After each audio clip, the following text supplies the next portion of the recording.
It will be Ward to have strike, the left-hander. The big boundary is to old Father Time. So as we begin for the left-hander, a short boundary to the grandstand is up the hill and into the offside. Packed leg side, so I think it's fair to say he's going to be bowling pretty straight here. Watch for the reverse sweep from Ward. There's a backward point, a cover, an extra cover and a mid-off. And then 5 on the onside, which is mid-on, middle wicket, cow corner, deep square and short fine leg. Here's Jofra as the blast gets underway at Lord's. And it's underway with a wide. Well, we said he'd bowl it straight. We weren't wrong there, just a little too straight. Yeah, unfortunately Nigel Long gets to stretch his arms out first ball. Did seem to grip though, didn't it? A little bit of bounce as well for Jofra on that one. A single for Ward gets him off the mark. So Hughes, the Australian, he'll be looking to have a bash in the blast.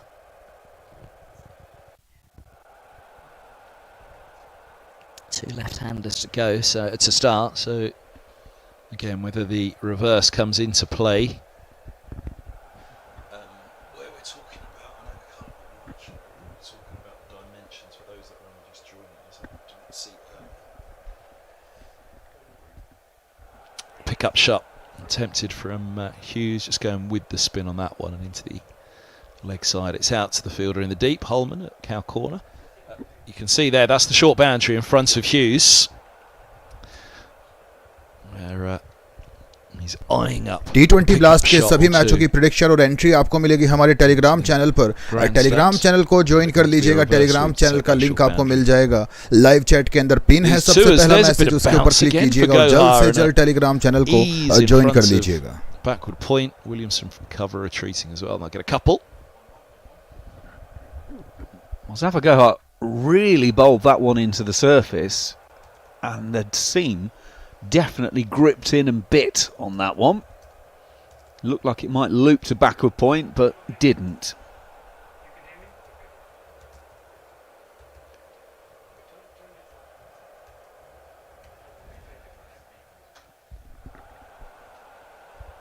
Another wide, just drags it down.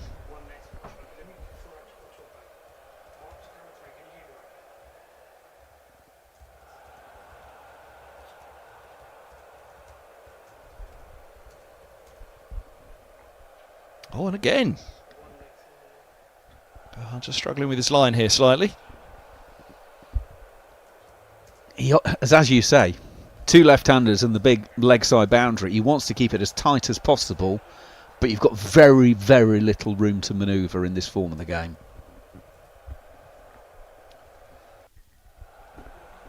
It's going to be a single at least. It's a big boundary out there. They've run the first fast. Comfortable. 2 taken. Deep square coming around.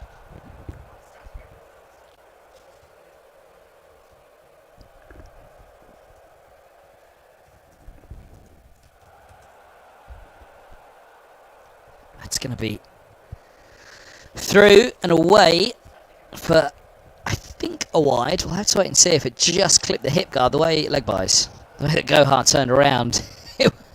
It felt as though it was slightly in panic, but I think it was just to make sure that umpire Long had seen that it had clipped the hip clearly.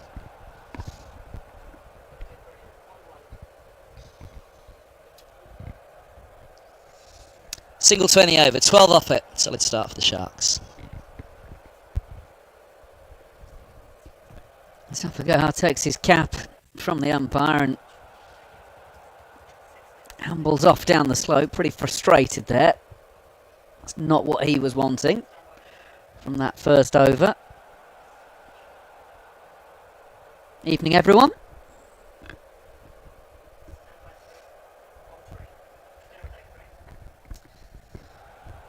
Noah Cornwell from the pavilion end. Left arm over. The seamer will bowl to the two left-handers who will have the short boundary to the leg side. He'll be looking to nip it away from them. His stock ball, but nip it away with the slope as well. So the left-handers will have to go against the stock delivery of Cornwall and the slope to try and access that short boundary. Seems like a sound theory for Middlesex. Got a slip in place. Short third. Point cover and a mid-off. Then mid-on, deep square, and short fine leg. Here's Cornwell. And there was the attempt to access that onside. It's dragged on though by Ward. The tantalising short boundary to the grandstand. And Cornwell has a wicket with his first ball of the season. Straight on in the money, early doors. Can't ask anything more than that.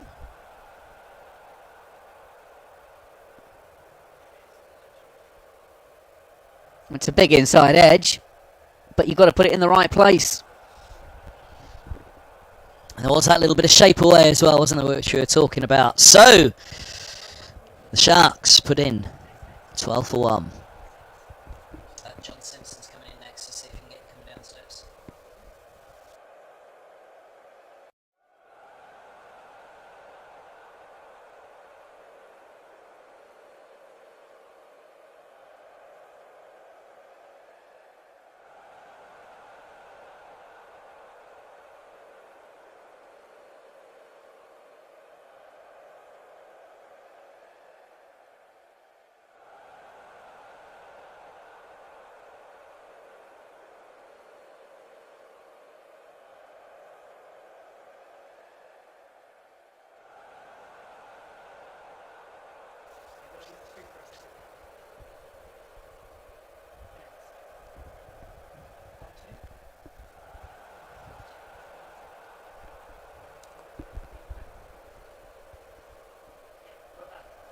Apologies for a slight technical there, which denied you the first ball of Simpson. You might have just caught a glimpse of it from the angle.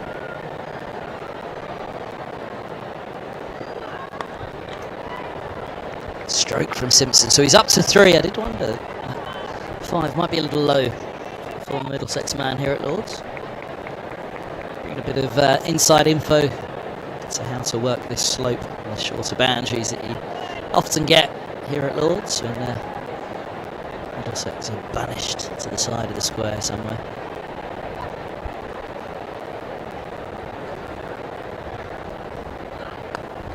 That's edged, and there it goes, thick edge.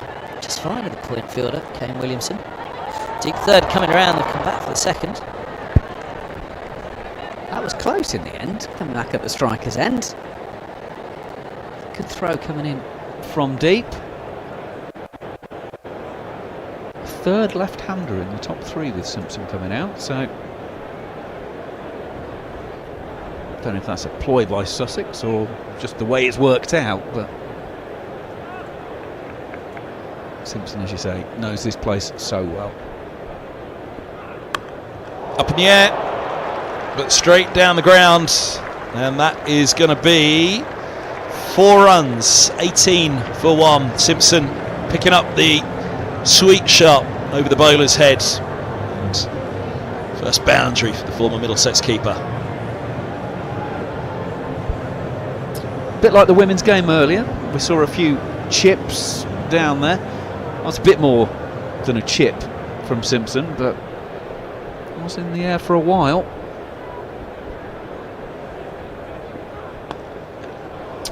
Trying to cover, there's no run.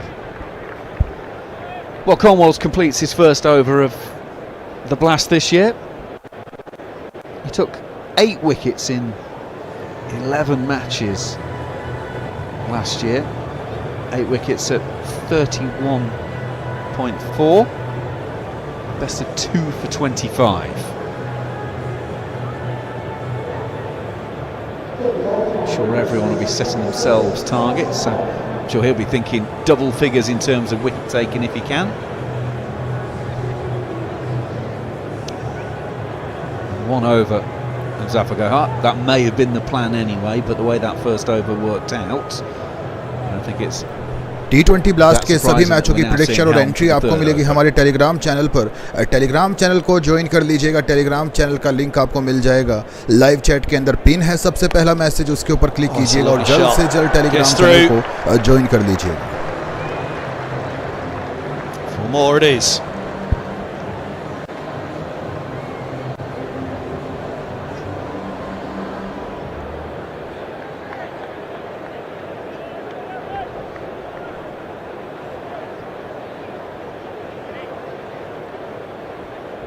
Just a little bit too full, isn't it?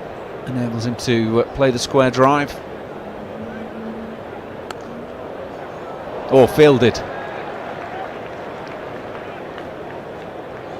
That was going to be 4 more.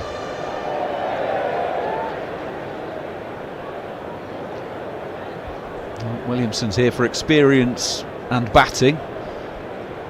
And if he's going to contribute stops like that, it will certainly help his teammates as well.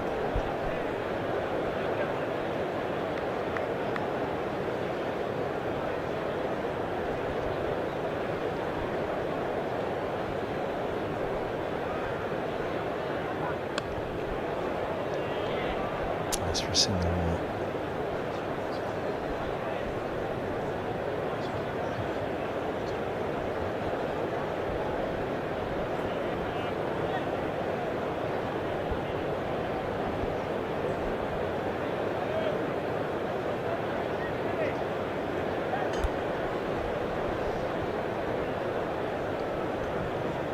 Elm's making a change to the field. Deep backward point is coming up to sort of a backward point, and square point goes out to the boundary. That gets through. They were tightly knit in there, but down to deep third.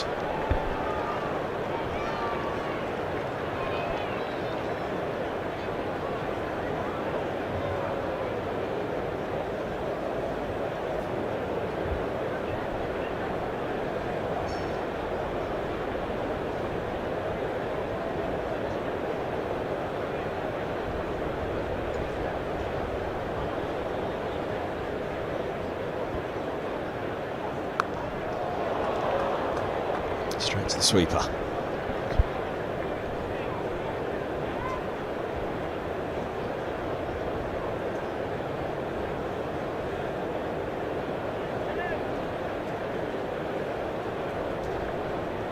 Gets to Williamson very quickly, that ball, doesn't it? And that is bowling to your field. That's why he's there.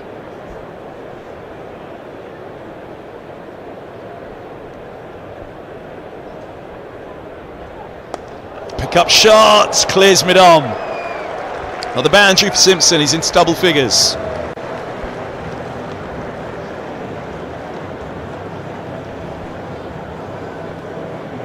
.31 for 1 after 3.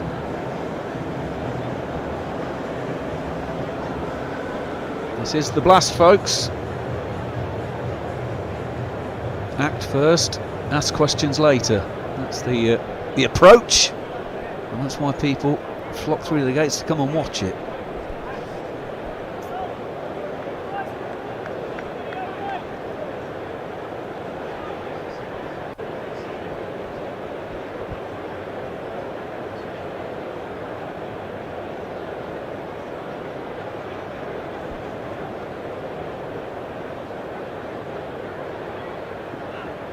Oh, down the track he comes, Simpson. Fortunately for him, that ball slid down. Hughes. Fortunately for him, that ball slid down the slope.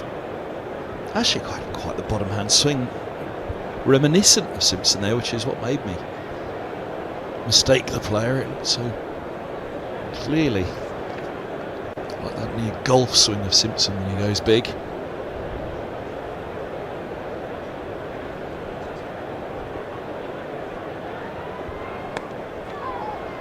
Ball. The non-striker's end where Simpson was backing up hard. They're going to go for the overthrow. Oh, yes, they are through.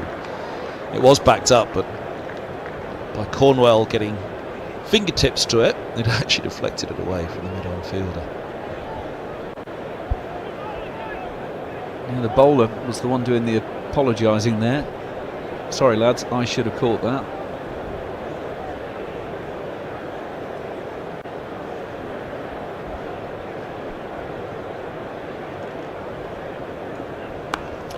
There goes Simpson again, all the way into the Warner stand for 6.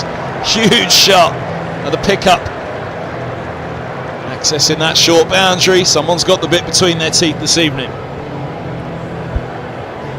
Makes you straight away think, what does Sussex think a par score is? The answer, without giving a number, would seem to be quite a lot. So hard to quantify short boundaries in most games of cricket, but especially here at Lord's because of the slope. Bowl to a field, and that's what Cornwell's trying to do here, that tactic, left arm over from the pavilion and try and take it away from the left-hander with the slope. Goes for the Yorker. Very nearly tucked away for 4 more by Simpson, but well placed there. Gohart holds him to just the single. Well, look, as a general rule, any total that starts with the 2 is going to be imposing. So Middlesex need to keep a lid on this. 10.6 and over already. Nice drive, down the ground it goes! Goodness me, it's a lovely shot from Hughes. Into 14 he goes. Sharks are into the 40s. With the fielding restrictions as they are, you can only have 2 outside the 30-metre circle. And those 2 for Middlesex are at deep backward square leg and backward point. So they don't want to be too full. Anything that goes back in the V and beats the field is 4. It's the pads, leg by taken, throw comes in. Oh, that would have been some way for Simpson's go, all backed up by Cornwell. I'd hope, I'm sure, that Holman and Co had him backed up. End of the 4th. A very, very strong start for the Sharks. The only one of the Middlesex bowlers last year to bowl a maiden was Noah Cornwell. Maidens are very hard in this form of the game. To give you a comparison, Sussex, who went on to make the semi-finals, bowled 2. And they obviously played more games.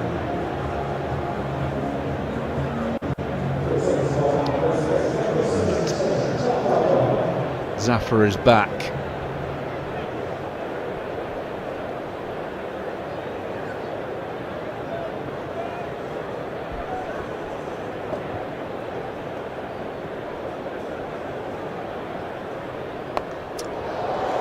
And that is slammed over mid-off for 4 more, mid-off and mid-on up.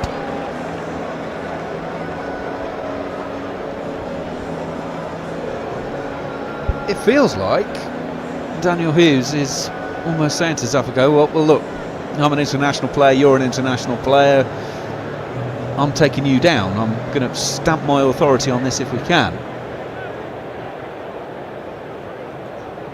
Right, Jofra is now changing. Long on is going to go out, and deep mid-wicket is going to be his other deep fielder, protecting the leg side.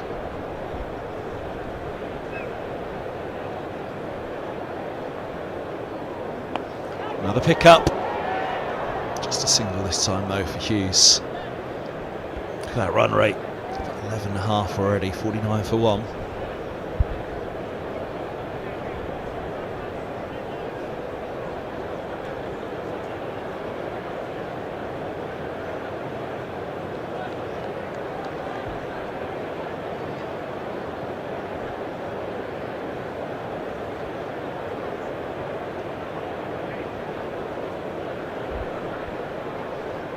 Simpson gives himself space and he slaps it over mid-wicket. And the 50's up already for the Sharks. 27 legal deliveries to get them there.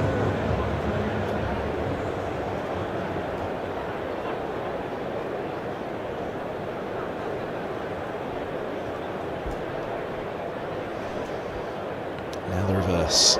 Almost feels like they're going to the party tricks already. That one through to the gloves though.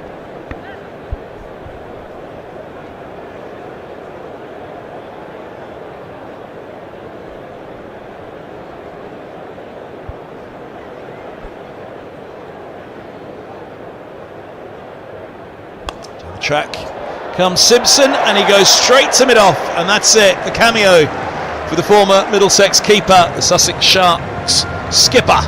It's off for 22 from 12. Brooks holding on. If you're going to try and go over mid-off, then Brooks is not the fielder you want at mid-off at about 9'27", and he takes a pretty straightforward catch in the end. Perhaps his bigger problem was actually losing the sunglasses off the back of his hat.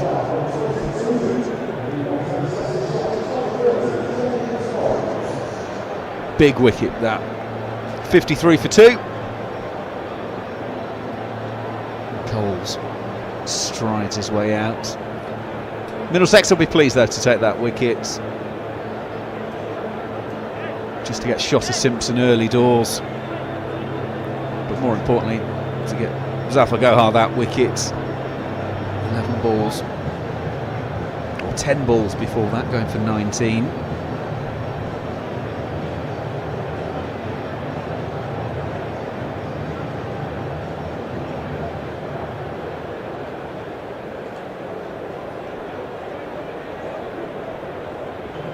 So James Coles,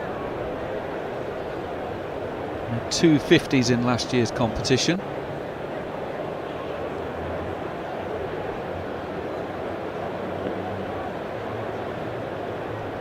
And of course, being a right-hander, he now changes everything. When we've had left-handers all the way so far, he's now going to bring that shorter side potentially into the equation. Well bowled. Bit of grip on that, isn't there? 5 done, 53 for 2.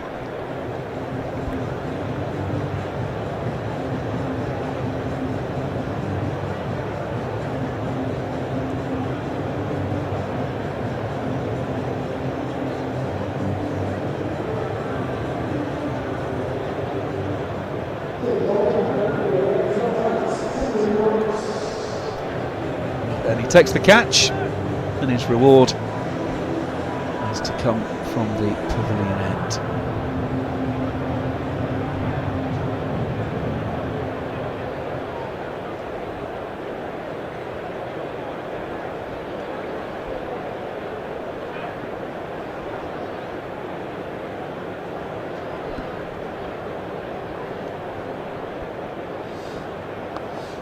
Goes block hole first, dug out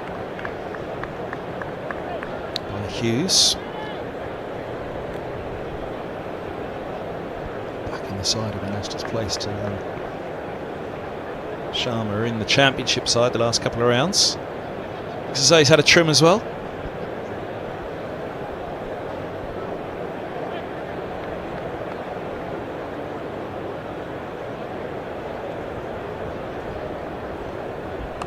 Oh, uppercut in the air for a bit, but over those covers, the McAndrew for 4. Just that little bit too wide. Gives Hughes the opportunity to free his arms. As long as he makes decent contact, he'll be away. It was relatively low on the bat, but these bats nowadays have such a decent amount of meat lower down, and it's not a problem. Uppercut off a top edge, and all the way it goes. Just a swing from Hughes, wasn't it? Flies off that top edge, over everybody and into that crowd. The man who's dropped it needs a word with himself.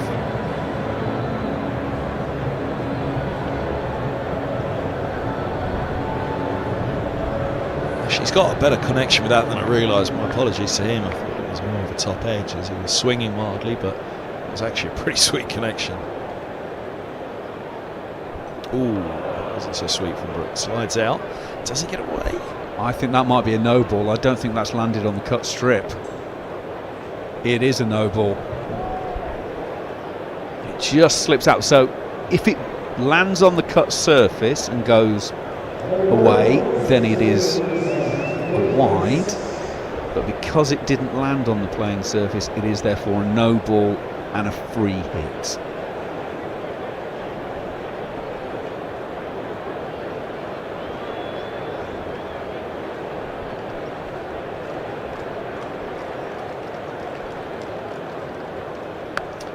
Swung big. Has he got all of it? He has. Pitched just over the rope. 6 more.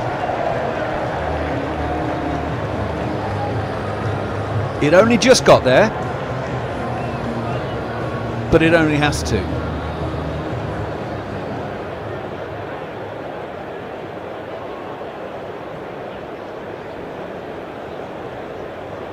Only just clears Gohar and only just clears the boundary. 71 for 2.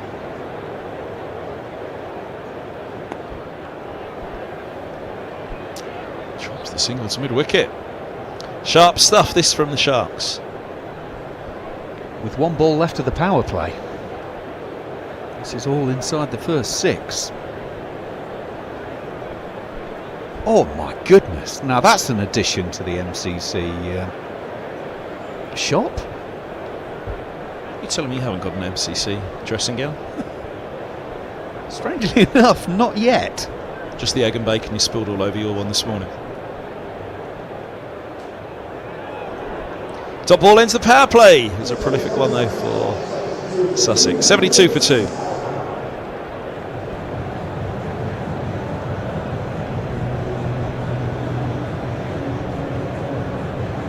We're going to get you doing a commentary stint on those before this season is out, Kev. I'm telling you that now. Just some advance warning. I reckon I can pull it off. Do you know, I think you probably could. If I doze off in the dressing gown, looks quite snug. Do you know, I think that would be absolutely blinding at Radlett. I think you strolling around at Radlett in one of those would be the look to end all looks. Slippers? Oh, absolutely. Trousers? Optional.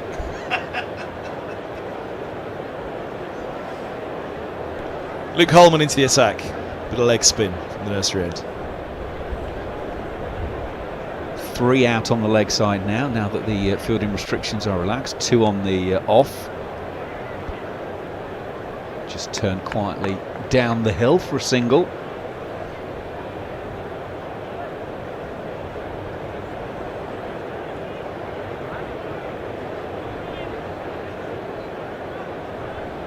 That was the chant, wasn't it, of the former Stoke City manager Tony Pulis, that they always used to say he wears the club shop.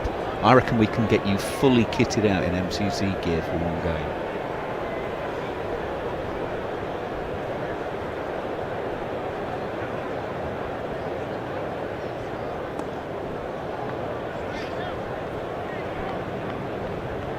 Commercial department is still pestering to know whether I'm wearing my Middlesex pants.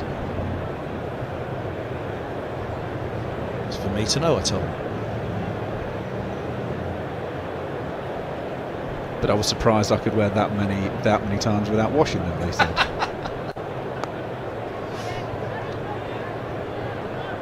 My lucky pants.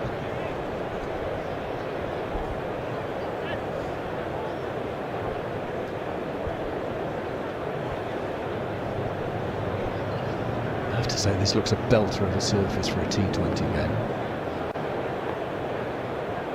This could be a lot of fun. Slog sweep attempted, just the single.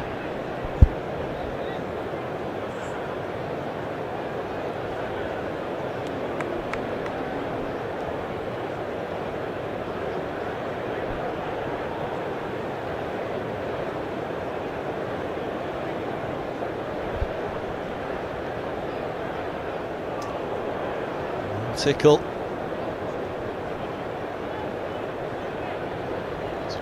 Total led by signals.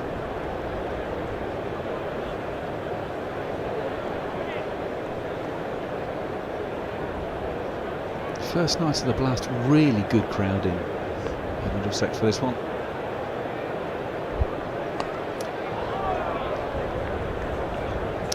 Swinging the over, not a bad one at all from Holman, no boundary. 78 for 2. First of a few double headers with the women's team during the T20 competitions.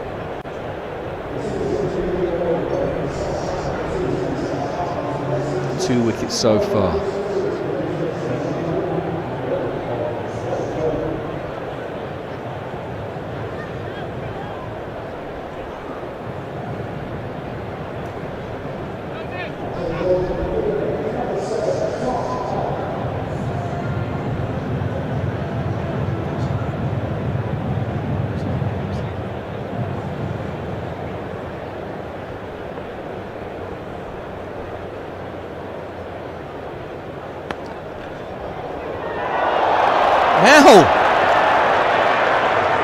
Ouch. Well, how costly a blow for both. Helm's in a bit of pain, which is not what Middlesex will want. He's got a broken finger, or had a broken finger on that bowling hand, his little finger, but relatively enough smiles. Just a little bit of pain, short term for Middlesex. Hoping it's big pain for the Sharks. A blow. Back he goes. Backing up. Well, it's that little finger, and it's exactly the little finger that steers it onto the stumps. I have to admit, I held my breath. Well, the wicket goes. If you've been with us all afternoon, there was a spell in the women's game earlier of 3 balls in a row where we very nearly had deflections onto the stumps in run-outs. But that one we do get. Helm manages to get a touch on it. You'll have seen from the celebrations, he was keeping that hand well and truly out of the way of anyone, or of any of the comedians in the Middlesex side who want to give him a high five right on that finger, and I'm sure there'll be someone who tried. But that's a big wicket. Probably one of the other bowlers if they're on as a sub-fielder.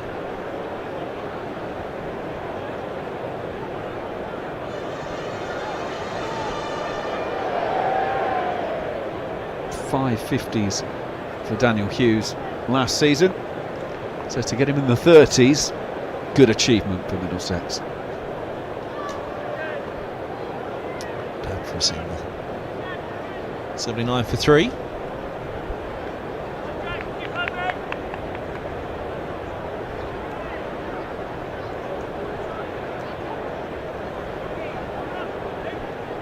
It is the worst way to get out in cricket, isn't it?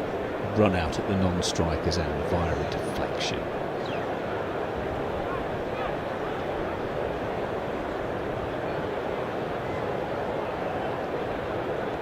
Of course, there's probably hundreds of people watching this at the moment who are going, well, don't leave your crease early then. Which is a very fair comeback, I will give you that. Johnny Bairstow tuned in.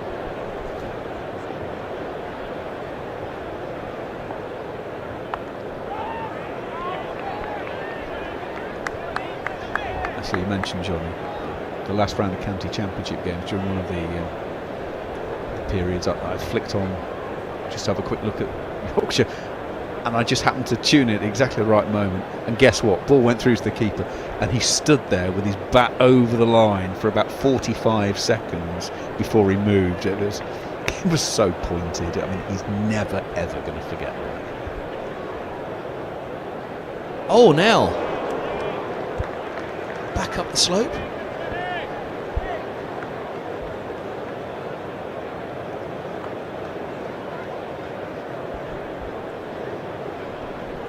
Comes back inside, doesn't it? Hits the inside edge.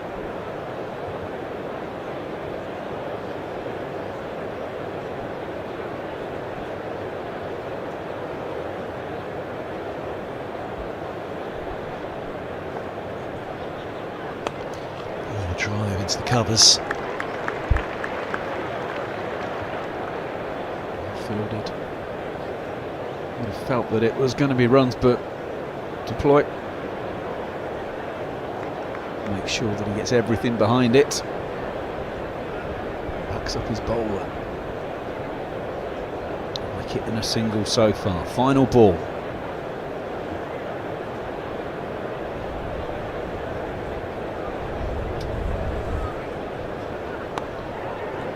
Edge.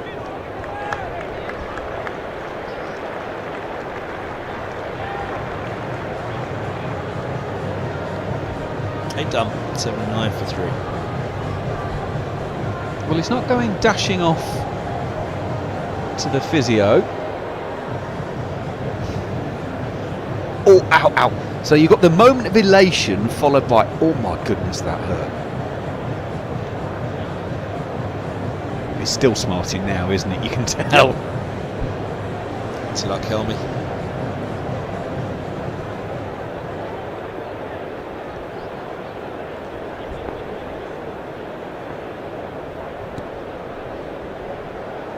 Oh, pick up.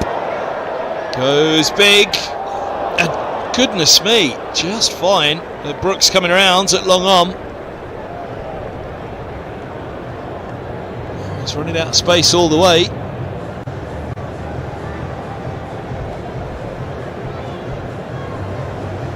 a low full toss.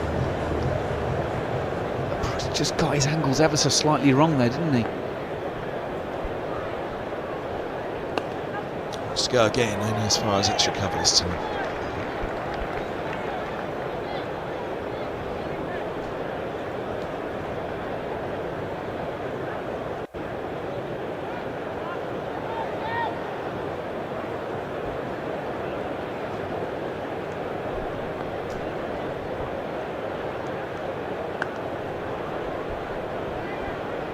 Should just be a single, it is.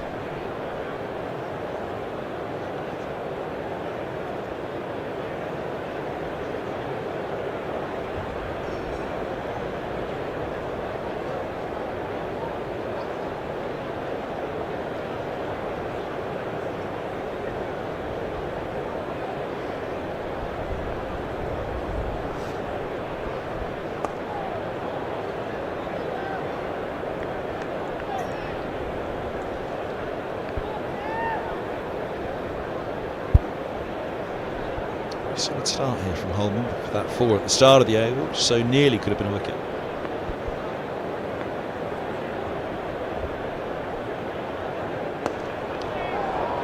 Again, could have been. Straight at the extra cover, a single to get us at long off.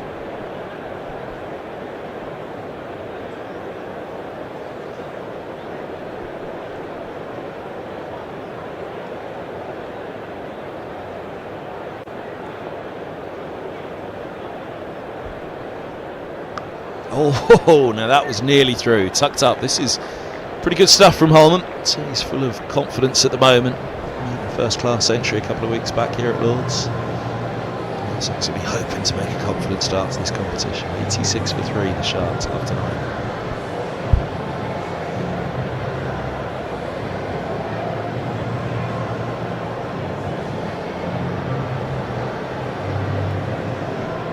So almost at the halfway mark.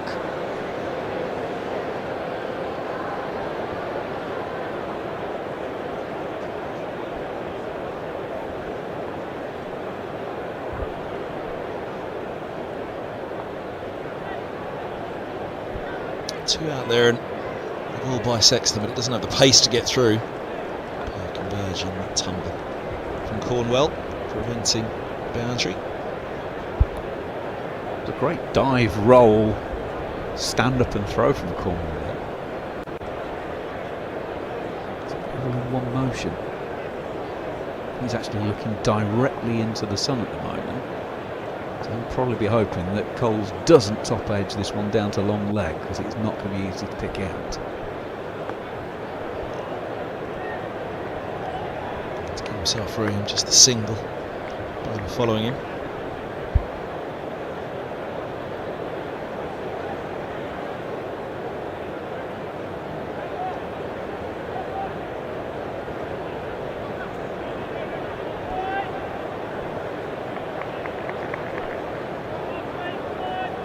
What's he thinking then for this delivery to Allsop?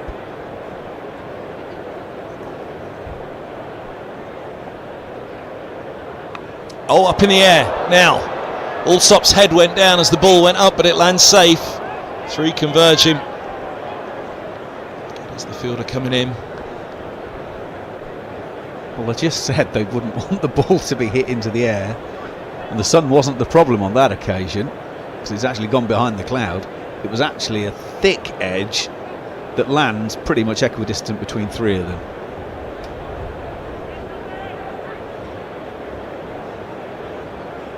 Helm can't get anything in his own personal wicket column at the moment. He's affected the run out, but of course that doesn't count for him. Now Allsop was aiming that to mid-wicket, and as a result Middlesex are going to move mid-wicket out to the boundary edge. Strikes for a single.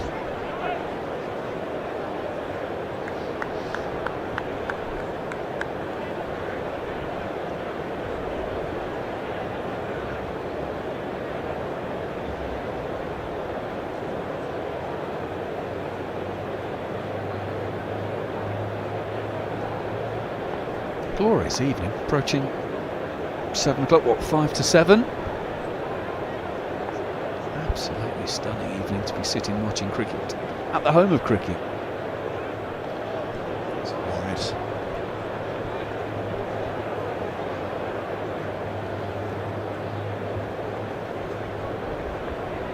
Rob White standing at the pavilion end. Nigel Long is at the nursery end. And they're very natty red jackets.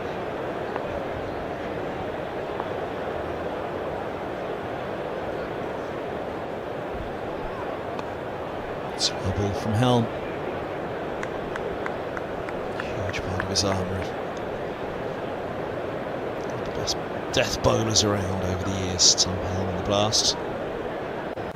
Defending 5 to win a match here at Lords in the final over. Match. He had 5 to defend and 5 was reached. So the game was a draw.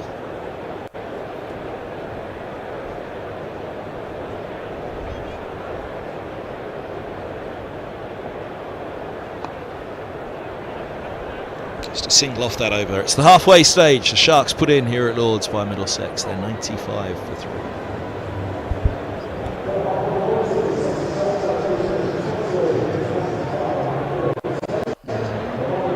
That 190 region, so looks like your back balance, Macca. You're going to be in the fun zone if you get that. Middlesex, as they proved in the women's game earlier though, one big over, if you weren't with us over, a double wicket maiden, and that just sucked the life out of the Sussex innings. Ended up being restricted to 102. So Zafar Gohar is back. And he wants Long off straighter back behind him.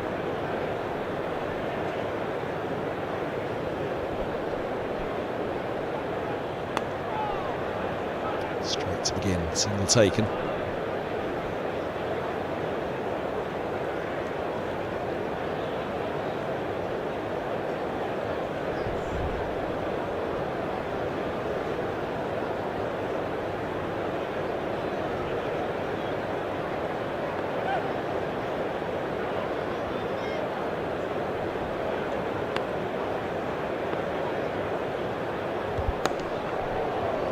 Dragged through, just a single though.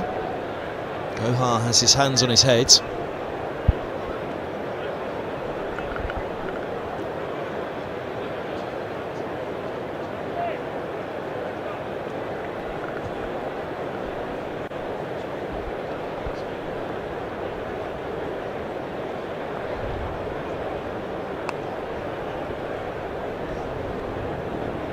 Single through square. Turn this for Gohar in. Well, out of the power play. Away from the bowling.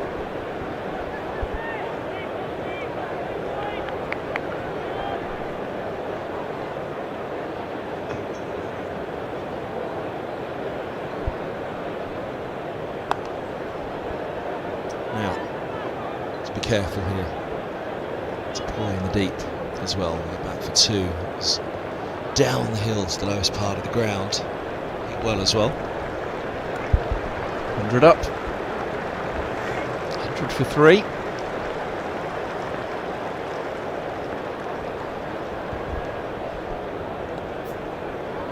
Stepping across and Gohar can't believe it again.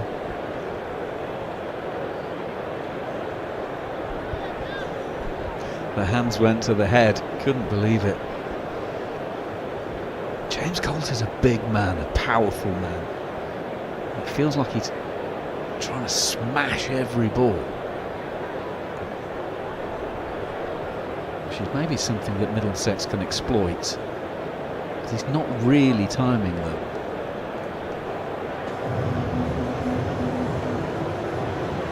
If they can get it so there's a few more mistimed, then he might start putting pressure on himself. That's potentially where you get a breakthrough. Trying to hit it that bit too hard.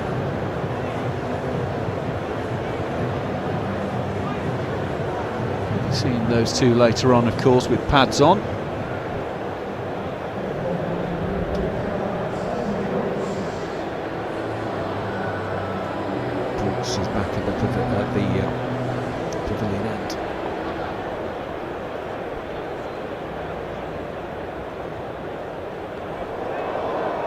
Brooks following the batter, but Davey's trying to convince there was a little bit of pad on it, if not bat. Well, the thing is when did the batter move?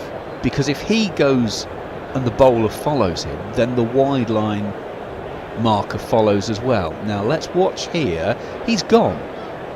He's moved. So therefore the wide should go as well. Now maybe it was still a bit too far, even so.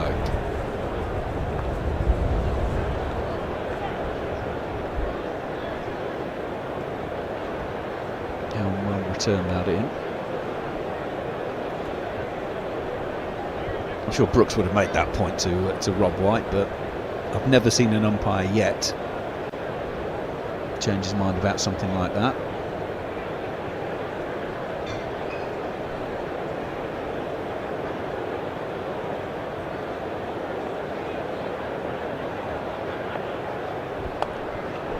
Small ball banged in, but pace off.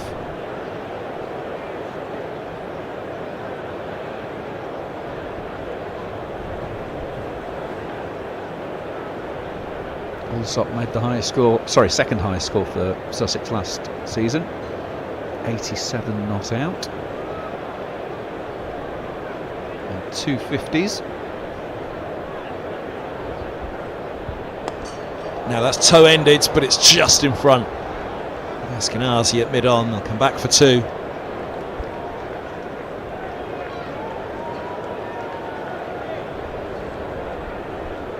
Bowlers all over the world watching T20 cricket, just shaking their heads going, this is a batter's game. And we all know it. But he's aimed something big there, not got close to timing it, and ends up getting 2.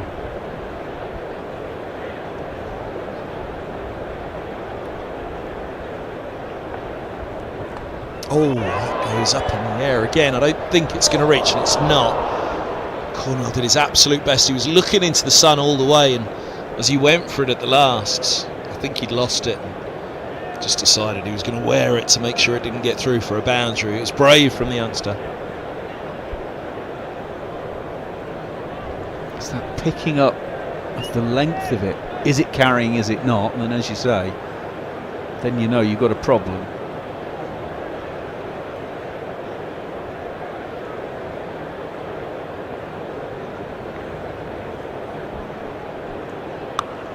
That's a sweet, sweet, sweet pick-up, and how far does it go? A long, long way. Mind your heads in the tier below. Watch out for the ricochets.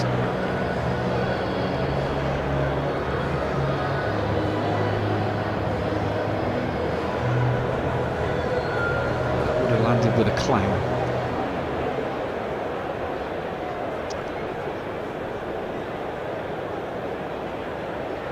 Worst sound the bowler can hear is a clang as the ball lands. I wonder if it's landed in someone's pins because they're just going straight to the spare ball box.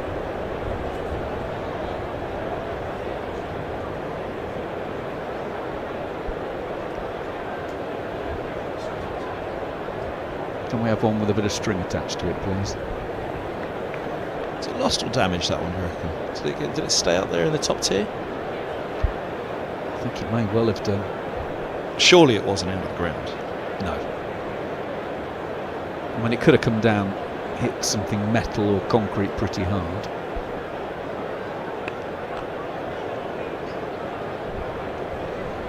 Now Cornwell, of course, cleared the grandstand. Yes, here. Sweet pickup shot. End of the over, 114 for 3. Surprised one of the bowlers didn't go over and join in the conversation and said, can we have one that'll hoop around corners, please?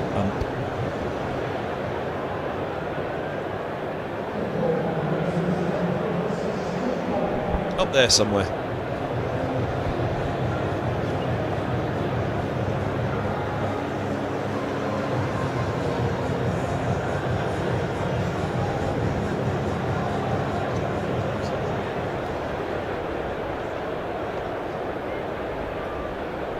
12 gone, 114 for 3. Holman to bowl his third. Yes, he's got him. Just was pitching in line. It was straightening as well. It took a moment. It was tight, the lines, but they did look good, but it was tight, I must admit. Good call from umpire Long. Was it in line? Yes. Was it straightening? Yes. Was it taking leg stump? Possibly even a little bit of middle. 114 for 4.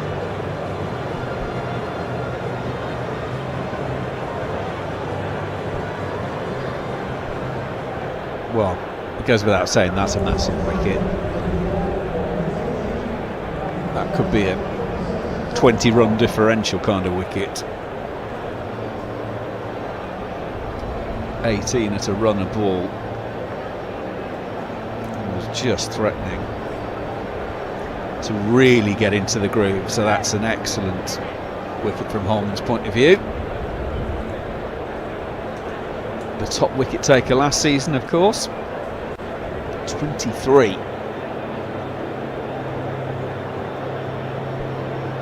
The numbers of wickets are impressive.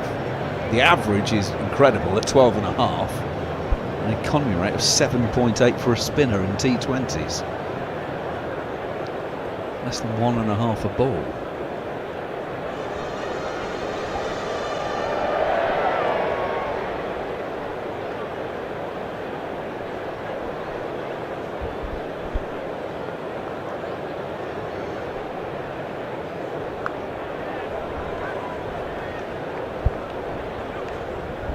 Tom Clark underway straight away.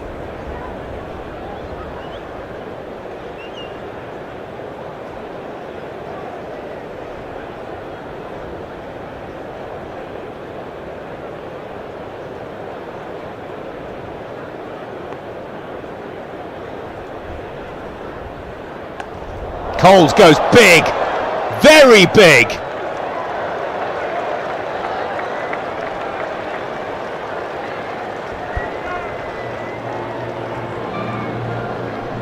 Big in the last, wasn't it? Just how big?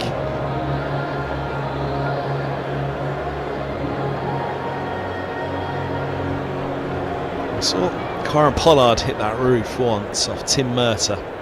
Cornwell cleared it last year. Oh, Coles tries to go again.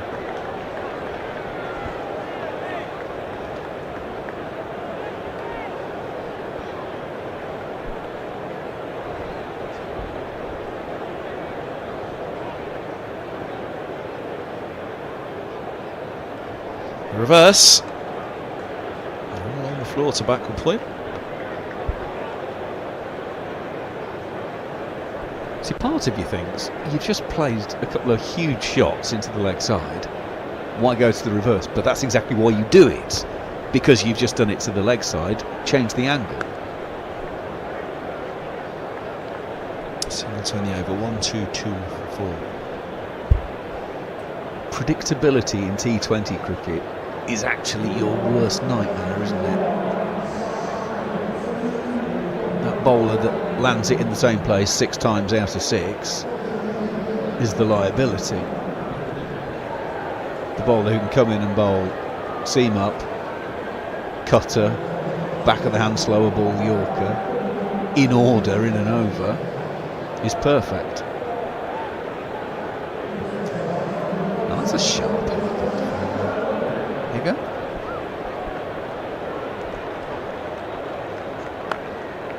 Straight onto the stumps. Coles having to be watchful. It's well backed up as well. Do you think he's had a fresh trim in the start of the blast? Yeah. Got a spare day after Cardiff, didn't they? Moving on.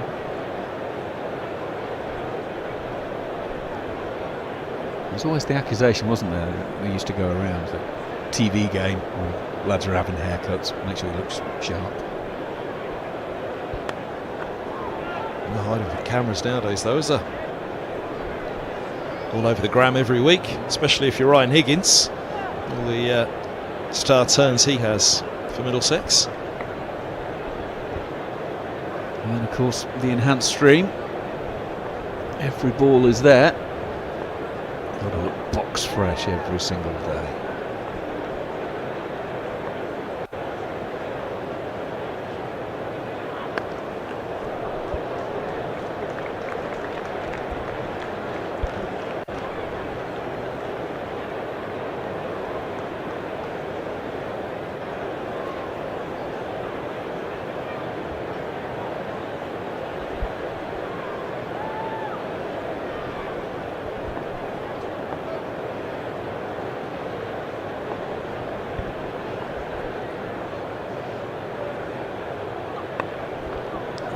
The block hole, I get the single. Look at the spin on that.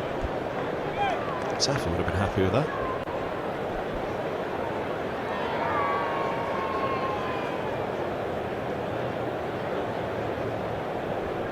Yeah, with a field like this, sometimes a complete mistimed cloth just drops perfectly between about 4 fielders, and you can get 1 and sometimes even 2 if everyone's out back on the edge of the circle, which is just a real heartbreaker for a bowler.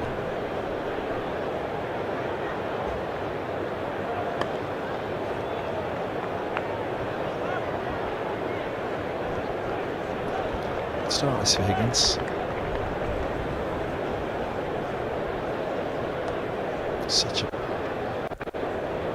pivotal player in all formats for varying reasons. In a championship, a key all-rounder, a genuine all-rounder as well. Amazing figures.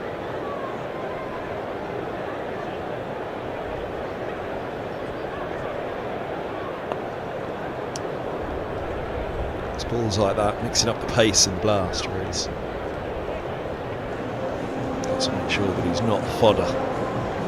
Quite one of the quicker, taller bowlers, either able to bang it in, banging those slower ball bumpers. It's the mix up of pace as well as his usual consistency. 127 for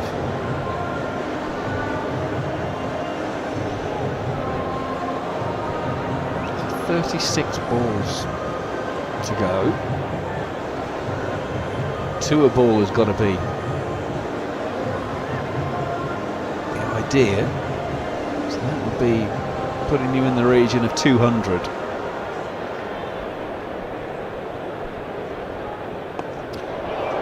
Goes another pickup shot, another 6, that short boundary. It's going to be targeted consistently tonight. It's going to be who hits it the most regularly that wins this one, you fancy.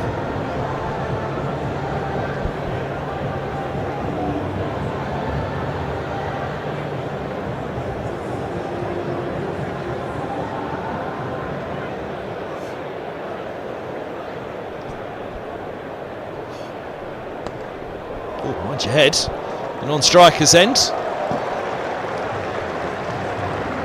Take cover. Do you know, I think that might be a better shot than the 6. It's absolutely drilled back.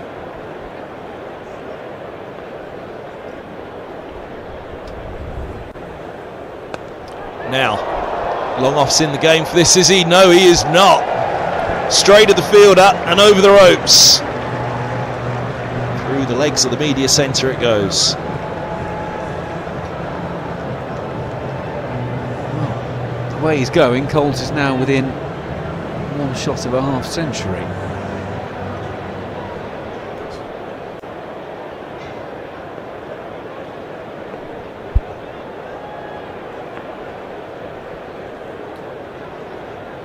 Oh, now.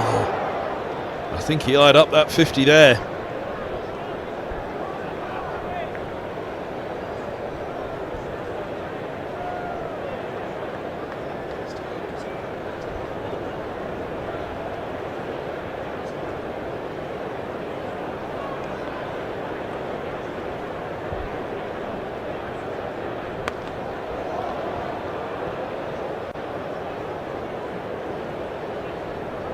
Takes the single.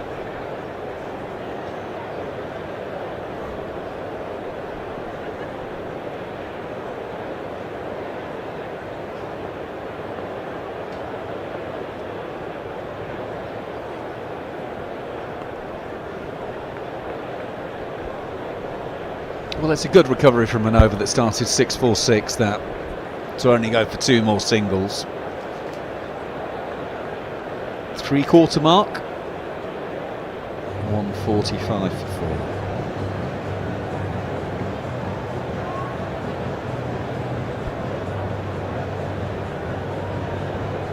They're still looking for that last ball. It's more likely up there somewhere.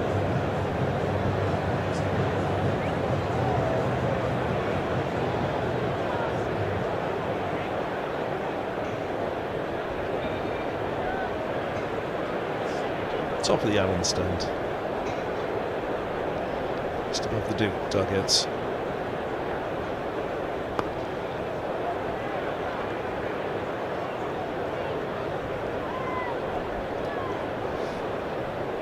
Single to start the 16th. Back to Coles. Now, is he going to take on the longer leg side? I get the impression the answer is going to be yes. Can Higgins get him to just slightly miss-hit one, though, and bring one of 3 leg side boundary riders into play? So a bowl by Higgins. Did about good point. Knocked Helm off his feet.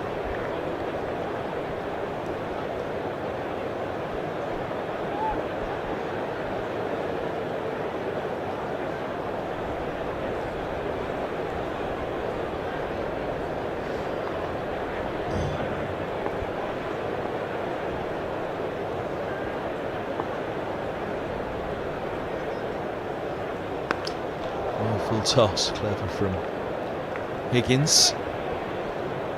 The single. That starts the over, this from Higgins. 6-wicket standing, they'll be very much eyeing that 200 still, the Sharks. Clark will feeling it's his job to really get going as well now.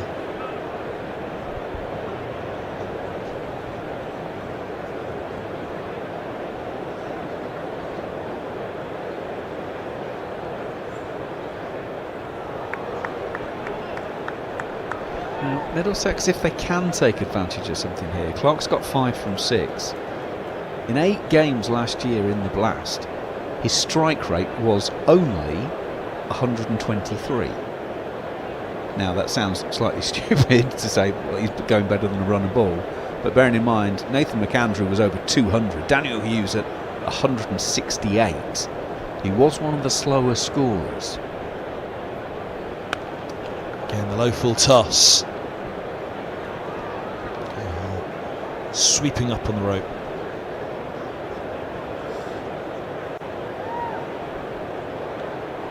For anyone thinking, oh, he's missed his mark. No, he's not. A low full toss is a hard ball to hit.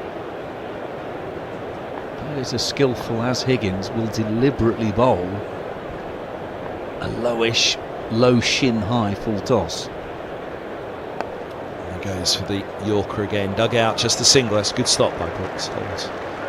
Coles to the single and holds him below the 50 mark as well. Just 4 singles at this stage of the innings. An outstanding over from Ryan Higgins. 149 for 4. I think the wonderful way of describing that thing for describe it. So I thought that's brilliant, simple. How do you put it? If you're going to miss your Yorker, you've got to miss it long rather than short. Because if you're short, you're into the block hole. You're into the slot, and the slot is going to go. If you're long, then it's a low full toss, which is incredibly hard to hit, as you just said. And if you're on the money, well, it could be through.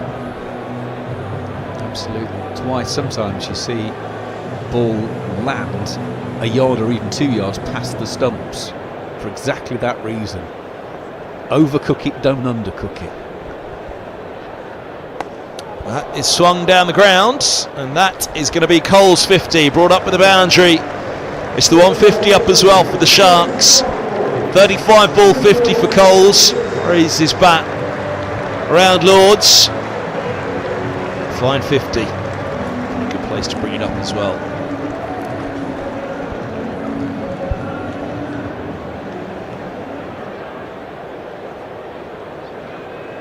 Two fours, 4 sixes.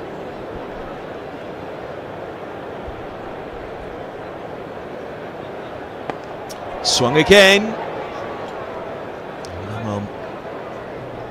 Takes it on the bounce.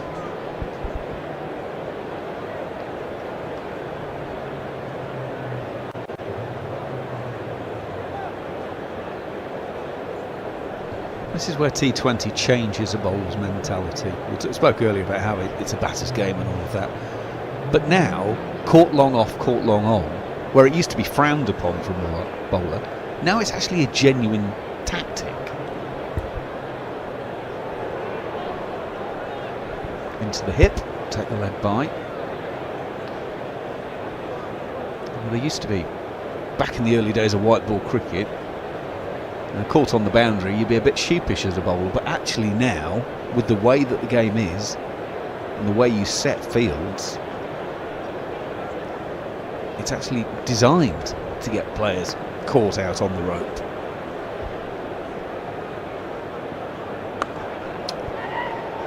And then comes off. It's cued. This time by Coles on this occasion.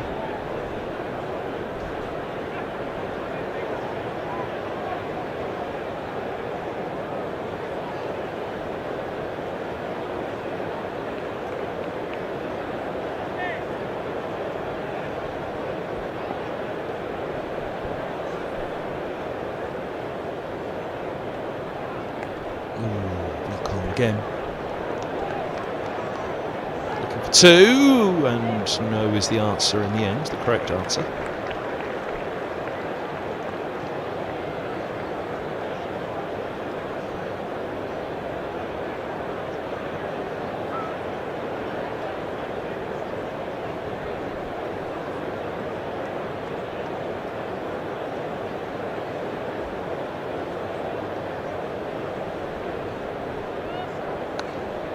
Step across and flick it off your legs. For four, I think. Umpire Long's waiting for the decision. Pretty sure, yes. They were keeping their eyes on the ball. Must have skipped up and over the rope. The advertising board. When it left the bat, I thought he was in business. And then it just seemed to drift away from him in one bounce. 18 balls left then.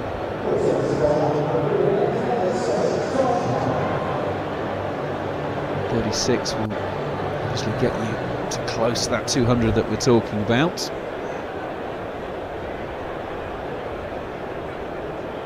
What Middlesex have to do is prevent that big over.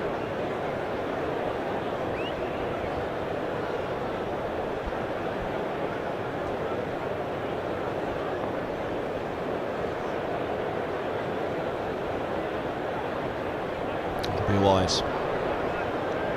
Just go for help. Sore finger and all.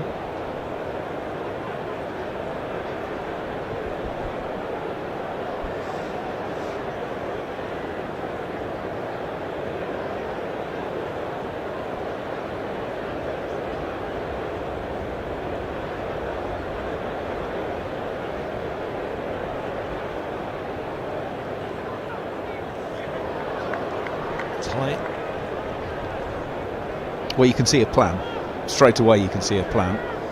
First one was called wide, and he's out there again. Now, third is going to go back to the boundary edge with square leg coming inside the circle.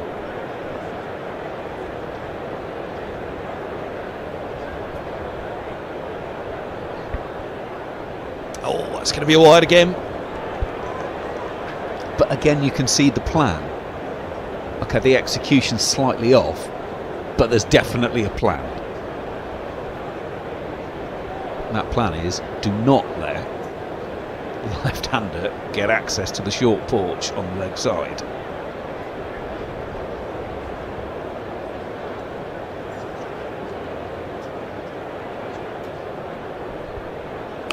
Up in the air.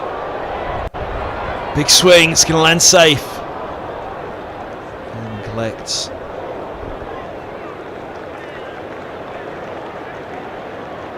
It's an innings in the balance at the moment, I'd suggest this one. 50 partnerships brought up. 31 balls. Coles 39, Clark 9. It's all looking good. It all reads well for Sussex at the moment. We've got to factor in that short boundary.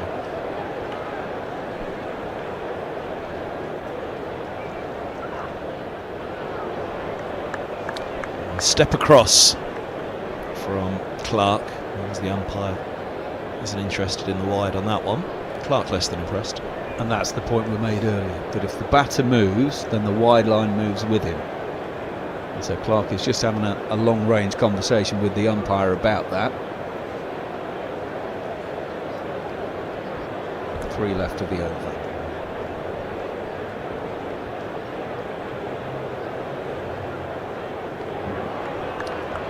And this is Helm at his best at the death. And somebody else is going to have to bowl the 20th from the pavilion end.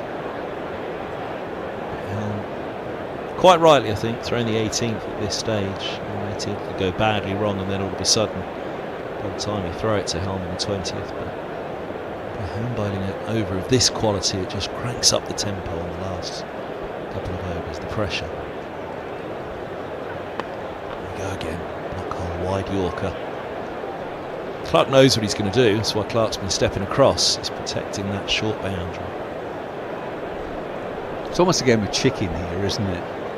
I know what you're going to do. You know that I know what you're going to do. Which one of us is going to blink first? Is it the bowler who say, well, do I now have to try something different? Or does the batter try and step away and carve him?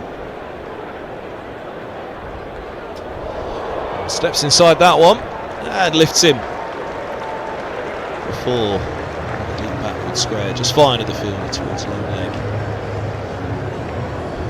McAndrew to finish the 18th, to finish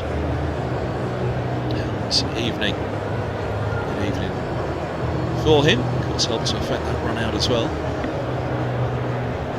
Slower ball just seemed to stand up a little bit there and was helped on its way.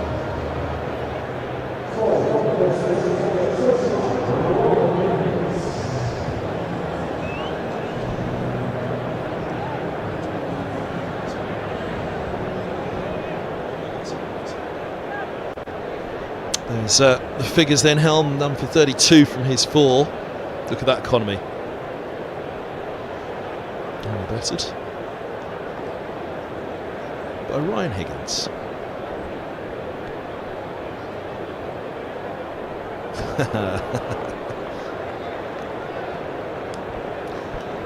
Tough one, isn't it? And again, this is where the short boundary, I think, is such a big part of this evening, because you've got a bowling side who are, of course, making endless plans and adaptations for it, and you've got a batting side where you've got a difficult call to make whether you become obsessed with that short boundary.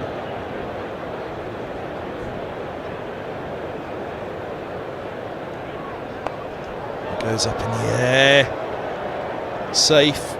Gohart does well to scoop it back in, and taking a couple. There's that short boundary again, but yeah, as a batter you can perhaps move around a little bit too much in the crease, you can get a bit too obsessed with it yourself. I mean, this feels with a short boundary like that on one side that it's got to be a 200 score, and at the moment there's a chance that the Sharks can come up short.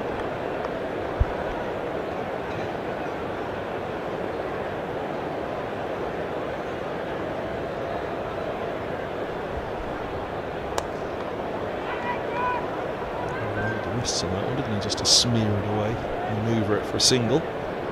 Just to go back to the point you were making, though, that sometimes you can get obsessed with short boundaries and not actually playing what's there. A few years ago I did a T20 International at Warner Park, St Kitts. If you've ever been there, the boundary straight back over the bowler's head looks about 35 metres. Honestly, it looks like it's been set out for a child's game. And you think, well, the par score here must be about 3 million. And yet it isn't.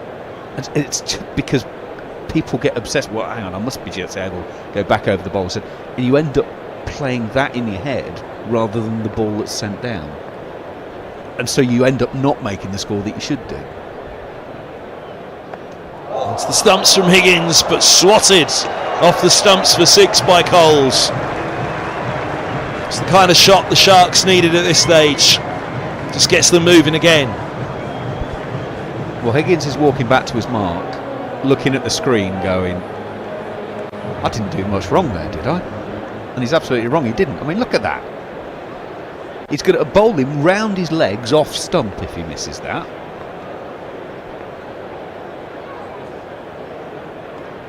Oh, now again, which way are you going to go? Looked for the little scoop, then looked to reverse the scoop. Dabs a single. Means that Coles will have the strike for the final over, and this one for Clark has got to go. Last ball of the 19th, a little bit like Zafar Gohar. That Kent match had something of a free hit end of the final, penultimate over of that game in the championship in Middlesex. 5 short of victory, thumped to 6. Something of a free hit this for Clark. Gets it away fine at the deep backward square, gets it away for 4. That's what the Sharks wanted. You can see the dugout appreciating that. Another boundary. 184 for 4. 200. It's back on the horizon for the Sharks. It had to be an even number from that ball, because they want Coles, as you say, on strike. Clark manages to just squeeze it past for the boundary. Here we go then, 6 to go.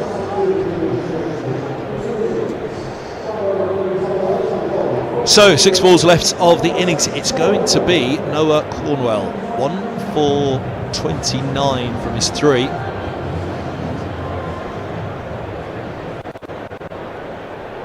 And Cornwell, second most expensive of the innings so far. And that goes big, big, big over the enormous boundary in the onside. Coles hammers another 6. Pressure swings to the young bowler here.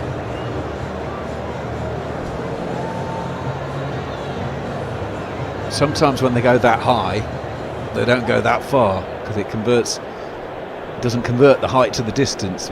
But he got plenty of that. I'm not sure I like this angle around the wicket. It's a Coles here.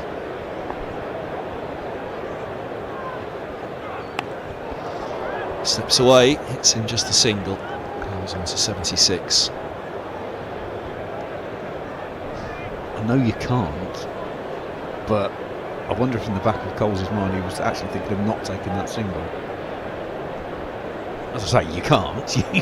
You can't be selfish in this stage. You've got a man at the other end. Well, Clark's just got to lay back in this now. As he said, the last one needed to be an even number. This just has to be back. 1, 2, 3, 4, 5, 6, whatever it is. Single it is. Single to please the neutral, no doubt. 3 left to the over. 8 shy at that 200 mark, which is a milestone to reach. Surely they will. Around the wicket to the right-hander. Oh.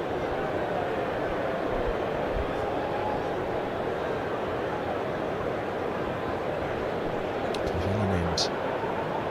Left arm, right arms. The short boundary to the offside. Feels like the margins for error here aren't particularly big for Cornwell. Now they'll look for 2 here. Deep square picks up. It's just a single. It's too close to the fielder coming in.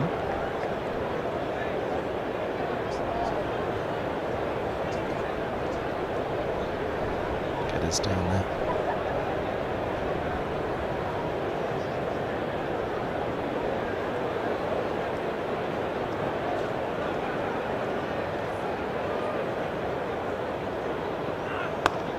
Oh, nearly took the heel off Cornwell as he flicked up his boot. That would have been painful.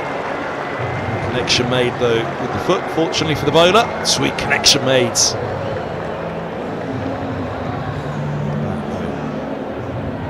a lovely shot.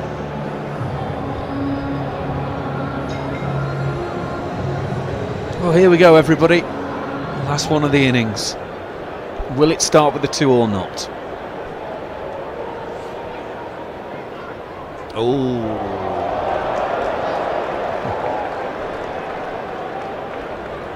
Every chance now. every chance Middlesex will at least be chasing something or two. I'll be disappointed if they don't at least get a single off this ball. Again, I can see the plan.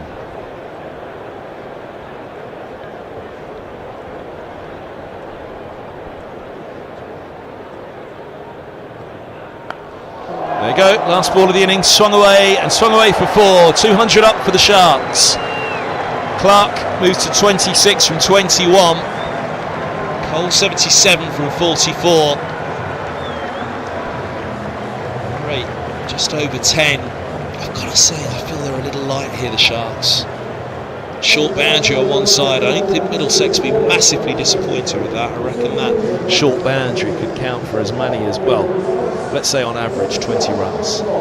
So if the average is 20, then that, you know, if you put that track middle, that's a 180 score for me. So it depends how they defend the boundary, the Sharks. Absolutely, and we've seen good wickets coming on, good value for shots. It's not an enormous total. What it needs is a good opening partnership, and obviously Eskenazi and a certain Kane Williamson will lead things off. Can they start that off? Join us back just under 10 minutes here on the live enhanced stream from Middlesex. Andrew McAndrew bringing this one tonight, myself, Kevin Hand. The live enhanced stream brought to you in association with Jofra.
And welcome back to Lords, everybody, live enhanced stream from Middlesex in association with Dafabet.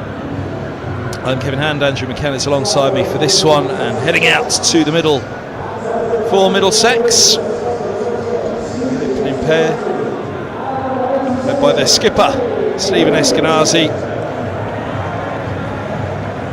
But he's joined by a new opening partner, Williamson, in for his Middlesex debut. He's already out there, he's ready to go, geared up.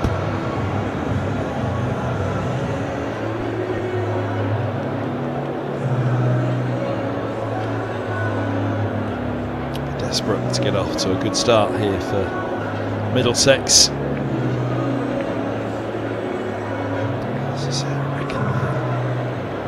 A little light here, the Sharks, just because of the short boundary.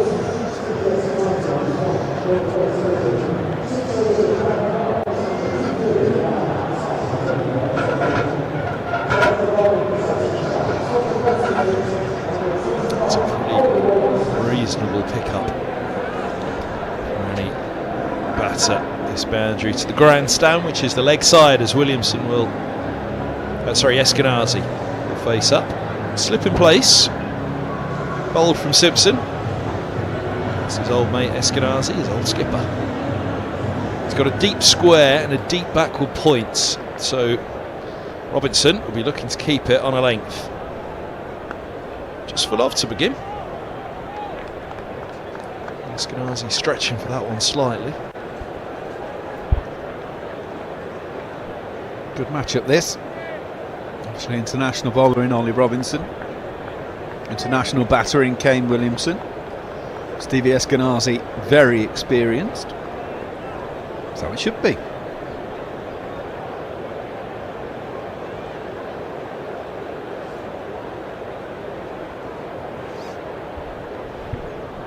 Oh, an inside edge and a single. Middlesex are up and running. First two balls he was reaching for them, Eskenazi. Just suggesting a bit of shape there. Let's have a look.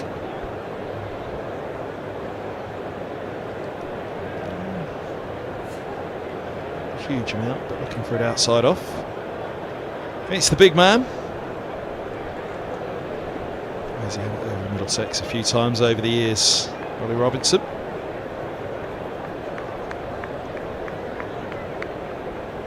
There we go then. Kane Williamson's first ball.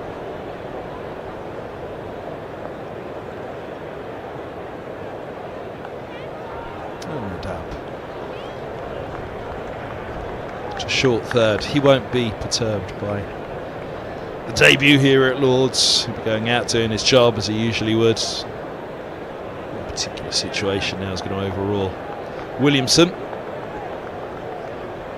And how the crowd would love to see. Can we get going?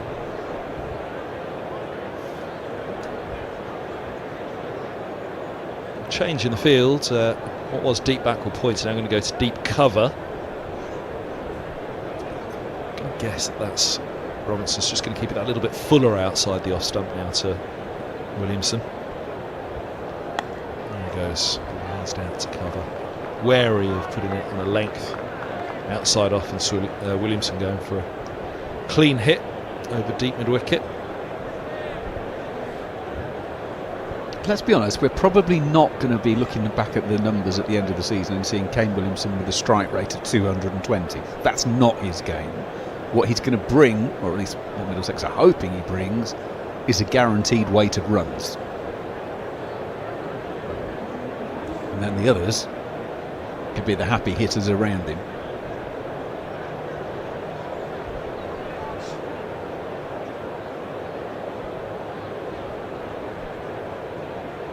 Eskenazi's down the track, and Middlesex have their first boundary of the chase.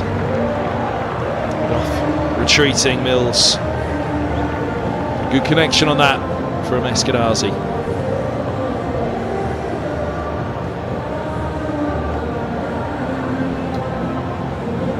We'll talk of McAndrew short here on the leg side and what bowlers will do with it. They've got for Eskenazi. Again, it's to the deep backward point in the deep square, which means a length ball from Robinson. Which means Eskenazi will also feel confident using the feet as he does so again there. Just a single to end the over. 7 off the firsts. And it'll be Eskenazi to keep the strike. Good start.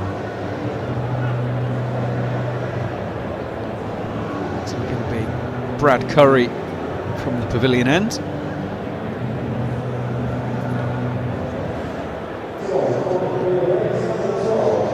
The left armour.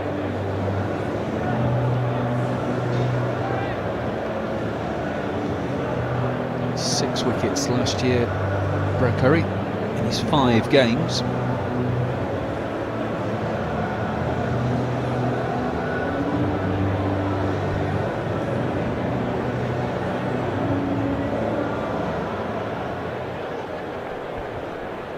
Simpson standing up. Curry's going to come in from the edge of the 30-metre circle. Oh, slip and a slide from Curry. Saw this the other day in a game, I can't remember where it was. Somebody missing on that landing foot. It's getting through underneath.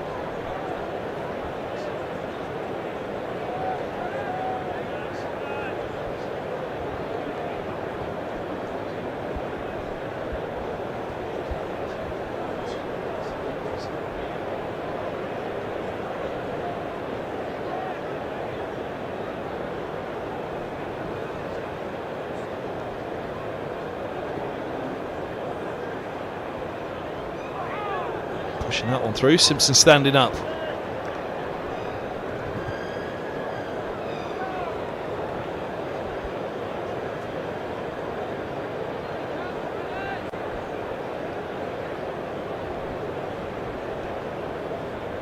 Simpson trying to guide it.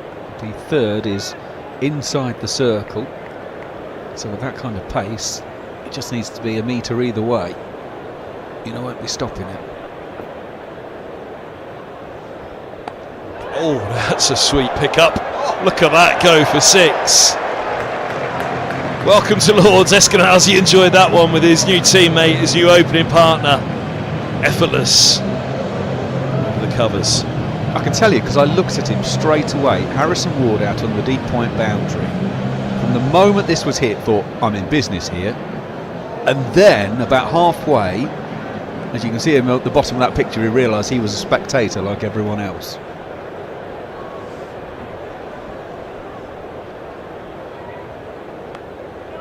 Oh, an inside edge. Wrong foot Simpson.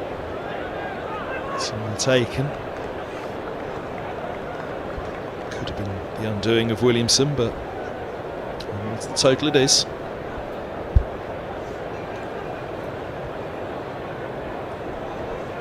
Ben Geddes, yes, deploy. Put it up at the front. Jack Davies at the back. Having a natter with Josh DeCaries.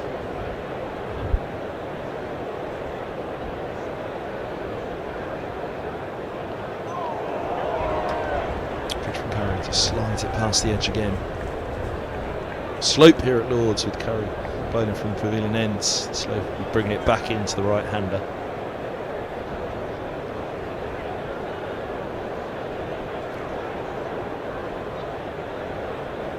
Williamson's face said it all there. He knows what's going on. He just didn't get it quite right. Final ball of the over. Really good from Curry. Just that one sweet slice for 6. Williamson. Otherwise, exactly what he's charged with doing. Left arm over, keep it tight on the top of off. 15 without loss after 2. So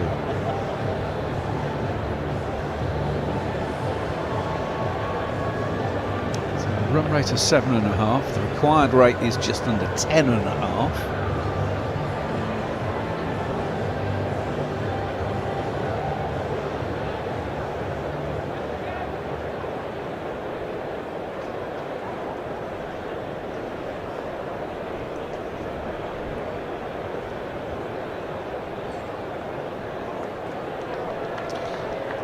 for Williamson again. They've actually left in the deep backward point this time for Williamson.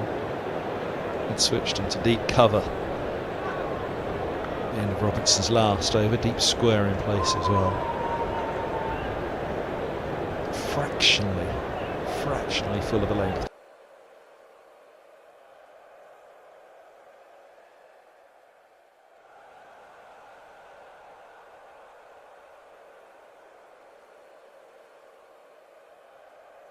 Just outside off, suggested the best Robinson can do at the moment.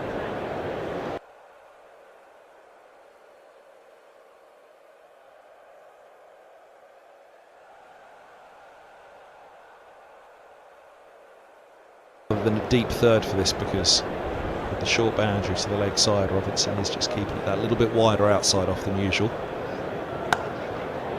Oh, that's a brilliant stop at cover. Outstanding from Curry.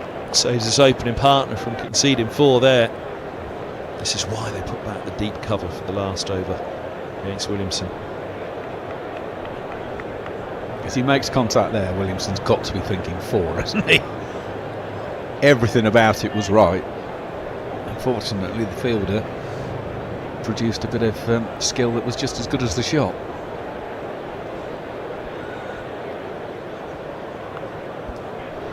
Picks up backward point. Eskenazi's got to get back. Put out his hamstring. Well, no, it wasn't his hamstring. It was a back spasm, wasn't it, a few weeks ago here? Stephen Eskenazi in a championship game. Worried he's a turner and run there. I think that bounces over the top of the stumps, and if it didn't, I think that might have been trouble.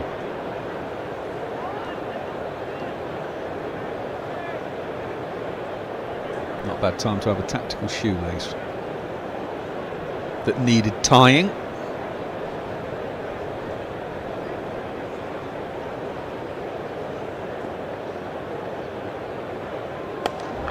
Oh, that is a lovely shot by Williamson. Second 6 of the innings for the New Zealander. Stands and delivers. Delivers a very big 6 straight back down the ground. Normal human beings might have been getting a bit frustrated. The last 4-5 deliveries, he's not been able to beat the field. Williamson's not a normal human being. He's one of the world's best batters. And as a result, he'll stay there and then just swing through the line of the ball. Let's take the field out of the equation.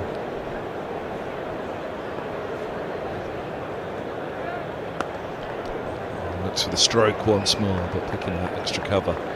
Dot ball to finish. 6 off the over. Not quite what Williamson would have wanted, but that 6 certainly appeased him slightly. A little bit of frustration, but 21 without loss after 3. They'll be looking for something big. They'll be looking for one particular over here, Middlesex, to really try and solve.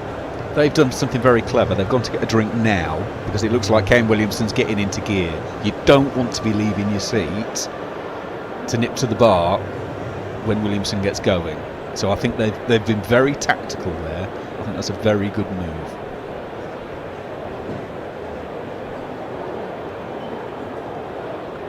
Oh, that is good from Eskenazi.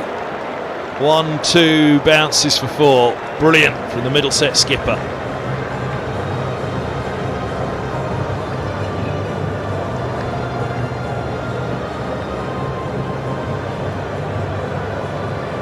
Makes the move across, gets down nice and low. Gets just the right amount of contact. Gets himself into double figures.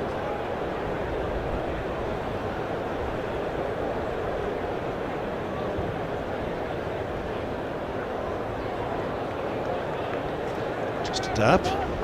Over to you, Kane. That sweet 6 over cover.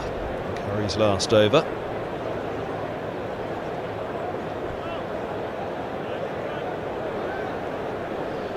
Look to pick a moment here, I'm sure. Middlesex in this power play, and Robertson 7 up.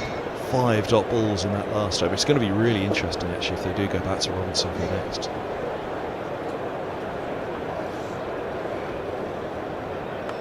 Width, and oh, what a catch that is! Well, he nearly loses his trousers in the process, but Harrison Ward has taken an absolute stunner to remove Kane Williamson. Trousers may have dropped, but the ball didn't. Williamson has to go. 26 for 1, Middlesex. He catches a legend and his modesty just in time.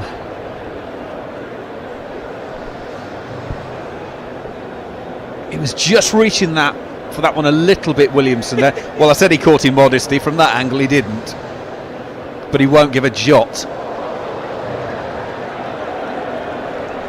Pretty cool though from Harrison Ward. I'd say I'd be pretty frantic if that was the situation for me, but he's got Kane Williamson. That's all he's worried about. Not to be. On debut, just a couple of glimpses from Williamson of what he's capable of.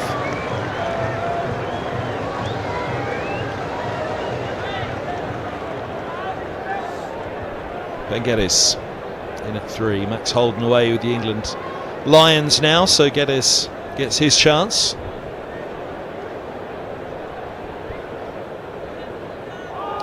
Beaten first ball, carrying again, England one across.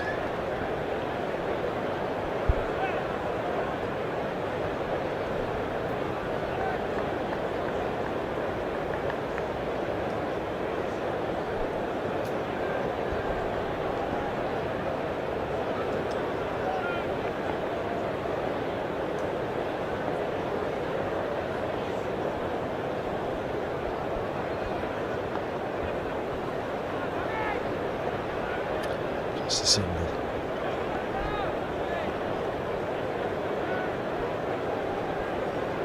Well, there's a lot of people in this evening that can say I saw Kane Williamson's first innings. I can also say that they also saw Harrison Ward pants. But you know, you can choose yourself which you think is the slightly more memorable of the two things. But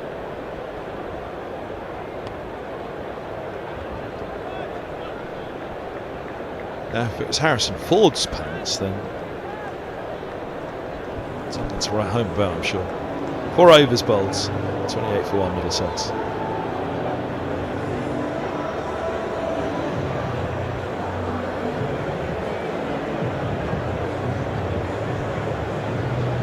they're just talking about that catch. The man with the sunglasses on his head is talking about it with his mate. Tymal Mills, such a specialist of this form of the game. Captain of Sussex to bowl to the captain of Middlesex.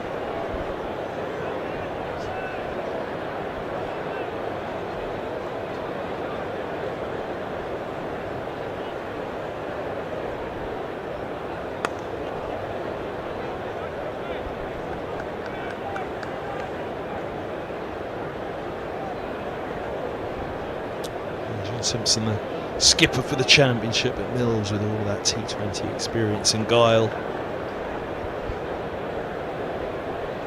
And the Sharks in the short format.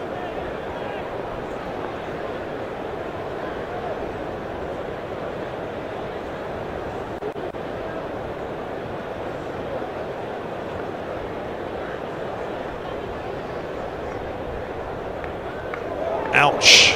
What has that taken? Umpire signals runs, so it wasn't glove, it wasn't arm. I think it was the back of the bat. I think he's gone through with the shot. The replay proved me completely wrong. It was glove.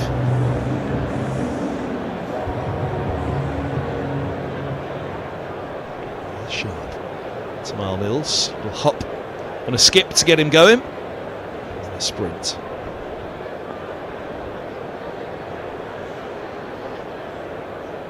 That goes big. That goes very big.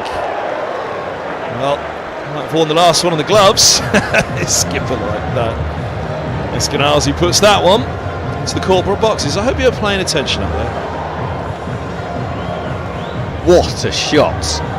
Bang! Oh, nobody even tried to catch it. That is the least brave corporate box I've ever seen. Wouldn't even put the drink down to try and catch it.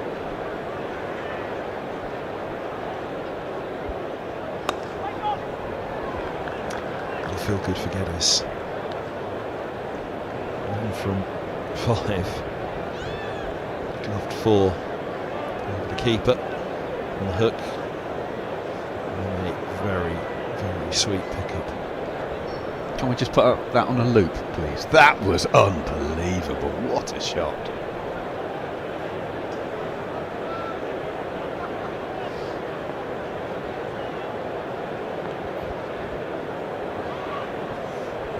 Mills just changing that field again. Backward point inside the circle. Deep cover outside.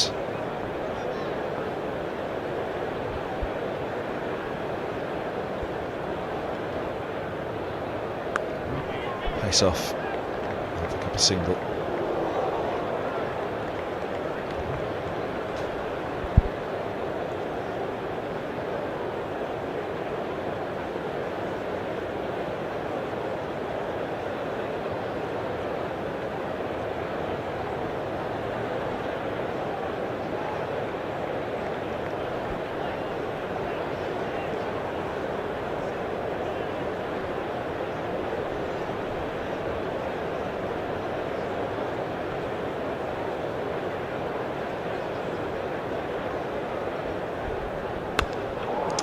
Over that goes.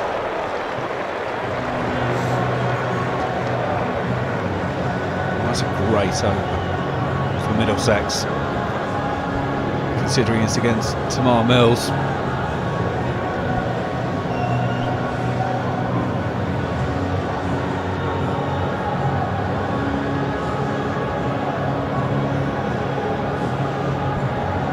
Shot from Eskenazi, just kept going and going.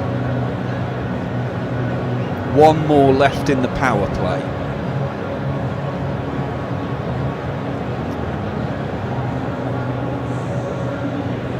Curry is going to bowl his third.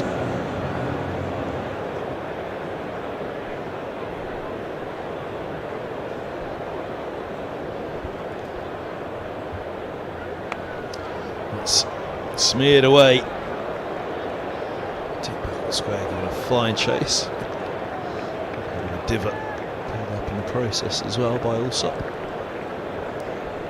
Hampshire batter. Clearly a golfer replaces the divot as he walks back past.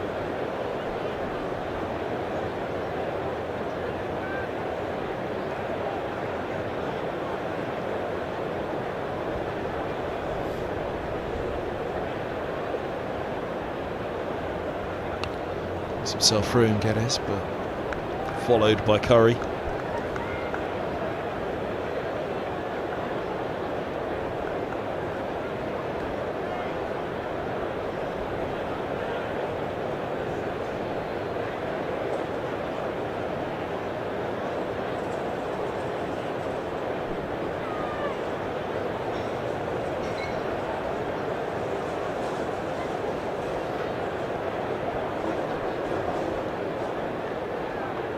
Oh, now he chipped him. Lobs it for a single. Perfectly placed. Come on. No issues. Little 60-degree wedge. Thank you very much. Now hold the putt for a birdie.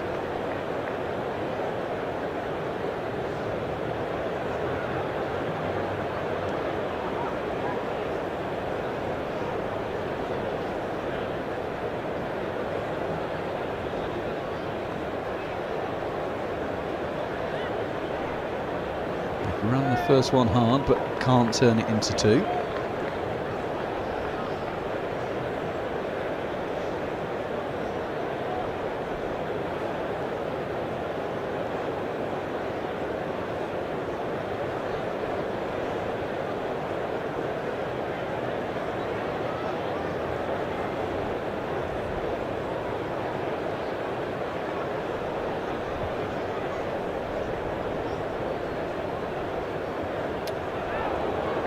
Tucked up by that one.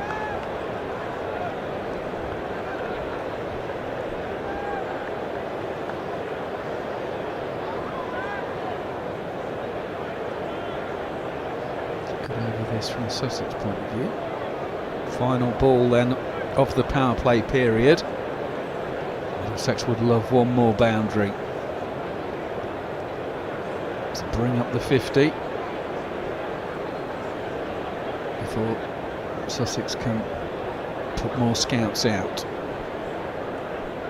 That's a huge shot, and it clears deep backward square. Goodness me. Biggest margins of the ground. Hughes goes after it at the end of the power play. It's the 50 up for Middlesex. Step across, a big swing. Middlesex, number 3.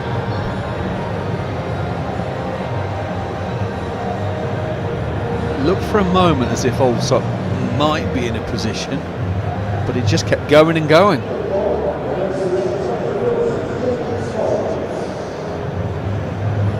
Right, well, Cole's had an afternoon out with the bat. He's going to have a try with the ball now.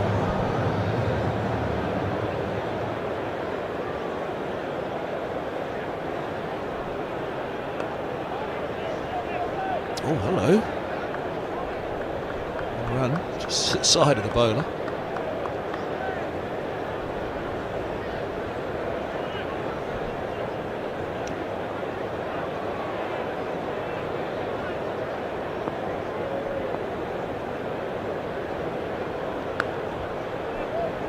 Snaps through the covers for a single. Said that I felt Sussex probably left 20 or so runs out there. It'd be a little light with the short boundary in mind in this game. Feels like in the power play, Middlesex might have left a few runs out there. Not insurmountable though, wickets in hand.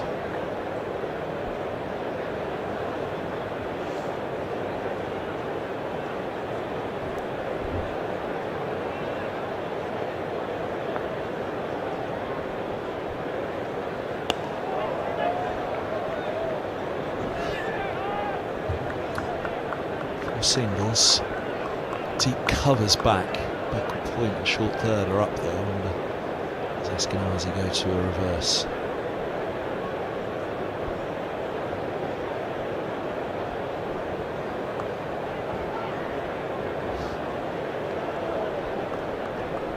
We've got the 3 scouts out on the leg side, deep square leg, deep mid wicket and long on.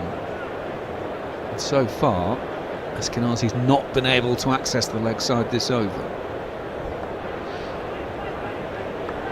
Angle being towards off. Would have been a good one to go for the reverse on that, but yeah, I just wonder. I've seen a bit of a width through him. Spinnaker there, gone after him. There you go. Power play just feels like they might have left a couple out there. Just the 1 wicket now. 6:58 for Sussex had an 18-run advantage on the power play, 54 for 1 for Middlesex, 72 for 2 for the visitors, but of course that extra wicket down.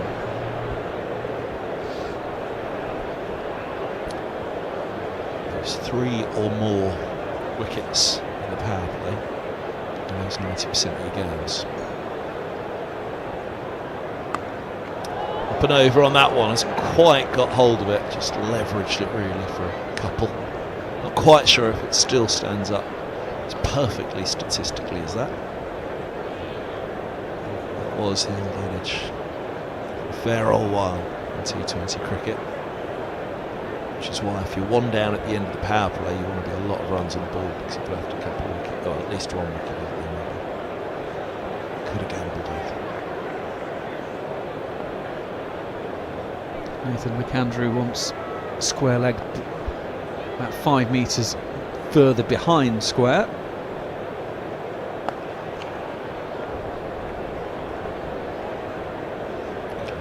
From McAndrew.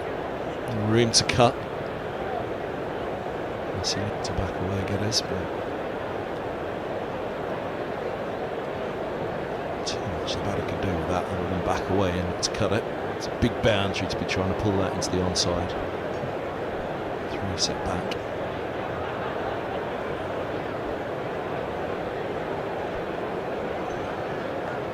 Slow ball straight to the short fine leg. Back quickly enough there, Eskenazi. She ain't gone too far. He's going to feel he's missed out on one there.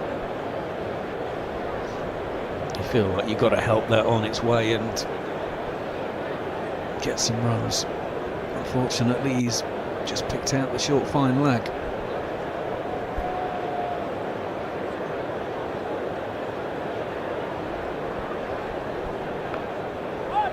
This is good bowling at the moment from Sussex.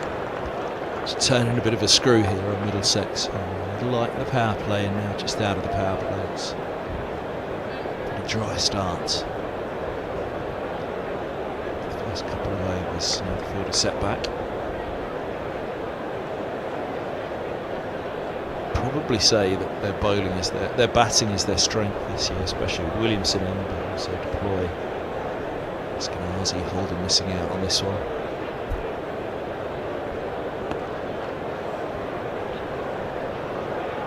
He's in from Surrey. Gone over in the list A.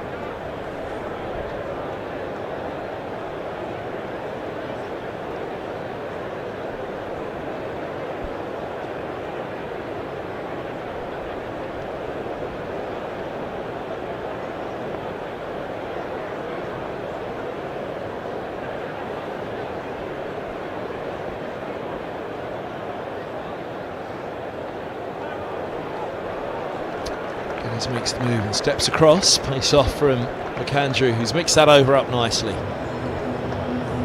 62 for McAndrew, just going for 4 runs.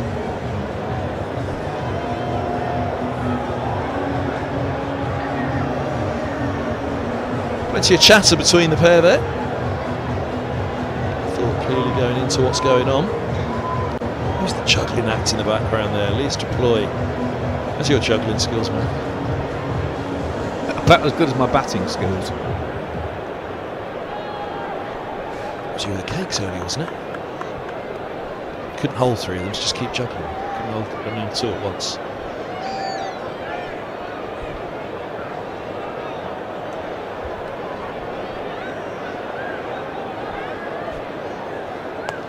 Drift on that for Coles.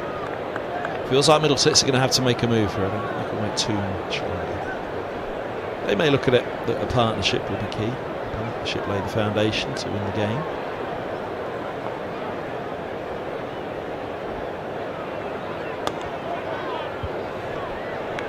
Coles took 20 wickets in 16 games last year's competition. The second of the Sussex bowlers to be over the 20 mark. Tymal Mills was on 24.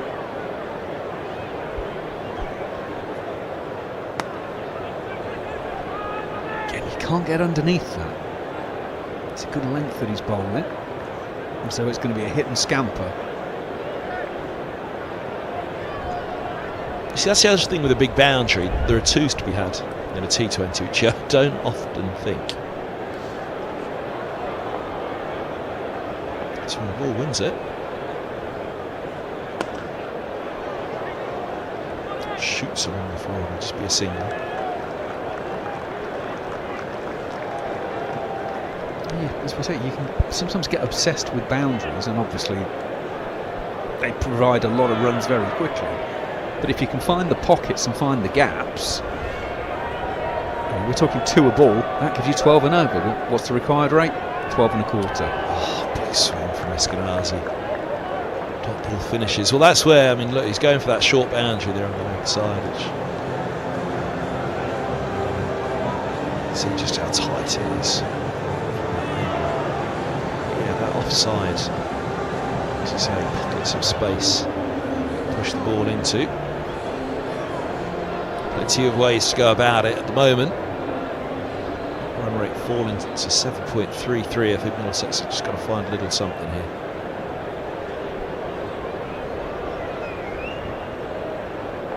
Slow ball again. Now, this could be 2. Picked up just outside the 30-yard circle. Again, there's a good example of it. Long off and long on back. So too deep mid-wicket and deep backward square. There is nobody in the circle on the leg side other than fine leg. Therefore, the bowler's got to do all of that fielding in his follow-through. So, tip and run, take 2. Oh, goes for the scoop. Was it hit? Yeah, exactly that. I mean, if it was there potentially against Coles in the last over, you'd definitely say for McAndrew here. There's 2s to be had in that onside, which just makes the bowler. You talk about knocking a bowler off the line, just dropping 2 to the onside can knock them off the line slightly.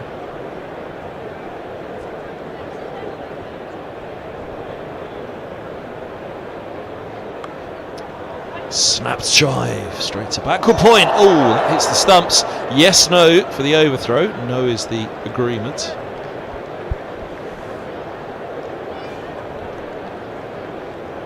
The other thing, of course, if you've got the bowler running around fielding while he's bowling, we all know the time pressures in this form of the game. It means he's going to have to be dashing back to his own mark and then maybe coming into bowl when he's not quite ready to. So again, it just puts that little bit of pressure back on the fielding side.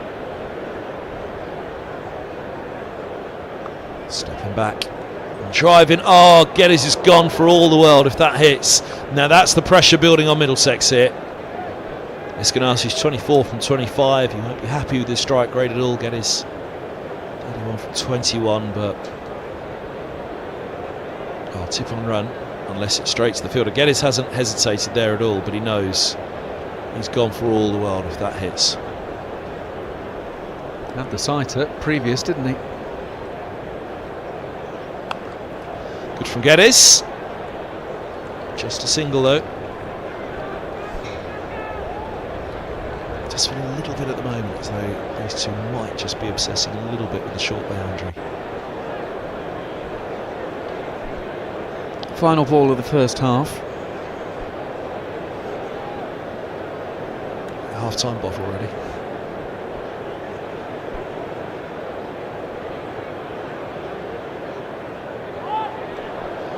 It's another dot ball. McAndrew has gone for 8 off his 2 overs, which will be frustrating Middlesex greatly. A little glance up at the scoreboard there from Eskenazi.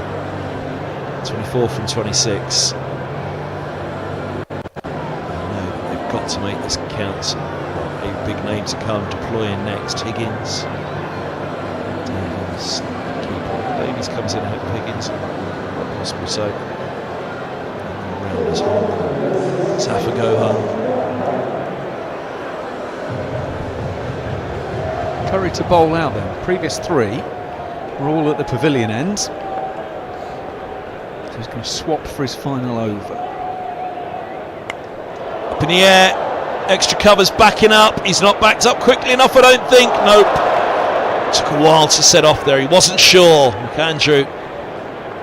He's just starting to back up. Lamb. Apologies. His first couple of steps he wasn't sure, and that just meant he was up against it to get back. Whoa, look at that go. Great piece of camera work that. What's that? 1 in 90 that those get taken. Up again. He's checked it this time though, Geddes, just a single. There we go. He's accessed the offside.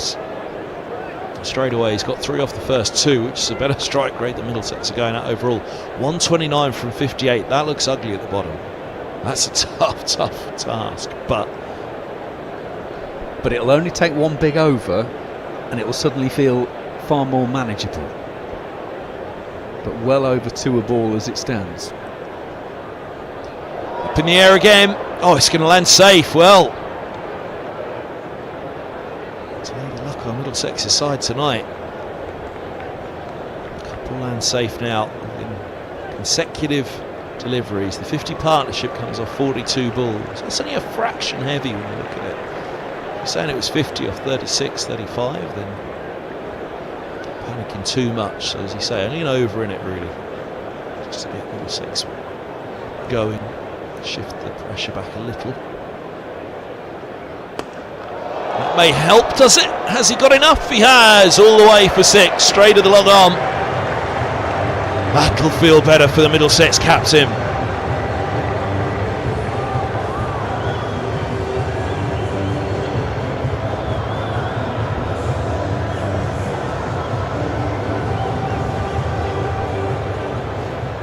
Just a hard hit cricket shot, isn't it?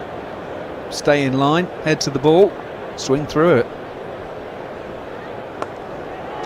And over, extra cover. So this is the over that gets Middlesex going. They'll come back for 2.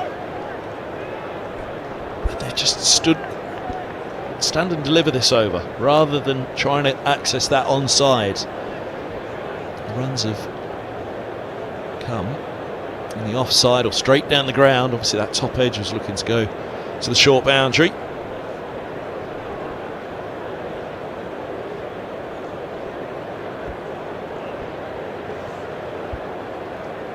Step across and a sweep straight to the backward square. He's picked out the fielder. It's Robinson with a wonderful tumbling catch. That's a couple of screamers in the deep from Sussex.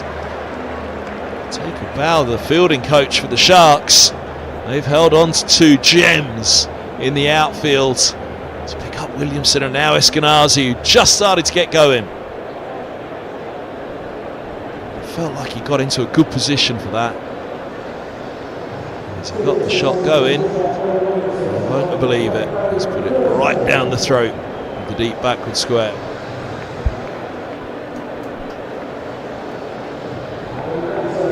Wow.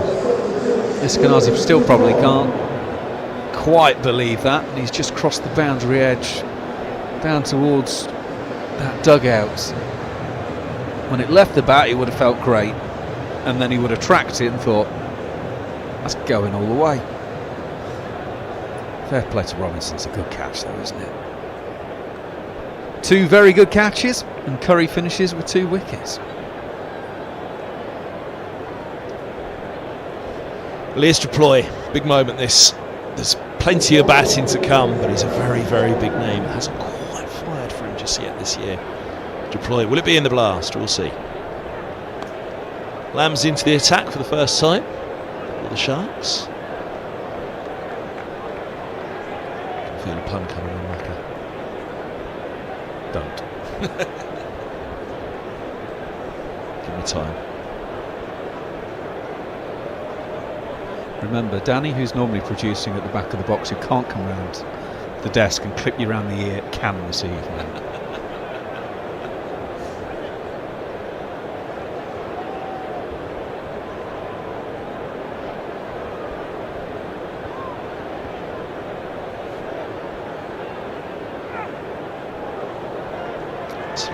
Balls from Lamb. Maybe a tame Lamb. They've got a Lamb and a Curry in the side of the Sharks. It's a spicy matchup. Oh, come on, someone had to. Oh, now it's an overthrow.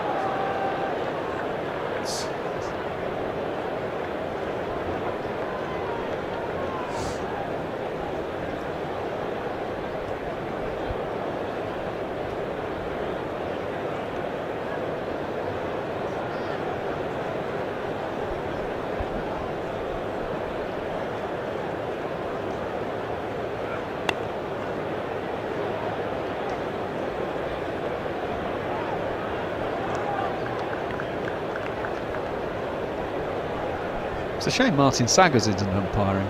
We could have potentially had Saggers Alou. Well, they've seen off Curry. Let's hope they don't make a meal of Lamb. All right, that is now officially it, everybody. Oh, that's a beaut from Deploy. First boundary for the Middlesex number 4 on the reverse.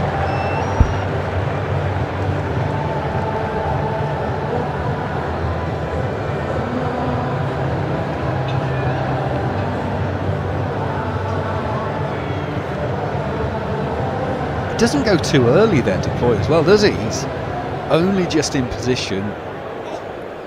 Oh, and the photographer took that one right in the kisser, didn't they? Oh, that's big. Sweet, sweet pick up and put down. Tipped over the bar. Yeah, you nearly had it. Held on to the beer, though. Most important, sir. Good over. Middlesex point of view.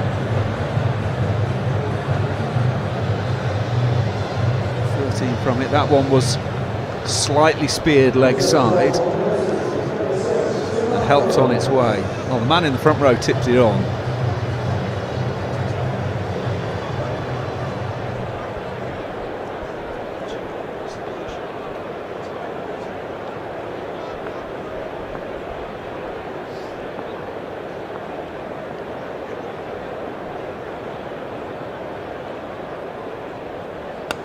Slow ball start for Mills. It's all dug out. They're thinking to, but just the one. This is the one that you talked about for the. This is the 6.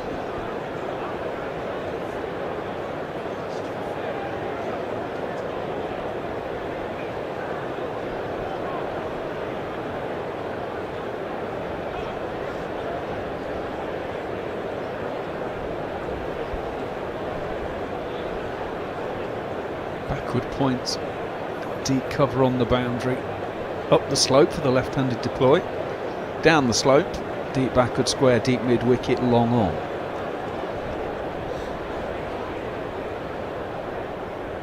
Slow ball again. This was the one, watch out for the man at the end. It wasn't just expensive for Lamb, this. Look at the fancy footwork. Oh, right onto the camera lens. That could have been expensive, couldn't it? I hope there's no damage done there. Very expensive. Let's make sure he signed that waiver beforehand so the Middlesex aren't liable.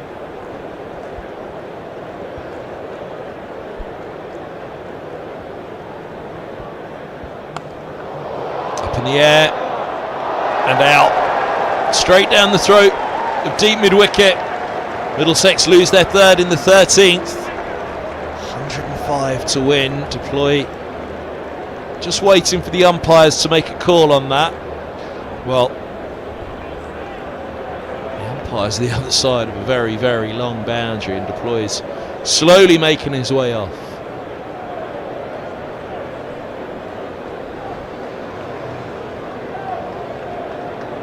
Yep, let's grab that cleanly.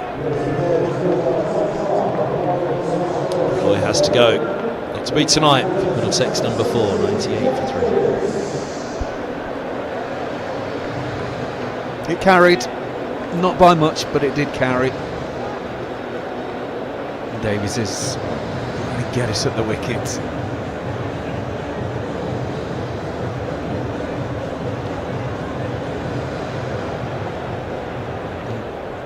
Requirement between runs and balls grows a little bit wider. 105 from 45 now.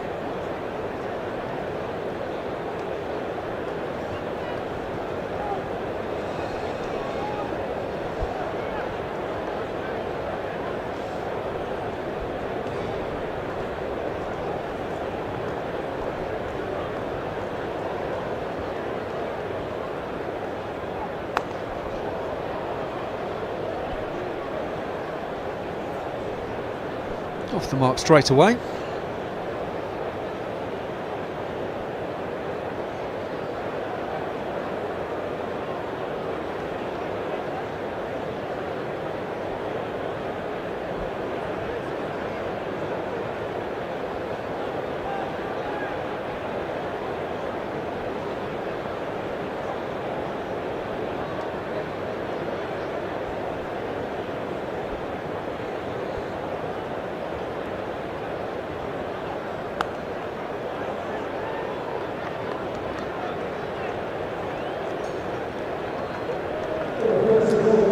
Up for Middlesex. 19th over.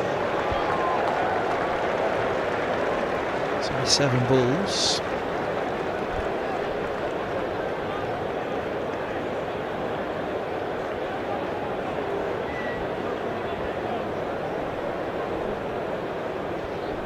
Deep square sent back. Just in the hands of the front Simpson.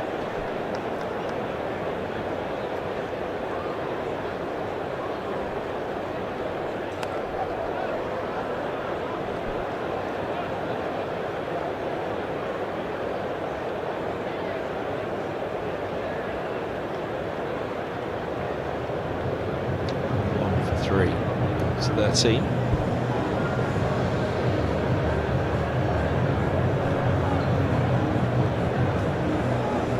Mr. Ploy missing out on that one. Go a little far off. Just get that time 1-2-2 for 4 at this stage. It's taken 13 balls longer to reach 100 than it took Sussex. Robinson's coming back, this time from the pavilion end.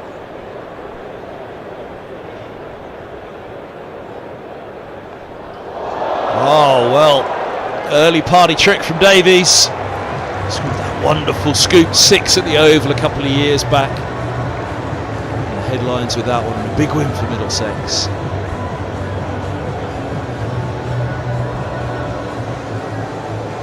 Reserving this punting piece tonight. So what he's doing, he's going across and being in position and almost putting the bat there and using the bowler's pace against him. There's actually a minimum of moving parts in terms of the shot. So clever.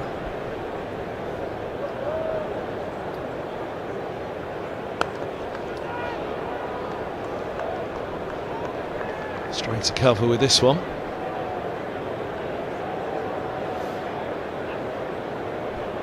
Yeah, a few overs back, we were saying Middlesex are only an over away from levelling this up in terms of where they'd want to be in the chase. I reckon they're a couple of overs out at the moment.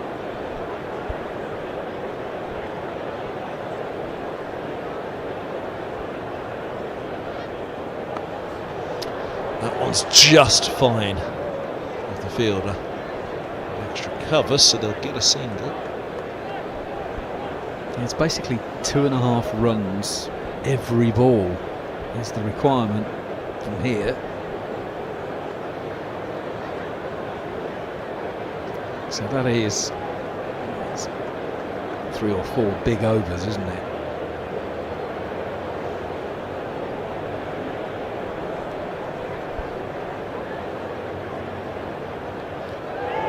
And that is just short. Might have just carried, but it was right into the fingertips, and yeah, it's hurt. How close? I reckon it probably has just carried, but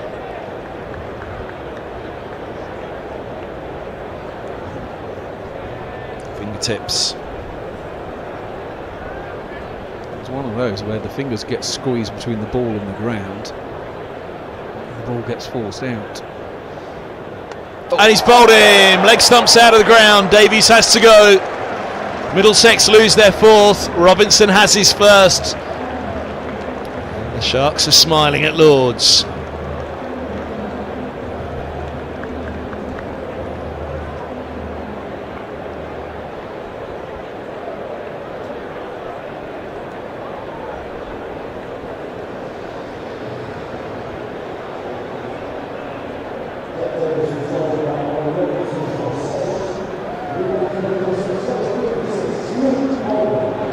International quality. Just goes in. Did he know that Davies was going to go across the stumps? It's a brave decision to bowl at leg stump if he's not anticipating that, but it's worked out for him. Luke Holman made a first-class ton for Middlesex. Here against Kent a couple of weeks back.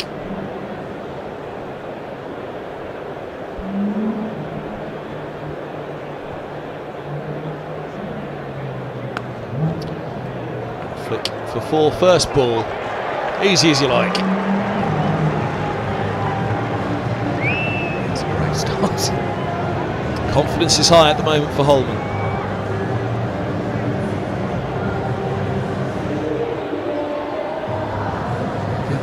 Lowish full toss, turns it away. Carroll didn't have a price of stopping that. 82 from 36.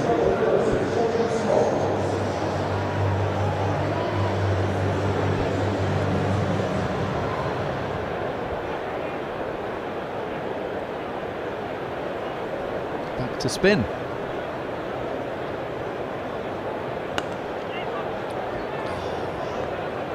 He's missed out there, Geddes. Slightly. Had Holden been available for this, Geddes may well have been the player that missed out. Look down the names in that top order for Middlesex. Here's the batter. Keeping Middlesex's heads above water as the Sharks swirl here at Lord's.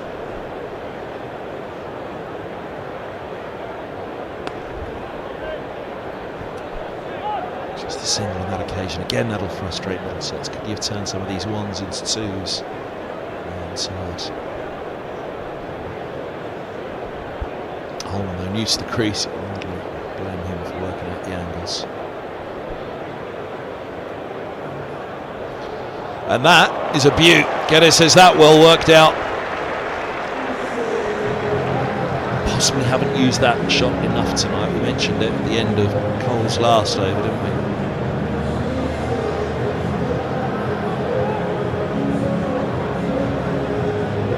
It's a decent delivery. It's a hard shot to play. There's no idea of how well Geddes hit that ball.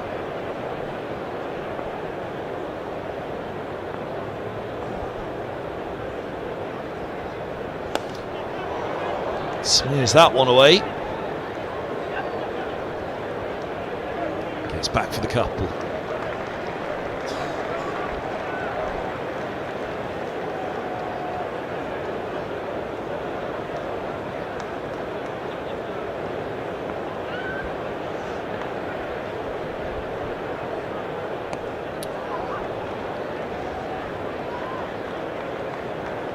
Let's get the big shot away. 120 for 4.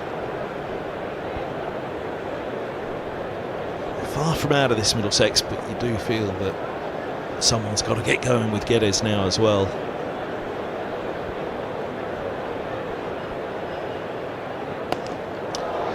This is a man that is full of confidence and in good form at the moment, Holman, and very, very capable of complete destruction. That's a cameo. That's what Middlesex needs. Something to get him right into this game. He's had a good start, a couple of boundaries in his first 3 deliveries. Middlesex 124 for 4. Oh, photo time. Yeah, Holman had just hit the boundary as we took that photo. So Middlesex 21 down at this stage, the 15 over mark. 30 balls remaining.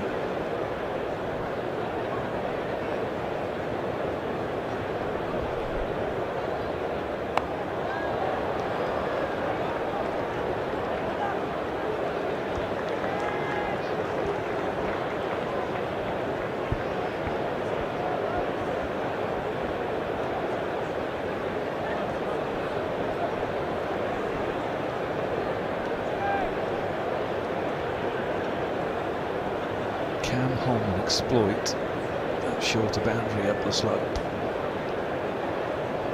Sussex are actually bringing in one of the boundary riders from there. Square legs come into the circle.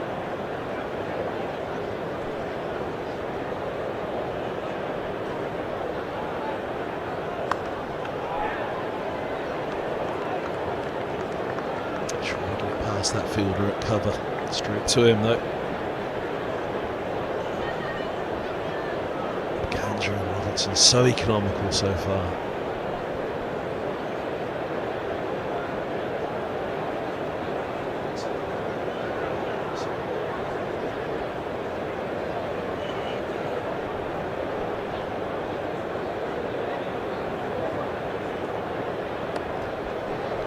Gets that one through. That's brilliant from Holman. Another boundary. 5 balls gone. He's hit 3 boundaries. That is a very nice piece of what he's using. That is squeezed out through point there. And as you can see, the fielder doesn't have that far to go. And he flies away for 4.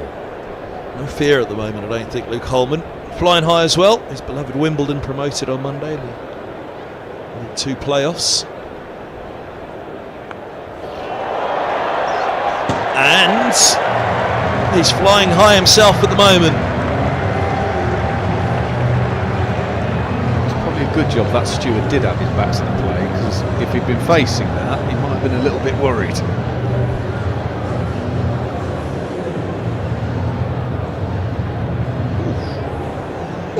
Yep. Yeah, you're right, mate. Oh. Who watches the Watchmen?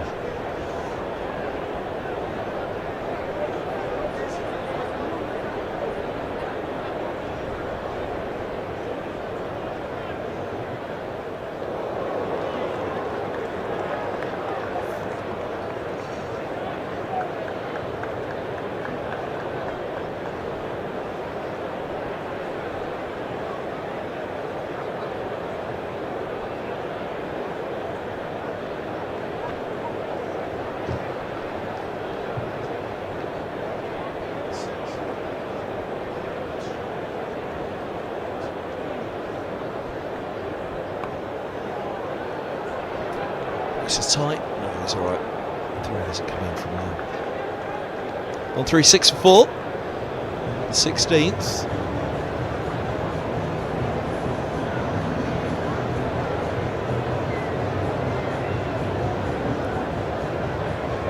Picture for 1,000 words. Picture on Stewart's face. He's the coolest cat in the ground, isn't he? Just lean back a little, that'll be fine. Just relieves cat.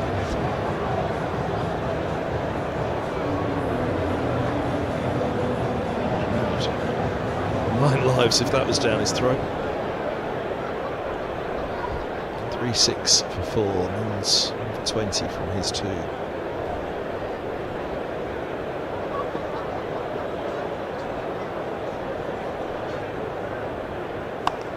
Oh, now. Gone. Dollied it up. Didn't get hold of it at all. Holman on this occasion. He's given his side a little kickstart. We talked about a cameo. Get that. 20 from 9. Get his 49 from 34. They're not out of it yet. Middlesex. Holman has helped. Still a big job to do.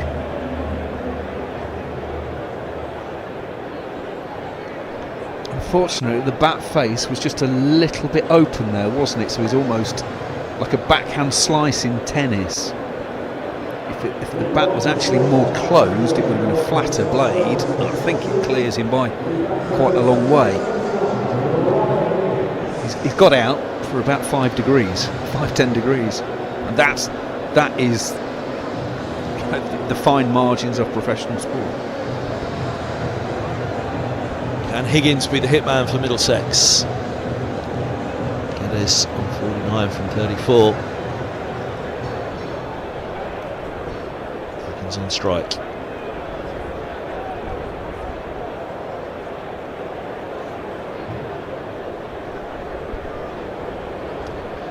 Brooks warming up with some big shots in the background.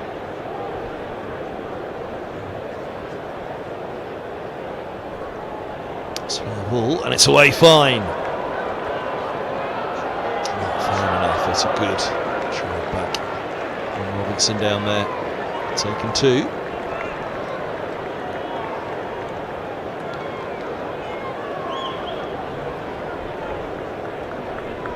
Well, you mentioned that county championship game. Zafar Gohart against Kent with the 6.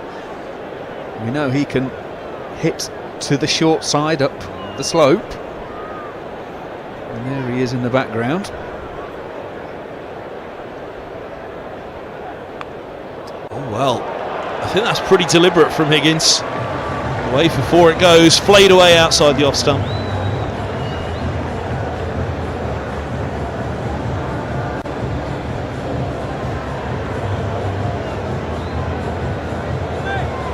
It's a forcing shot. Whether he meant it that fine, only he knows. But as they always say, if you're going to flash, flash hard.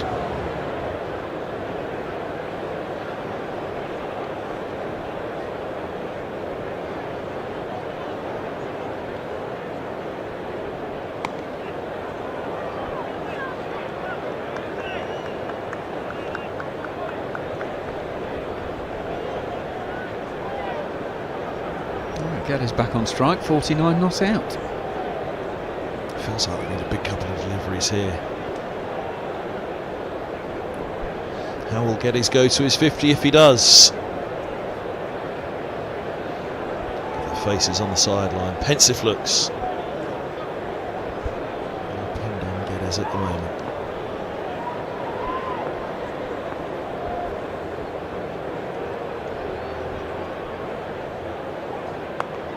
Well, that'll be the 50. They'll keep the strike. The single, 35 balls is 50. It's a pretty good strike rate, 142. A couple of sixes, a couple of fours, 49 minutes. A big few overs to come up here before this is done.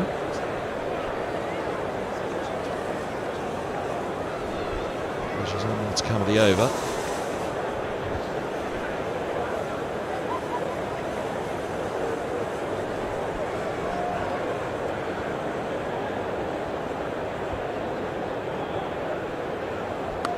Oh, wow. Welcome to the game, Ryan Higgins. Might have just given his side a chance of winning this one. He has nailed that. 150 comes up with this. 50 off the last three is not a ridiculous target for Middlesex. Going to need one very big over, but there's one very big shot that they will hope gets them going.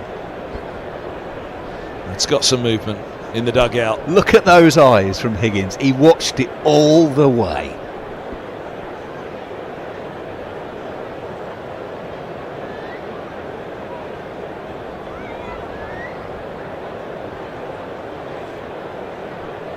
Well, it's either lost or ricocheted off the concrete to the extent that they need to change it. So it's 3 a ball, effectively. 18 balls, 53 runs. So 3 runs every delivery is the equation. Doable. Tricky, but doable.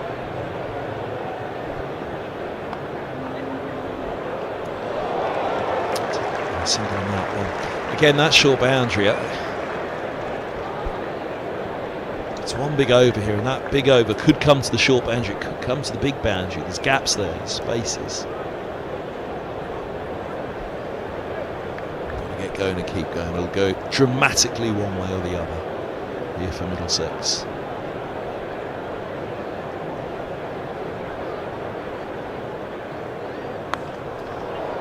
See, there we go. Big boundary, big spaces. Higgins hits that space. Middlesex probably haven't done enough so far in this innings, this time yet. As you say, takes advantage of the space on the leg side. There's no way the two fielders can cut that off. Sun setting, as you can see, just a nice bit of sun clipping the top of the Edrich.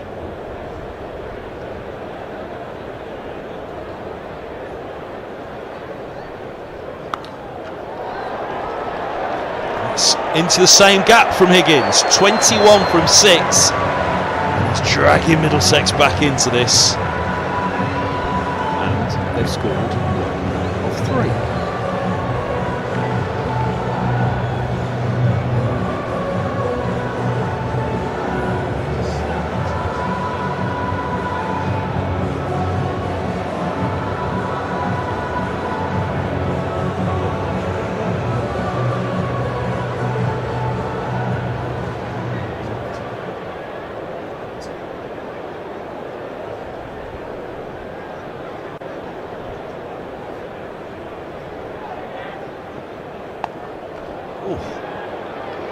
Turn to the bat, might bring them 2. 23 from 7, Higgins. It's an injection Middlesex desperately needed. A big couple of deliveries here coming up. 11 of this McAndrew over. His most expensive so far. Boundary, or 2, before this over's out. Middlesex will not feel this is out of reach. Brilliant. Back at it from McAndrew. Try hitting that one to the boundary, you're saying.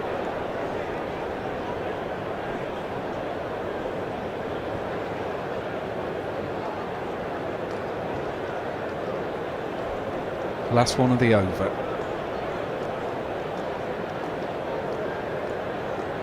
Can Higgins find the rope?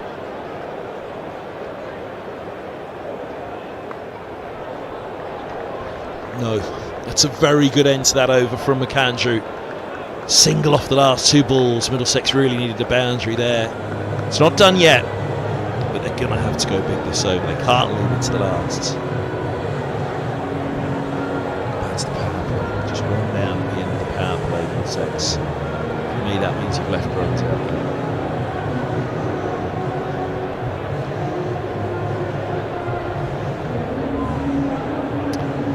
Skyline, sea of blue above Lords, and the Sharks are swimming their way to victory at the moment. Tymal Mills with probably the biggest over of the innings. Oh wow, that might be one of the biggest shots. Nearly into the middle tier. Wow, Higgins has brought his A game today. And the reason I say the biggest over, because if he has a good over with the ball, then you kind of take the pressure off the final over, because you think, well, they can't do it. But if Middlesex have a big over here, then they set up the possibility of the final over.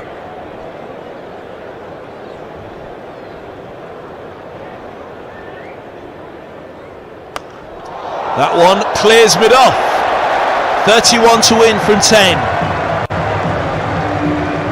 4 balls left to this over. More boundaries off these final 4 deliveries this over, and Middlesex will have a chance in the final over to win it. All you want is to have a chance. Look for a couple more in this over though. Even at 20, I reckon they'll try and get it down into the teens. 34 off 11 for Higgins.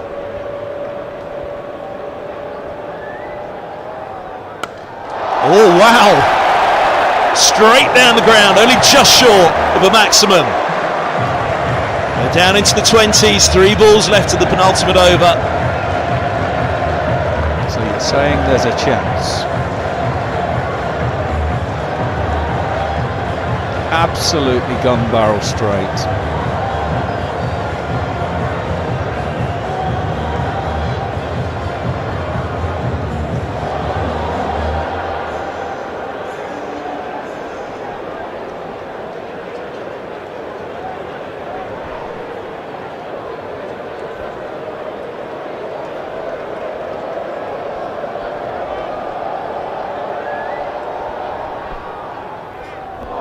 Slow ball.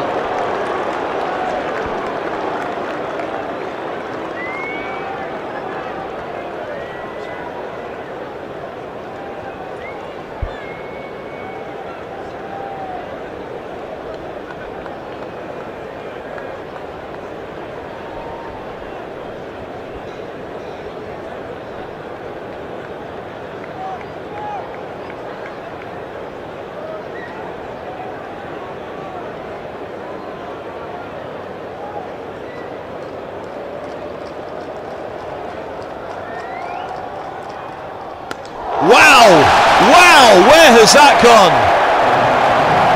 It's top tier for sure. It's a top class performance this from Higgins. He's into the 40s and he's given his side every chance at the very last of dragging this back.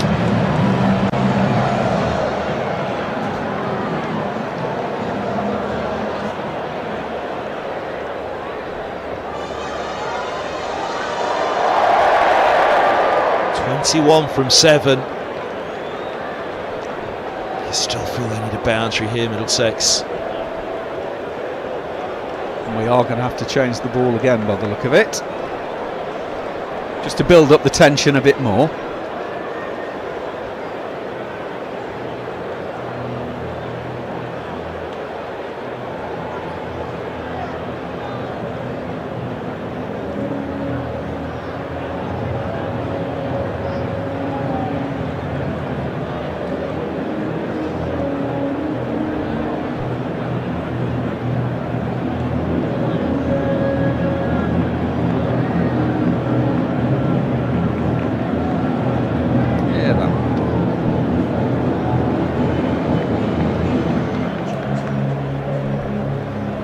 Jules theme tune.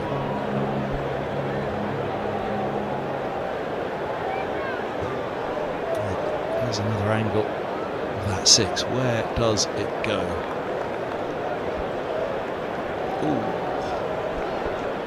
Top tier.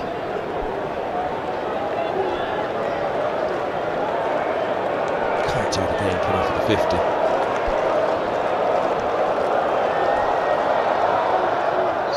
Oh, now that's got to be waist high, hasn't it?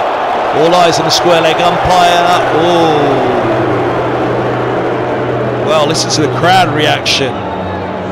Replay, that's going to be interesting. I think everybody in the ground. That looked waist high to me. 82 for 5. It's 21 to win from the last.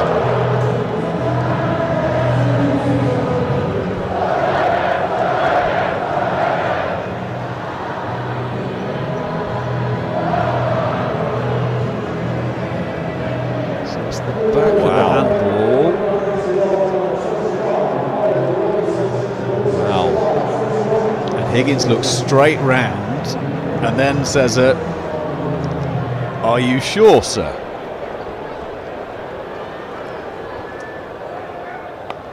Up in the air and out, straight to the fielder. That might be that for Middlesex. They will not be happy about that waist high full toss. The ball before, though, I reckon that looked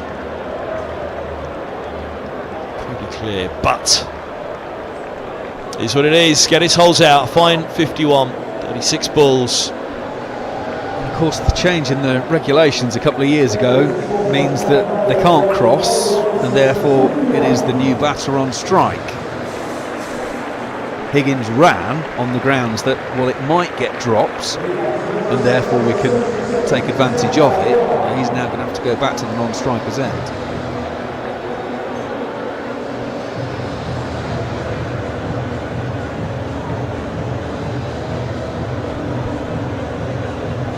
We spoke about earlier wanders to the middle. Zafar Gohar will not have given up hope.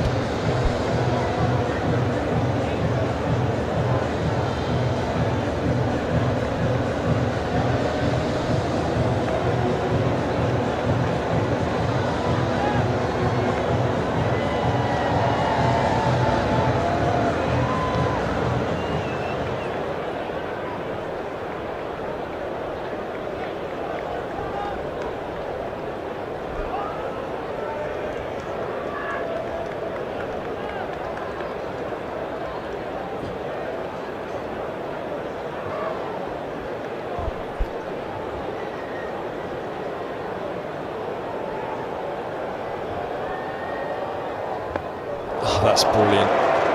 That's brilliant from Robinson. First ball. Mind your toes. He's done very well to get bad on that first ball, Gohar. Well, of course, it now means every ball's got to be a pretty long one. 3 6s and a 4 will do it.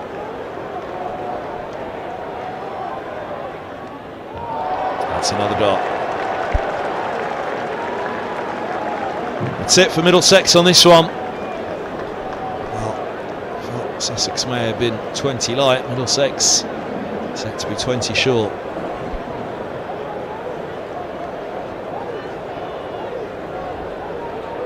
It's been a brilliant bowling performance by Sussex.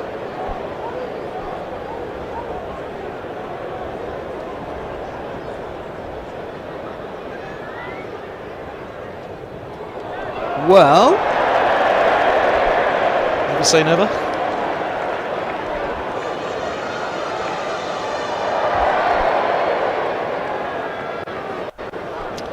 There's economies. Mills 2 for 54 from 4. That's what's kept Middlesex in it, but Robinson, Coles and McAndrew.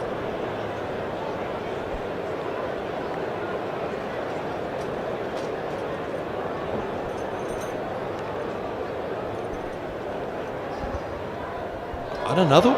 Another wide. Could be a tie. Be quite the tie. Super over, anyone?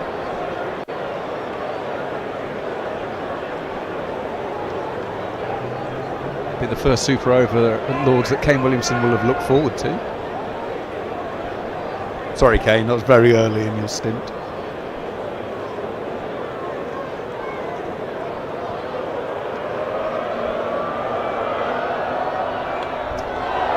Up in the air, just the single. Look at the frustration of Zafagoa there. He hadn't given it up, had he?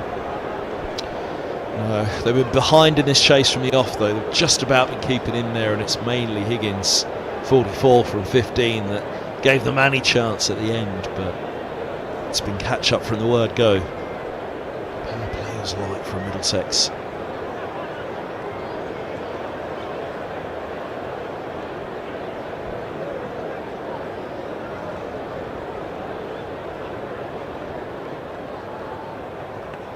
Oh, he's bowled him.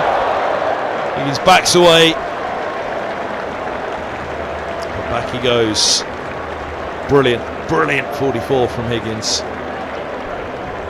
It's a tap on his way from his teammate, Zafagoa. And the Gloucestershire boys, of course. Higgins. Middlesex a chance. He deserved a 50 for the manner of his 44 from 16 as it was in the end. There's the margin.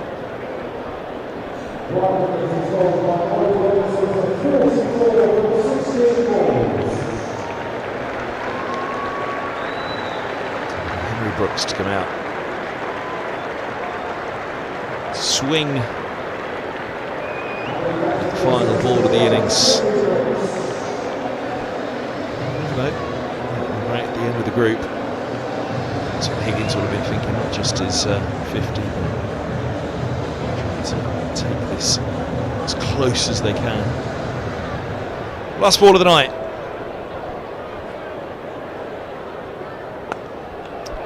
Just a single. Brilliant from Robinson. 3 for 27 from his 4. That's up there. Bowling performances from the Sharks. 186 for 7. Middlesex 17 runs short of their target. A 16-run victory for the Sharks. They were good with the bat. They were brilliant with the ball. Yeah, sometimes you just have to hold your hands up. For a time there, it looked like it was on, and it was going to be a very, very famous run chase. But I mentioned at the top of the coverage, this was the Sussex side that went very deep in this competition last year. Middlesex have pushed them hard. Yeah, it was the bowling what won it for Sussex tonight. I think the batting Middlesex thereabouts. They weren't far off. You know, it's not that big a victory margin, really. In the end, they were just short, but it was only really 1 over in the difference, 1 big over in the difference for Middlesex. They'd be disappointed not to have chased that down, but Sussex have bowled extremely well at Geddes. With a 50 on the losing side, you can see his disappointment there. Stephen Eskenazi, the skipper, has picked the troops up. Take on to Taylor School on Sunday. But it's the Sharks that open with a bit of a win. Fair brace, the former Middlesex man. Pretty happy with his performance of his side. It's all there for Middlesex. 44 Eskenazi, 51 Geddes, 20 from Holman and 44 from Higgins. Look at the strike rates from those two. 20 off 9, 44 off 16. That tells you that kind of strike rate at that part. They just left too many over the top. But hats off to the Sharks. 3 for 27, Robinson kicked the pick. Hughes 2 for 38, not bad either. The economy of McAndrew as well. He took a little bit of tap in his final over, didn't he? His economy was outstanding, as was the spin of Coles. 1 for 25, Gohart from his 3. 1 for 38 difference 4. I just wonder how Salford bowl out of them. But 77 from Coles from 44 deliveries. Middlesex didn't quite have the answer. Yeah, not to be tonight. But of course it is the first outing of the new campaign. So they'll hope to be better as a result of it. As you say, it's Merchant Taylor School against Glamorgan next up. And then Kent at Radlett. So opportunities come thick and fast in this competition. And of course, it will be coming your way on this enhanced stream from Middlesex. Yep, join us on Sunday. A win for Middlesex women earlier today and a defeat for the men in the evening game. Sharks opening up with a victory, and Middlesex, well, there's plenty to take away from that game. It was far from a disheartening defeat to start the campaign against the Sharks that did go far last year. From Andrew McKenna, myself and Kevin Hand, very good night to you all from Lords. The live enhanced stream came to you in association with Daffodil.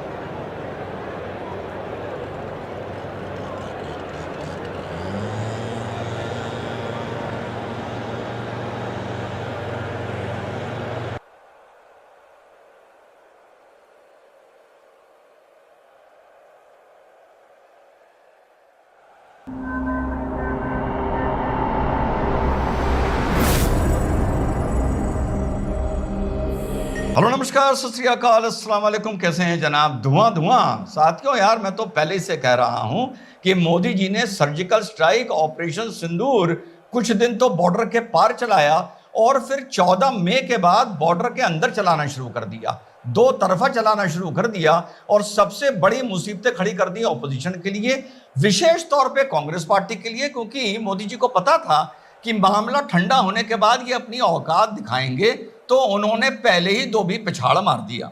अब इसमें मोदी जी की शैतानी भी है और naughtiness भी है। मैं तो बहुत दिन से कह रहा हूं, मैं जल्दी किसी से इंप्रेस नहीं होता, मैं जल्दी किसी को राष्ट्रभक्त घोषित नहीं कर देता, लेकिन इतना मुझे पता था कि मोदी जी की इस चाल में सब फंस चुके हैं।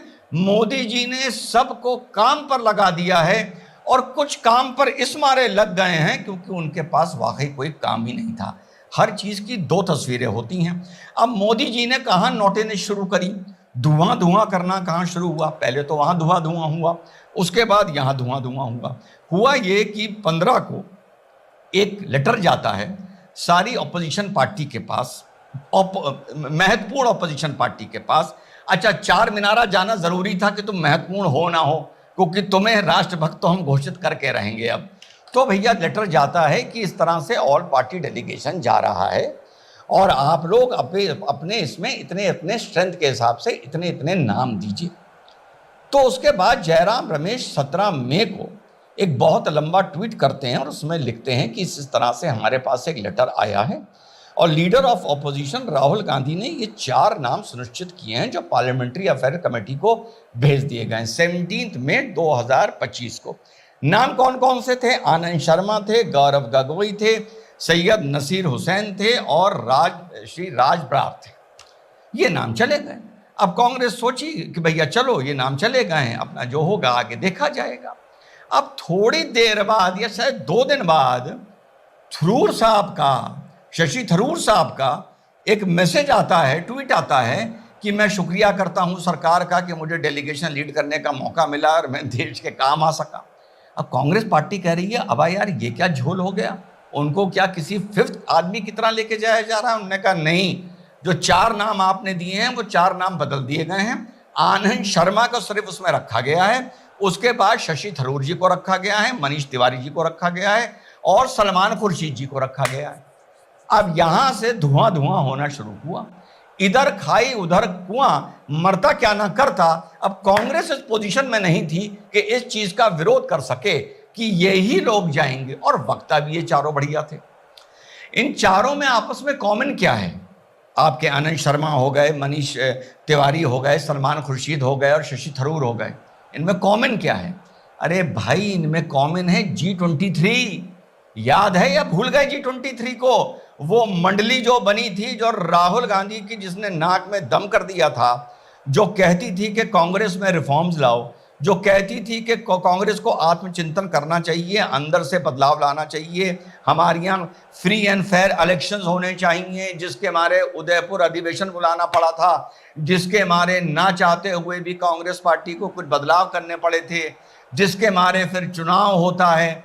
और इस टाइम जब ये G23 कांग्रेस के नेहरू गांधी परिवार पर अटैक कर गए थे, तो खरगे साहब चौड़े होकर इनके सामने खड़े हो गए थे। उसके लिए उनको इनाम मिला पार्टी की अध्यक्षता का। और उस चुनाव में भी आपको याद होगा कि शशि थरूर साहब बीच में कूद पड़े थे। तो ये दुश्मनी वहां की है जहां हमारे चतुर नोटी, हमारे मिस्चीवियस प्रधानमंत्री जी ने एक गुगली मारी और यहां धुआं कर दिया ऑपोजिशन का पॉलिटिकल सर्जिकल स्ट्राइक करके। ठीक, यहां तक ये बात हो गई। अब होता यह है कि ये डेलीगेशन पनामा पहुंचता है। वहां पे शशि थरूर साहब जिस काम के लिए भेजे गए थे उस पर बात करते हुए बोलते हैं कि रीसेंट ईयर्स में, समझ के चलिएगा, रीसेंट ईयर्स में जो नई चीज बदली है कि वो आतंकियों को भी पता चल गया है कि इस हरकत की हमें भी कीमत देनी पड़ेगी। पहली बार भारत ने लाइन ऑफ कंट्रोल और इंडिया पाकिस्तान के बीच में सर्जिकल स्ट्राइक के लिए पार की थी, टेरर कैंप्स पे अटैक करने के लिए, सितंबर 2015 में उरी के बाद। ये line of control Kargil war के बाद टाइम भी पार नहीं करी गई थी। और उसके बाद हमने लाइन ऑफ कंट्रोल और बॉर्डर पार किया पुलवामा के बाद 2019 में। उसके बाद अब पहलगांव के बाद हमने लाइन ऑफ कंट्रोल भी पार किया और इंटरनेशनल बॉर्डर भी पार किया, और पंजाब के हार्टलैंड में पाकिस्तान के वहां पर टेरर हेडक्वार्टर्स पर हमने पहली बार अटैक किया। ये इन्होंने बोला। हिंदी में मैं अनुवाद करके बता रहा हूं वरना वीडियो लंबा हो जाता है। अब इस पे भैया मामला धुआं हो गया। आगे किया गया डॉक्टर उदित राज को, जानता हूं इस आदमी को, बेहद बदतमीज आदमी है, लेकिन 2-3 बार मुझसे उलझा है तो जाहिर सी बात है बदतमीजी में तो भैया आप समझ रहे हैं ना। तो भैया उदित राज क्या ट्वीट करते हैं इस पर, ये करवाया गया क्योंकि ये लैंग्वेज बता रही है, ये उसकी नहीं है। Alas I would prevail over the PM. अब ये कहते हैं कि चलो अब मैं आखिर प्रधानमंत्री पे इस बात का दबाव बना सकता हूं कि वो बीजेपी का प्रवक्ता शशि थरूर साहब को बना दें और वापस लौटने से पहले उनको फॉरेन मिनिस्टर बना दें। ये जो लाइन है, पत्रकार और मॉडरेटर्स और एनालिस्ट इस लाइन को पकड़ के नहीं चल रहे हैं, उनको लौटने पे फॉरेन मिनिस्टर बना दें। ये बात कहीं आगे जाके जुड़ सकती है, याद रखिएगा इसको, आपकी इस बात को।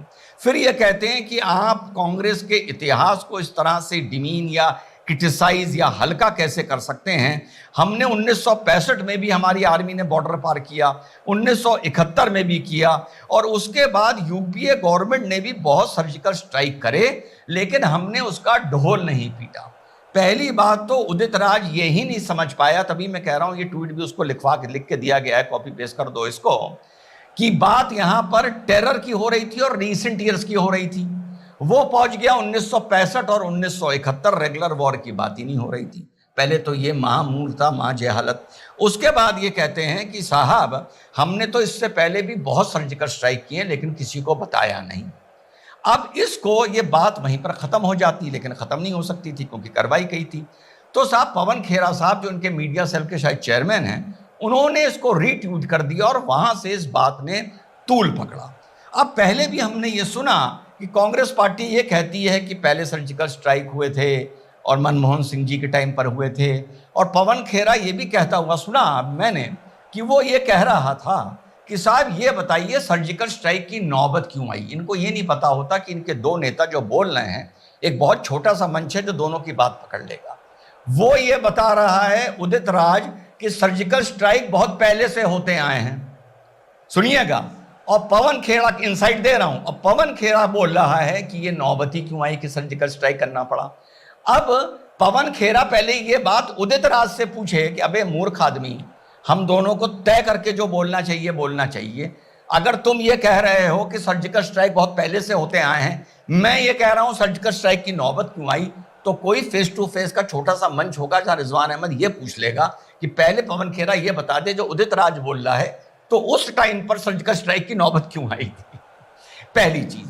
दूसरी चीज, जिस सर्जिकल स्ट्राइक की बात कांग्रेस अक्सर करती है, उदित राज भी कर रहा है, मुझे एक बात समझ में नहीं आती।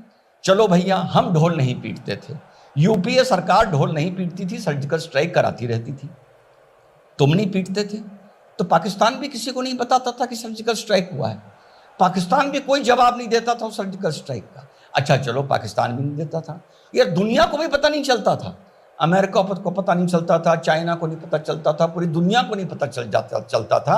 अरे भैया, तुम कैसी सर्जिकल स्ट्राइक करते थे? आर्मी तो ऐसी सर्जिकल स्ट्राइक करती नहीं। क्या वहां पर कांग्रेसी खड़े होके गुलेल से उधर कंचे मारा करते थे क्या? यार क्या बात करते हो? अबे तुम नहीं बताओगे तो पाकिस्तान तो बता देगा ना, दुनिया को तो पता चल जाएगा ना। यानी ऐसी मैनेजमेंट होती थी भारत की कि भारत सर्जिकल स्ट्राइक करती थी पाकिस्तान पर, और पाकिस्तान से कहती थी देखो किसी को बताना नहीं, थोड़े हमारे कार्यकर्ता, फौज नहीं, गुलेल से सिर्फ तुम्हें कंचे फेंक फेंक के मारेंगे, और पूरी दुनिया को मैनेज कर लेती थी कि किसी से ना बताना कि हमने कंचे फेंक फेंक के मारे। ये है इनका हाल। अब आगे चलते हैं। आगे मैं चलते हुए बस इतना ही कहूंगा साथियों कि इस टाइम हर आदमी अपना काम कर रहा है। मैं बहुत जल्दी किसी से इंप्रेस नहीं होता, कम से कम 5 साल 10 साल जब तक एक आदमी की दिशा धारा ना देख लूं, मैं इंप्रेस नहीं होता। और राष्ट्रभक्ति का जो मेडल है, ये तो मैं बड़ी मुश्किल से भैया किसी के सीने पर पहनाता हूं। मैं भी जीवन में लगा हुआ हूं कि मरते वक्त तक मैं कुछ ऐसा कर जाऊं कि मुझे भी लोग मरने के बाद राष्ट्रभक्त बोले। हर आदमी अपना काम कर रहा है। मोदी जी अपना काम कर रहे हैं, समझते जाना। उन्हें जो करना था उन्होंने हासिल कर लिया, बॉर्डर के पार भी कर लिया और इधर भी कर लिया, ठीक। और इधर भी बहुत से लोग काम पर लगे हैं जिनके पास काम नहीं था, तो उन्हें भी कुछ हासिल करना था। अब मोदी जी ने कहा कि सुनार को हीरे की परख होती है, कि इस काम के लिए इस वजह से इन आदमियों को भेजो। जैसे कल मैंने केजीबी का बताया था, हर तरह के लोग इनके पास होते हैं, कहां पर कौन बेटर फिट होगा वो ये चूज करके मिशन पे, ऑपरेशंस पे भेजते हैं। जब मैं पुतिन पर कल वीडियो मैंने अपलोड किया था, तो ये जो पूरी टीम गई है उसमें कुछ मुख्य लोग ऐसे हैं जिनको बड़ा स्ट्रेटेजिकली प्लान किया गया है। मींस हमारी बात कौन सी गैलरी तक पहुंचनी चाहिए, कहां तक पहुंचनी चाहिए, ये सोच के किया गया है। और इसमें ये भी खुश हैं कि इनको चमकने का मौका मिल रहा है, और मोदी जी खुश हैं कि संदेश दुनिया में अच्छा जा रहा है, और यहां पर ऑपोजिशन में आपस में धुआं हो रहा है, विशेषकर कांग्रेस पार्टी में। तो यार एक बात बताऊं, दिल किसी से ना जल्दी लगाया करो। तुम लोग दिल बहुत जल्दी लगा लेते हो, वरना कुछ लोग जिनसे आजकल आप लोगों ने दिल लगा रखा है, फिर उनकी मैं पुरानी बातें बताने लगूंगा तो खल जाएंगे मेरे भाई, बहुत बुरा लगेगा।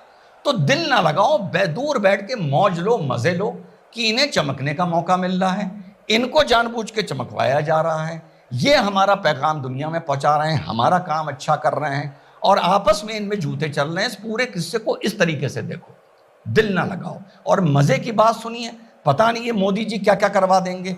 इसी डेलीगेशन के साथ, शशि थरूर जी के डेलीगेशन के साथ एक जेएमएम के सांसद साहब भी गए, सरफराज अहमद नाम है उनका। भैया उनको तो जब उनको वहां पे किसी मंदिर में इन्वाइट किया गया, अब ये लोग तो यहां पर गंद मचाने के लिए ये सब करते हैं। पनामा में इनको दिखाना था कि हम कितने सेकुलर आदमी हैं, मोदी जी क्या क्या ना करवा दें लोगों से। तो भैया ये भी मंदिर में पहुंच गए और बाकायदा हाथ बांध के वहीं खड़े रहे, और शशि थरूर साहब ने इस बात की बड़ी तारीफ करी। तो हमारे जेएमएम के सांसद साहब सरफराज अहमद साहब पता है क्या बोलते हैं कि जब बुलाने वाले को एतराज नहीं तो फिर जाने वाले को क्या एतराज। भैया उन मुल्कों में दिखाना है ना कि हम कितने खुले दिमाग के हैं, सारी गंदगी तो यहाँ हिंदुस्तान में आके करनी होती है। तो ये और एक बड़ा मज़ेदार कांड हुआ है कि सरफराज अहमद बोलते पाए गए हैं। वैसे तो कोई सुन नहीं रहा है सरफराज अहमद जी को, पर उनकी एक चीज़ वायरल हो रही है कि सरफराज अहमद को इस डेलीगेशन के चक्कर में वहाँ मना करते तो बुरे बन जाते, पनामा के एक मंदिर में जाके हाथ जोड़ के खड़ा होना पड़ा और कहना पड़ा कि जब बुलाने वाले को एतराज़ नहीं तो जाने वाले को क्या एतराज़ है। वाह वाह, क्या मीठा सेकुलरिज्म है, वाह, तुम्हारी जुबान चूम लूं मैं। जय हिंद, वंदे मातरम, खुदा हाफिज।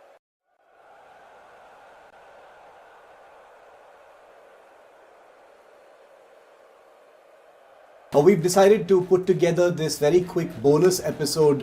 We usually do one episode a week, but this is a bonus episode this week because Vishnu and I thought that drones is something everyone's talking about, Vishnu. Yeah. The Made in India drone story in Operation Sindoor is probably one of the biggest headlines in this operation. Can actually go to a particular area by day or by night. It then goes into a terminal dive, hits that target, knocks it out, and that's where it gets destroyed as well. It's a suicide weapon. My mind is racing to think what kind of targets this must have hit. Is that warfare in the subcontinent has changed. It's changed completely. The era of drone warfare, which we've seen in other parts of the world, we've seen it in West Asia, we've certainly seen it in Russia, Ukraine, is now over here. We both saw a few things which we may be able to touch upon a little bit, because I know there are sensitivities. We're going to get in trouble with the question that's coming. So by popular demand, and because our viewers are in the Operation Sindoor atmosphere right now, we've decided to put together this very quick bonus episode. We usually do one episode a week, but this is a bonus episode this week because Vishnu and I thought that drones is something everyone's talking about, Vishnu. In our first episode, we talked quite a bit about drones, but clearly people haven't had enough. And you and I have also been able to collect a lot more information, and it was much bigger than we initially imagined. The Made in India drone story in Operation Sindoor is probably one of the biggest headlines in this operation, Vishnu. Taking from what we spoke about in the last episode, and I'll read out the list. I'm getting this ever-expanding list of Indian drones of all kinds that were used either kinetically or in support roles or flying in POK or Pakistani airspace, keeping eyes on targets and things like that. What are you hearing? I think what the larger sense I have in terms of this entire operation is that warfare in the subcontinent has changed. It's changed completely. The era of drone warfare, which we've seen in other parts of the world, we've seen it in West Asia, we've certainly seen it in Russia, Ukraine, is now over here. And there is a sense that this is going to be the way forward. It's going to be increasingly AI-enabled, machine learning-enabled, all sorts of drones, some as small as the palm of your hand, some which are absolutely gigantic, which are going to dominate the warfare space, the war space as it were. They'll all be unmanned. They may be operating in conjunction with manned platforms. But what we've seen this time around was absolutely huge, because when you look at the Pakistani offensive on the first couple of days, they put in up to 400 odd drones right from the Siachen Glacier to Bhuj in Gujarat. The entire frontier. And what they were trying to do over there is very interesting, and it's something that we need to be alert to, and we were, fortunately.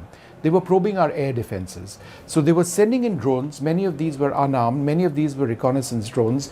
Many of these, had they been engaged, would have let Pakistan know the rough proximity, the location of our surface-to-air missile units, our air defense units, which is why our planners had to stay super smart, and they had to have the ability of discriminating between the drones which the Pakistanis sent in. Were they larger drones which were equipped with bombs or bomblets and missiles, or were they really small drones which were fulfilling a tactical sort of mission? Designed to trigger a response. Because as we discussed last time around, you don't fire a $2 million round, a missile, surface-to-air missile, against a drone which costs less than $1,000 odd. You just don't. Why? Because you don't have that many surface-to-air missiles of any class. Nobody does. Which is why what we saw from Pakistan was, in terms of numbers and volumes, was fairly large. India did the same, but obviously using different technology, meeting different military requirements as well. We had swarm drones which were used. We had drones which went in, small ones, for reconnaissance missions. We presumably had larger ones for reconnaissance missions, and also any number of suicide drones that went in. Loitering munitions, Loitering munitions. And I think let's talk just by, and identify and tell our viewers what a loitering munition is. These are suicide weapons. They're called suicide drones. Now, we've got something called the Sky Striker. We've got something called the Harpy, and we've got something called the Harop. There are other ones as well. There are some really good companies manufacturing all of this. The drones there were some fully Indian ones also. Yeah, the drones which I identified are now being manufactured by the Adanis in India. You've got something called the Jonet, which is manufactured also in India, I think by Idea Forge and DRDO. There are other loitering drones. The JM1 is manufactured by Jonet. Jonet's the name of the company. Idea Forge makes a few other drones that are in the mix. Right. And so all of these are interesting. Then there's also the TASL ALS, which is a Tata Advanced Systems Limited drone, long-range precision strikes. So basically what a loitering drone does is, depending on its range, it can actually go to a particular area by day or by night.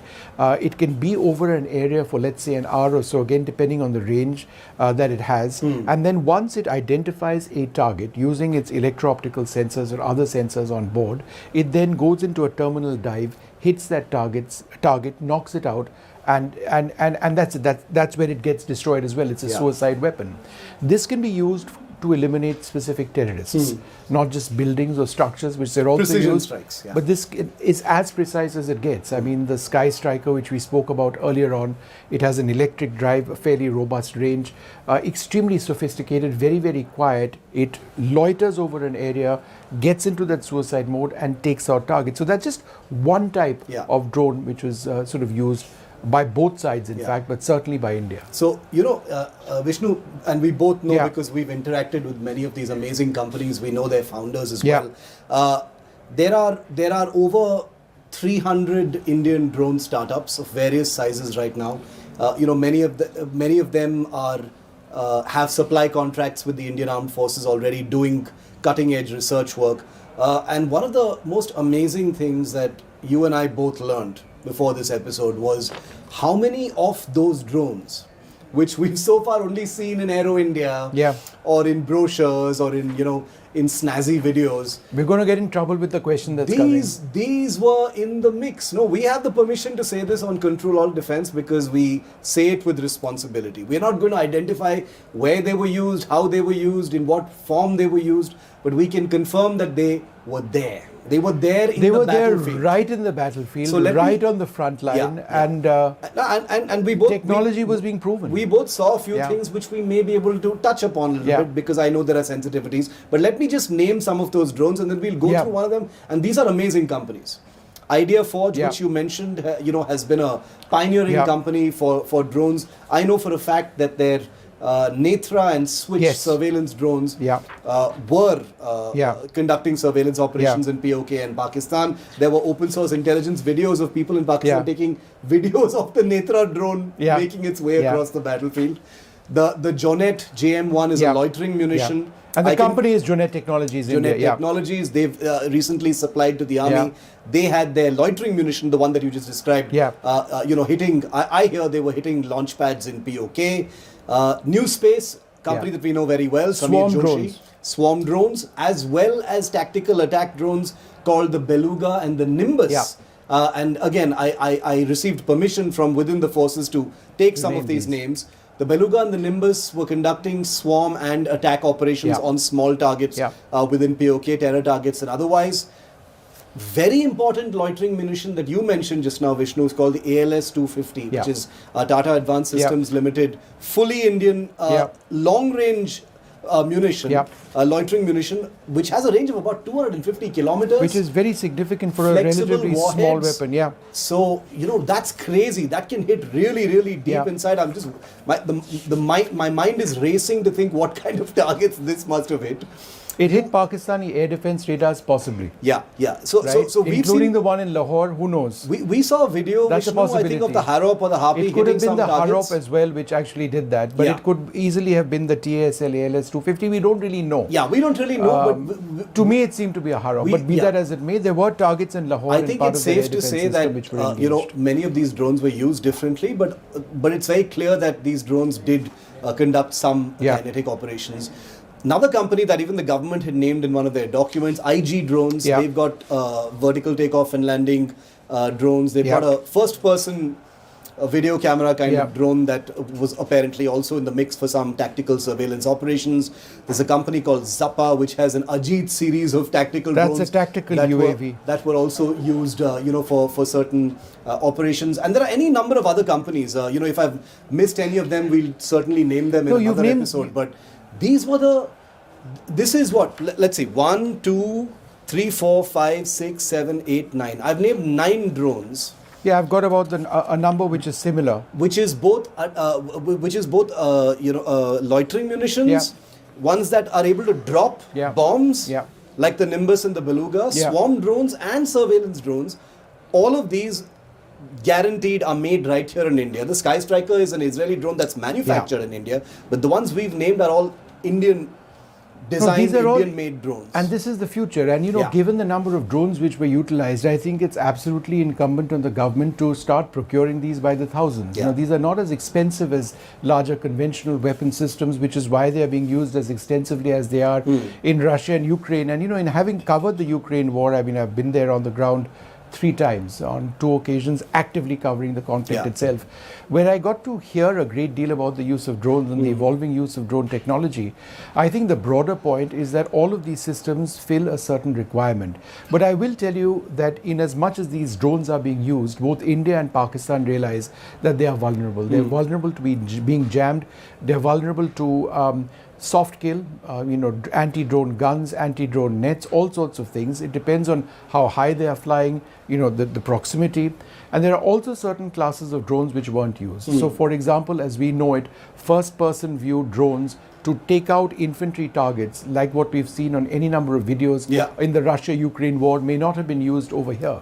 But what we've seen in the Russia-Ukraine war is absolutely crazy, where you've got daytime video of little drones following a soldier around, and then with the soldier having no place to escape, and then hitting that soldier, exploding and killing him. That sort of warfare perhaps did not take place this time around, but the technology certainly exists. But where manufacturers of drones in India will need to adapt further, and this is true of any drone manufacturer, is the use of jamming actively by the enemy, which means you're going to have to find a way around that. You're going to have to ensure that you have a more reliable way of communicating with your drone.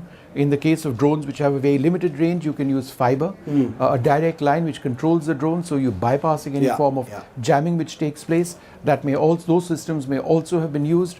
But I think when it comes to the drone in surveillance operations and also offensive operations, taking out tanks, taking out semi-hard structures, it's absolutely huge. Think about what happened, Shiv, to the tank, which has been a mainstay of warfare since the First World War. And you saw some at the line of control. And I saw drones along with them because surveillance was being provided by drones for all sorts of formations, including tank formations. In fact, I'm not saying anything controversial or a secret here, because they displayed it for us. So there's a drone here and there's a tank right next to it.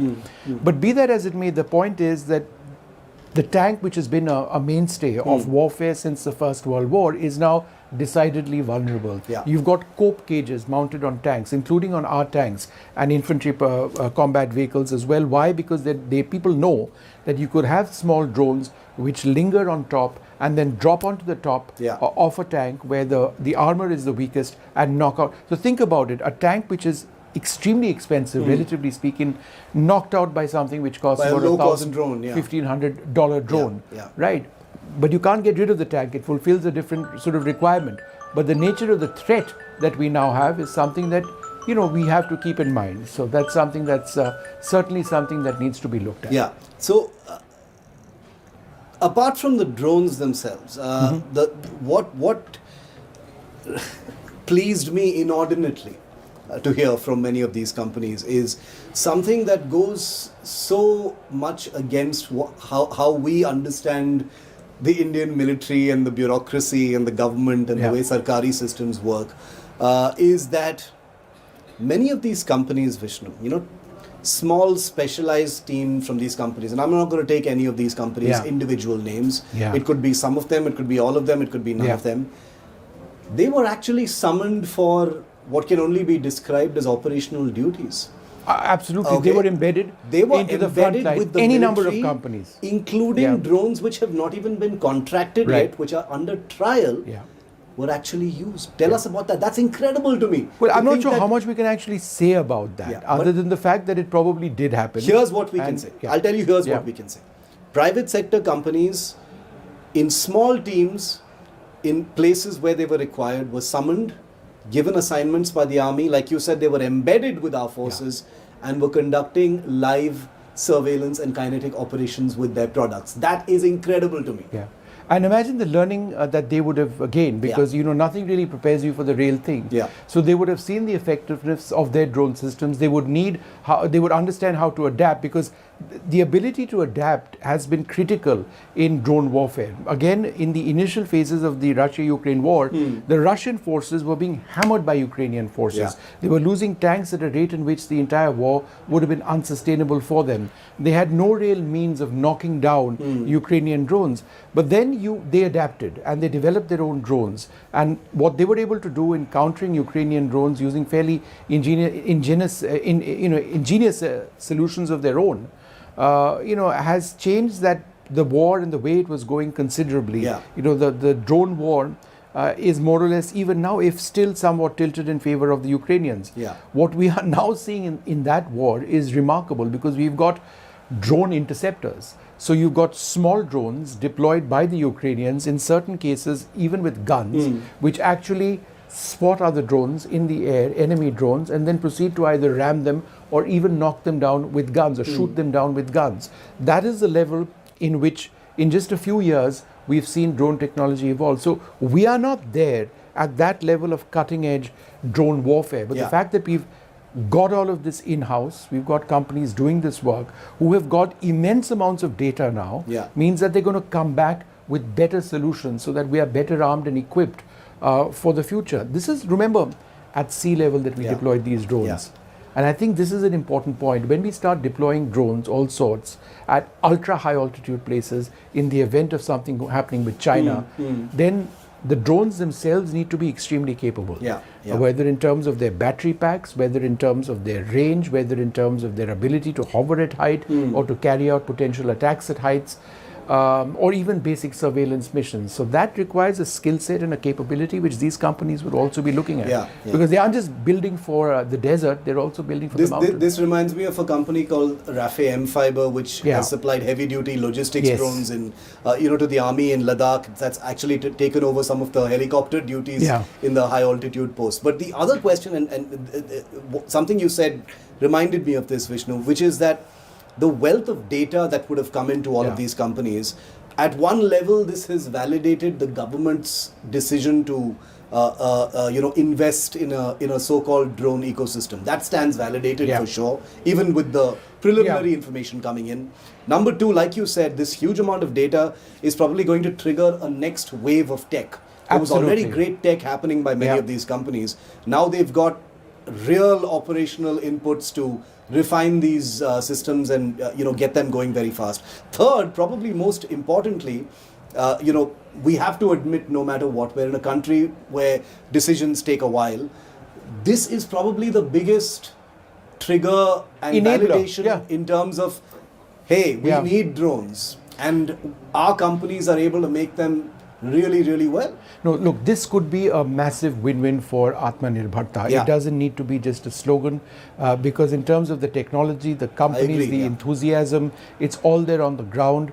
In terms of the ecosystem, it basically means those who can actually manufacture, components, and that's something which obviously exists in-house as well.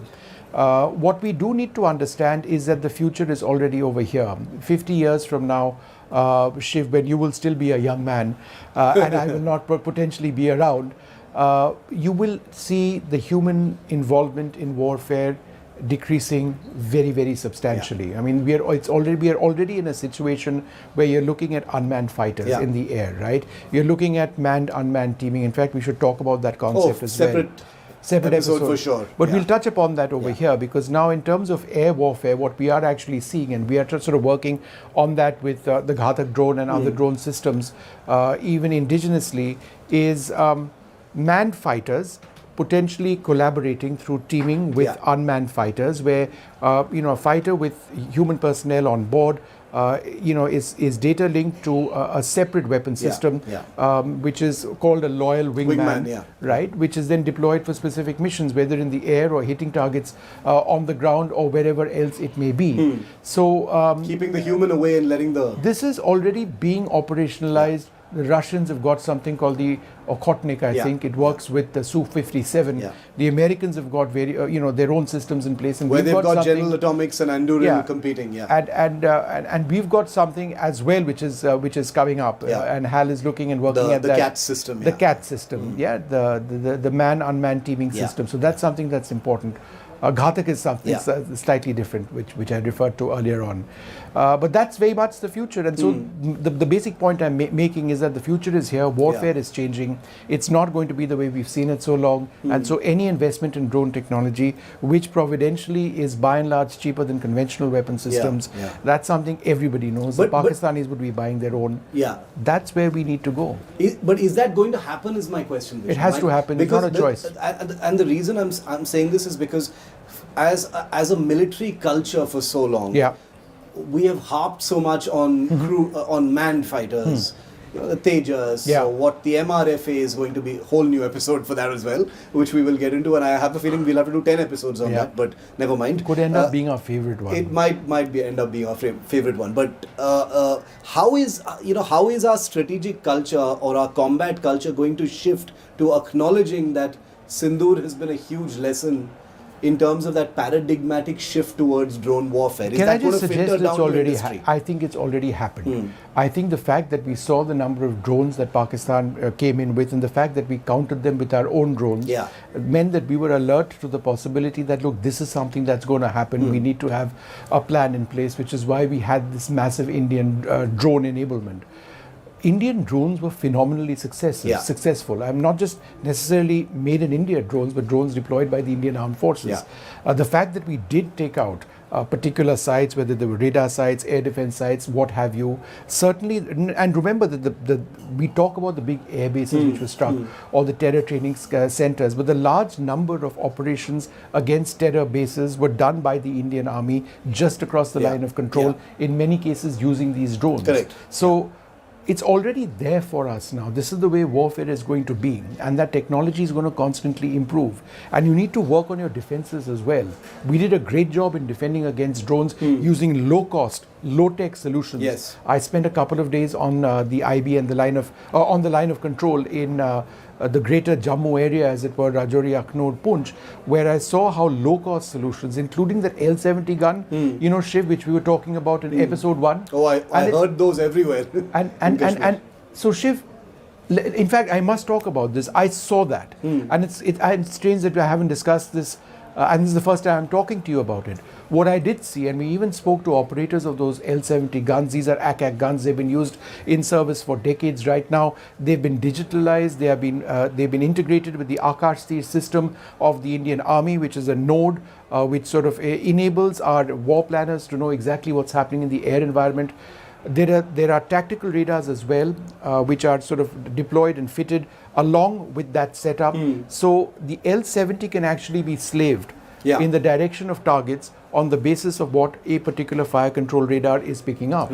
So it's not just a manual. So it has a digital picture. And you start firing. You can still do that, obviously. But at night time, you can actually automatically move the weapon in a particular direction, since its targeting is slaved as well with a particular radar system. That's something that we've seen very, very closely. It's incredible, and in many of the places that we visited, across Kashmir, we did see the L70, the ZU-23 guns, and many other different kinds of guns. We saw a few Shilka units here and there as well. That, as you and I both reported, actually took care of most of those incoming drones from Pakistan. It weren't the sophisticated missiles, as it were. But talk a little bit about our anti-drone measures. This comparison is going to be made about how all of the drones that came in from the other side were taken care of, like they were just swatted from the sky. Was it that simple? How did India's anti-drone measures do so well? India's anti-drone measures were a mix of high-tech and low-tech solutions. We haven't really spoken about the the soft-kill solutions which were actually used. In many cases, these are called anti-drone guns, which actually jam the communication systems or the guidance systems of incoming drones. They were used quite effectively. I would suggest that they may well have been used by both sides. Number one. Number two, we used what we've already discussed, the L70 guns. We've used old surface-to-air missiles which had reached the end of their surface life. So the R-73 missile, the R-27 in certain cases, put on the summer sort of system, which is a Jugaad solution of the Indian Air Force. We spoke about in episode 1. We spoke about it in episode 1. Fantastic weapon system. Old Russian Pechora surface-to-air missile systems taking out aircraft or potentially taking out aircraft. and more high-value drones as well. So it all came together, but the ability to discern the nature of the threat, leaving certain classes of drones, because the system would otherwise have been overwhelmed if you fired against everything, and it's not even possible to fire against everything. And again, being on the line of control, speaking to air defense gunners and saying, did you actually take out drones, or do you think you took out drones? And they said, no, absolutely we did. How do you know that? So here's the debris. Wreckage everywhere. Here's the wreckage everywhere. I said, that you did that? He said, yeah, we think we did that because we found it in the next field. Right? So it was all over the place. I was up on the line of control at an altitude of more than 10,000 feet, where I met operators or army soldiers using the IGLA surface-to-air missile, which is a shoulder-mounted surface-to-air missile. I asked the same thing. I said that, did you knock out anything? He said, absolutely we did. So I said that, do you have the wreckage? He says, no. So I said, how come you don't have the wreckage? So he said that, you are just a few meters away from the line of control. Correct. So we shot it down on that side, and it's in the Pakistani base in front of you somewhere, or the Pakistani area in front of you. So, these are optimal solutions. They've been upgraded significantly. You've got a very robust range for night vision. I can't tell you that range right now, but the fact that you've got your shoulder-mounted surface-to-air missile SA-18 IGLA operators being able to train their sights onto a target, be able to spot it, then get a tone, right, and then launch their missile and then knock it out of the sky, very effective against drones. And we've got a substantial reserve of IGLA missiles, so that's something which is important and which was used extensively. I was thinking that on this episode we might talk about the more higher performance, larger drones, but then it occurred to me that that's a completely separate domain which we will dedicate yet another. Look at our list of episodes is just writing itself, which is very convenient. But as we bring this episode to a close, one final question. And I thought that we wouldn't have enough to talk about. We're never going to run out of things to talk about, and this is Operation Sindoor season, of course. But final question, Vishnu, is that the companies that make all these drones and the DRDO itself, HAL, which has its own drone department making drones, like you mentioned just now. What is that next step going to be with the learnings from Operation Sindoor? Very broadly, I'm thinking, obviously, code, software, range is going to be another aspect. Anti-jamming. Armaments and survivability to electronic warfare and jamming. I would put that jamming as number one. Yeah. Because you need to have, jam resistant or if possibly jam proof drones going through. Key. And that is a game of frequencies, of radar frequencies, of jamming frequencies, of comms, of data links, all of that stuff. And all of that has to be made stronger and more resilient to enable these drones to actually, if these drones go through, they'll hit their target. The thing is that it's these jamming measures which it's the difference between success and failure. Look at what we actually did when our strikes went in to hit the Pakistani air bases. We jammed out frontline Pakistani system, so our missiles could go through. In the same way, we have to ensure that our own drones, right, are not jammed, or even if they are able to discern the nature of the threat and go through. It's going to be incredible, whether it is resistance to jamming. All the building blocks of these drones exist, and they've been proven, I think, in this combat, Vishnu, in terms of what they can do, what they're capable of doing in contested environments.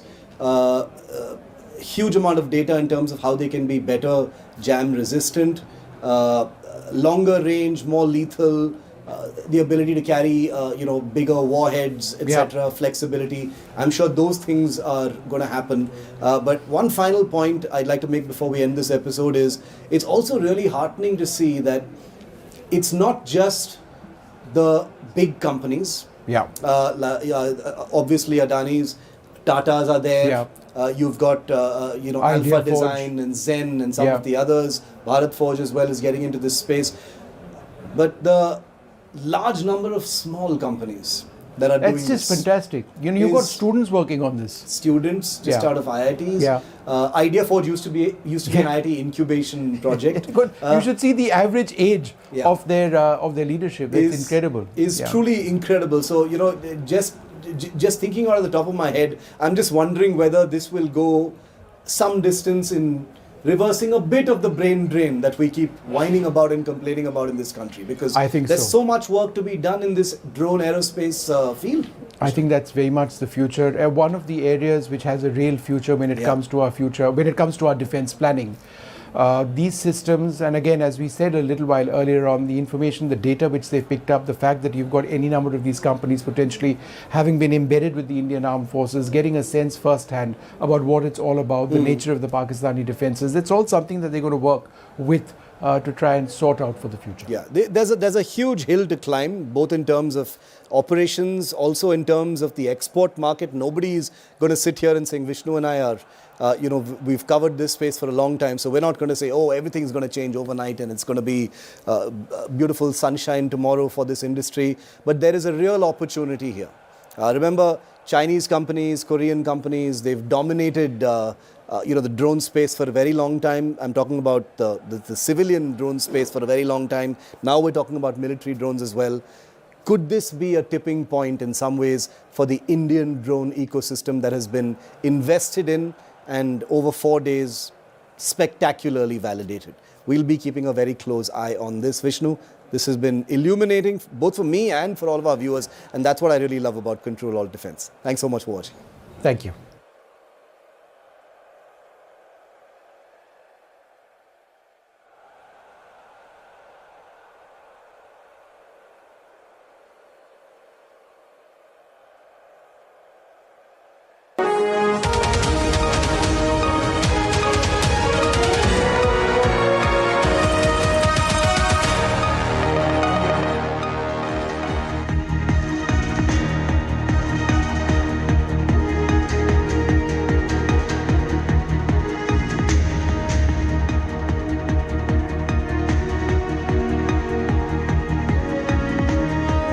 नमस्कार, मैं हूं सुधीर चौधरी और DD news पर इस नए show decode में आपका बहुत बहुत स्वागत है।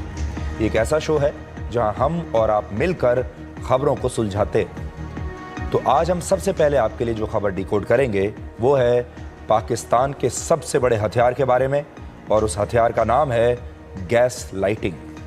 जब पाकिस्तानी सेना अपना कोई हथियार नहीं चला पाई, तब वहाँ के प्रधानमंत्री शहबाज शरीफ और फील्ड मार्शल जनरल असीम मुनीर ने पूरी दुनिया के सामने झूठी कहानियां पेश करनी शुरू कर दी, और अब ये दोनों लोग बड़ी चालाकी से भविष्य के इतिहास को बदलने की कोशिश कर रहे हैं।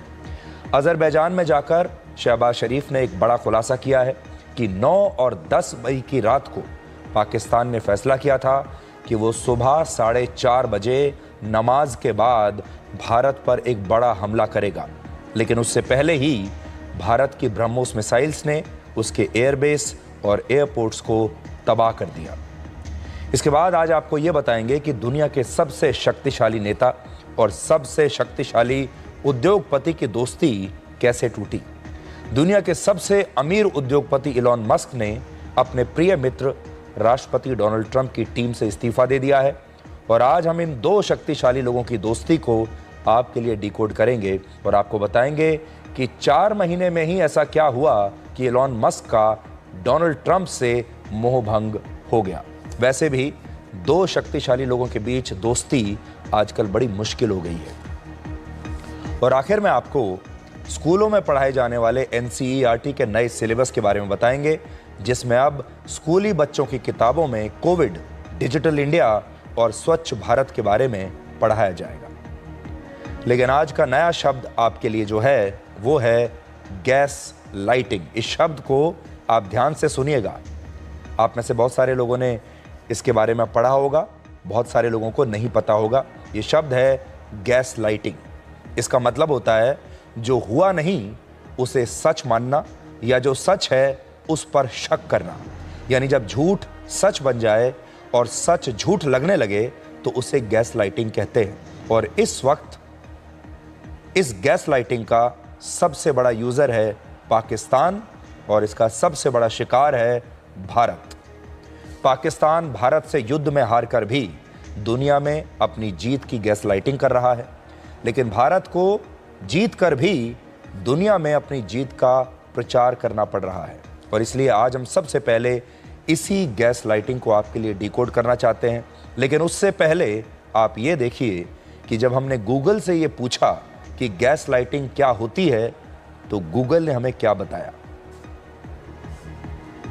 आज के समय में गैसलाइटिंग किसी को मैनिपुलेटेड करने को दर्शाता है।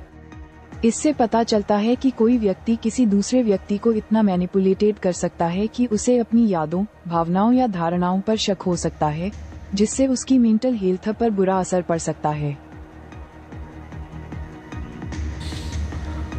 तो देखिए, ये बड़ा ज़रूरी था कि पहले आप ये जान लें कि गैस लाइटिंग क्या होती है।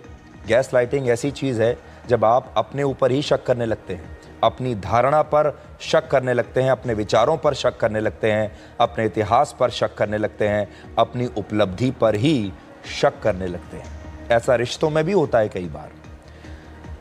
तो डिकोड हम करेंगे गैस लाइटिंग को, लेकिन उससे पहले आप ये देखिए कि अज़रबैजान में जाकर पाकिस्तान के प्रधानमंत्री शहबाज शरीफ ने ये कहा है कि पाकिस्तान 9 और 10 मई की रात को ये तय कर चुका था कि सुबह 4:30 बजे नमाज के बाद वो भारत पर एक बहुत बड़ा हमला करने वाला है। लेकिन भारत ने इस हमले से पहले ही ब्रह्मोस मिसाइल से पाकिस्तान पर हमला कर दिया और उसके एयरबेस और कई एयरपोर्ट्स को नष्ट कर दिया। ये एक बहुत बड़ी बात कही है पाकिस्तान के प्रधानमंत्री ने, और उन्होंने पूरी दुनिया को ये बताया है कि 9 और 10 मई की रात को पाकिस्तान तय कर चुका था कि अगले दिन सुबह 4:30 बजे वो भारत पर एक बड़ा हमला करने वाला है। लेकिन भारत ने उससे पहले ही अपनी ब्रह्मोस मिसाइल पाकिस्तान पर चला दी। अब आप खुद सुनिए कि पाकिस्तान के प्रधानमंत्री ने अज़रबैजान में जाकर उनके राष्ट्रीय दिवस के दिन क्या कहा है। We had decided that at 4:30 in the morning after Fajr prayers, Pakistan armed forces led very ably by our Field Marshal, Chief Army Staff sitting here, Sayyid Asim Munir, to teach a lesson to our enemy. But before that hour reached, India again launched missile attacks, BrahMos, and hit Pakistan's various provinces, including airport in Rawalpindi and other places. तो चलिए, पाकिस्तान के प्रधानमंत्री ने ये बात तो कबूल कर ली कि वो भारत पर हमला करने के बारे में सोच ही रहे थे, लेकिन बीच में ब्रह्मोस मिसाइल आ गई। लेकिन इस बयान से आपको एक और बात पता चली होगी, और वो ये कि नमाज के बाद पाकिस्तान की सेना हमला करने वाली थी। तो क्या ख़ास बात है? पहली बात, वहाँ के आतंकवादी पहलगाम में कलमा न पढ़ने पर हिंदुओं की हत्या करते हैं, और पाकिस्तान की फ़ौज नमाज पढ़कर भारत पर हमला करवाती है और हमला करती है। और ये दोनों बातें पाकिस्तान के धार्मिक कट्टरवाद की तरफ साफ साफ इशारा करती है। जब वो कहते हैं कि हम पहले नमाज पढ़ेंगे और नमाज के साथ फिर भारत पर हमला करेंगे, ये होता है धार्मिक कट्टरवाद। दूसरी बात, हमारी ब्रह्मोस मिसाइल ने भारत पर होने वाले पाकिस्तानी हमले को नाकाम कर दिया था उस दिन, और यही वजह है कि जिस दिन यह युद्ध हुआ है, जिस दिन से, उस दिन से पाकिस्तान की सरकार और वहाँ की सेना अपना नाम कम और ब्रह्मोस का नाम ज़्यादा ले रही है।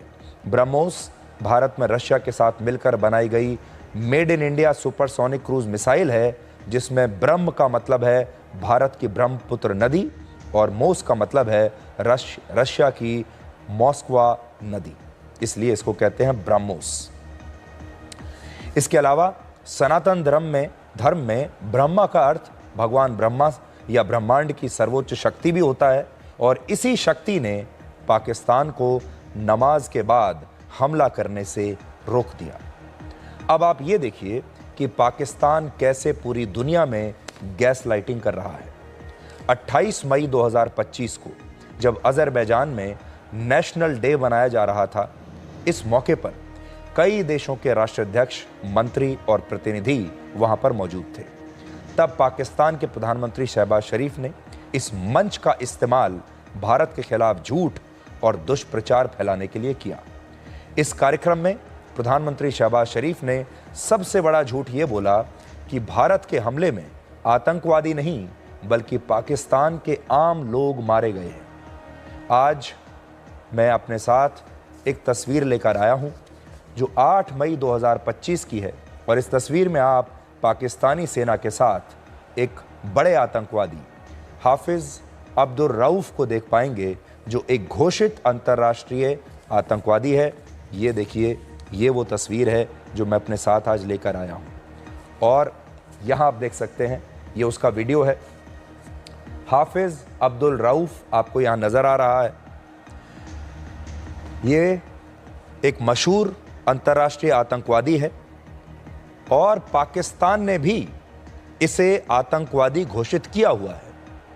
7 मई को जब भारत ने पाकिस्तान में 9 आतंकवादी ठिकानों पर हमले किए तब इनमें एक कैंप आतंकवादी हाफिज सईद का था जो मुरीदके में है और इस कैंप में मारे गए आतंकवादियों के लिए जो जनाजा निकाला गया उसमें पाकिस्तान की सेना के साथ साथ ये आतंकवादी हाफिज अब्दुल रऊफ भी मौजूद था, जिससे ये साबित होता है कि भारत ने सिर्फ आतंकवादियों को निशाना बनाया था और पाकिस्तान के प्रधानमंत्री शहबाज शरीफ ने अजरबैजान में साफ साफ झूठ बोला है और वो गैस लाइटिंग कर रहे हैं। ये तस्वीर आपके सामने है, मुरीदके में आतंकवादियों का अड्डा, आतंकवादियों के अड्डे का हमने क्या हाल किया ज़रा आप यहाँ देख लीजिए।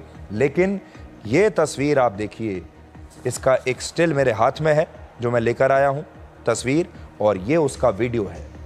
अब आप सोचिए, जहाँ आतंकवादी मारे गए हैं वहाँ पर आतंकवादी तो दिख ही रहे हैं जो जिंदा बच गए, लेकिन उनके पीछे ये पाकिस्तान की सेना के बड़े बड़े अधिकारी क्या कर रहे हैं। ये सबसे बड़ा सबूत है, आप देखिए। India attacked Pakistan, killing 33 innocent Pakistanis, and out of which there were children. We offered namaz-e-janaza of a 6-year boy who was martyred by Indian aggression, and there were women and elderly person, and 55 Pakistanis were injured. Bharat ने आतंकवादियों को मारा, आतंकवादियों के ठिकानों पर हमला किया, आतंकवादी मारे गए और उनके जनाजे में जो आतंकवादी जिंदा बच गए वो शामिल हुए और पाकिस्तान की सेना के बड़े बड़े अधिकारी उसमें शामिल हुए। ये तस्वीर पूरी दुनिया को देखनी चाहिए और शहबाज शरीफ जो साफ झूठ बोल रहे हैं उस झूठ को एक्सपोज करना चाहिए। शहबाज शरीफ ने वहां यह भी कहा कि सीज फायर की पहल भारत की तरफ से हुई थी और वहां के आर्मी चीफ जनरल असीम मुनीर ने शहबाज शरीफ को 10 मई की सुबह 9 बजे फ़ोन पे बताया कि भारत युद्ध को रोकना चाहता है और इसी के बाद पाकिस्तान ने सीज फायर के लिए अपनी सहमति दी। लेकिन ये भी बहुत बड़ा झूठ है। सच ये है कि ये इतना बड़ा झूठ पाकिस्तान के प्रधानमंत्री पूरी दुनिया के सामने बोल रहे हैं और पाकिस्तानी सेना और शहबाज शरीफ के बयान में खुद ही बहुत बड़ा विरोधाभास है। पाकिस्तानी सेना के प्रवक्ता और लेफ्टिनेंट जनरल अहमद शरीफ चौधरी ने तब कहा था कि भारत ने 7 मई के हमले के बाद पाकिस्तान से संपर्क किया था और बाद में 10 मई को पाकिस्तान के डीजीएमओ ने खुद भारतीय सेना के डीजीएमओ से हॉटलाइन पर संपर्क किया। लेकिन प्रधानमंत्री शहबाज शरीफ अब कह रहे हैं कि 10 मई को ही भारत की तरफ से पहले फ़ोन आया और फिर पाकिस्तान ने सीज फायर के लिए ये सहमति दे दी। यानी आप देखेंगे कि पाकिस्तान में जो अलग अलग लोग हैं उनकी टाइम लाइन मैच नहीं कर रही। जो प्रधानमंत्री हैं वो अलग झूठ बोलते हैं, जो आर्मी चीफ हैं वो अलग तरीके का झूठ बोलते हैं, उनके जो बाकी नीचे के लोग हैं जो प्रेस ब्रीफिंग कर रहे हैं वो अलग झूठ बोलते हैं। तीनों में ऐसा लगता है कि कोई सहमति नहीं है और तीनों ने मिलकर रिहर्सल नहीं की, तीनों ने मिलकर स्क्रिप्ट को पढ़ा नहीं है या फिर ये समझ लीजिए कि इन तीनों को अलग अलग स्क्रिप्ट दी गई है, इसीलिए ये तारीख भी अलग बताते हैं, बातें भी अलग बताते हैं और इनके हर एक के बयान में विरोधाभास है। किसी का भी बयान एक दूसरे से मैच नहीं करता। अब आप सुनिए। We attacked Indian military installations, not civilians. That's the stark comparison between us and them. They went for innocent civilians, martyred them. We went for their military installations and gave them a befitting reply. By 9 a.m. in the morning, Field Marshal rang me again and said, Prime Minister, India has approached Pakistan for a ceasefire. What are your instructions? I said, Field Marshal, Allah Almighty has given us a victorious day, a glorious victory. Now let us accept this request of India for a ceasefire because we believe in peace. We want ceasefire. We want this war to be averted at all costs. तो शहबाज शरीफ के हसीन सपने हैं ये। लगता है रात में कोई सपना उन्हें आया होगा और सपने में उन्होंने ये देखा होगा कि भारत ने सीज़ फायर के लिए उन्हें फ़ोन किया है और यहाँ आपने देखा होगा शहबाज शरीफ शांति की बात कर रहे हैं। शांति जो शब्द है ये तो उनके मुंह से अच्छा ही नहीं लगता। आप सोच रहे होंगे कि शहबाज शरीफ और पाकिस्तान की सेना में से किसका बयान सही है, तो असल में ये दोनों ही बयान गलत हैं और भ्रामक हैं और पाकिस्तान लगातार झूठ बोल रहा है। अगर वो सच बोल रहा होता तो उसके सच के इतने सारे अलग अलग वर्जन्स बाजार में नहीं होते। सच ये है कि उस दिन पाकिस्तान के डीजीएमओ ने भारत के डीजीएमओ को फ़ोन किया, संपर्क किया और ये कहा कि हम सीज़ फायर करना चाहते हैं। दोनों के बीच दोपहर 3:35 पर बात हुई और इसके बाद सीज़ फायर का फैसला हुआ। आज हमारा सवाल ये है और पूरी दुनिया को इनसे ये पूछना चाहिए कि अगर ये सीज़ फायर नहीं करना चाहते थे तो इनके डीजीएमओ ने, पाकिस्तान के डीजीएमओ ने भारत के डीजीएमओ को क्यों फ़ोन किया था? भारत के डीजीएमओ को फ़ोन करना चाहिए था। ये कह सकते थे कि पहले आप फ़ोन कीजिए। इनके डीजीएमओ ने भारत के डीजीएमओ को क्यों फ़ोन किया फिर? और अगर नहीं किया था तो वो इसका खंडन करें कि हमारे डीजीएमओ ने फ़ोन नहीं किया था। अज़रबैजान के इसी मंच से शहबाज शरीफ ने एक और झूठ ये बोला कि इस युद्ध में पाकिस्तान ने भारत के 6 विमानों को नष्ट किया है, जिनमें 4 रफाल फाइटर जेट्स हैं। Ladies and gentlemen, we had to respond in defense of Pakistan, and within no time our formidable air force downed 6 Indian planes, 4 Rafale French-made planes, 1 MiG-29 and another plane, and then a drone. And we conveyed a message to India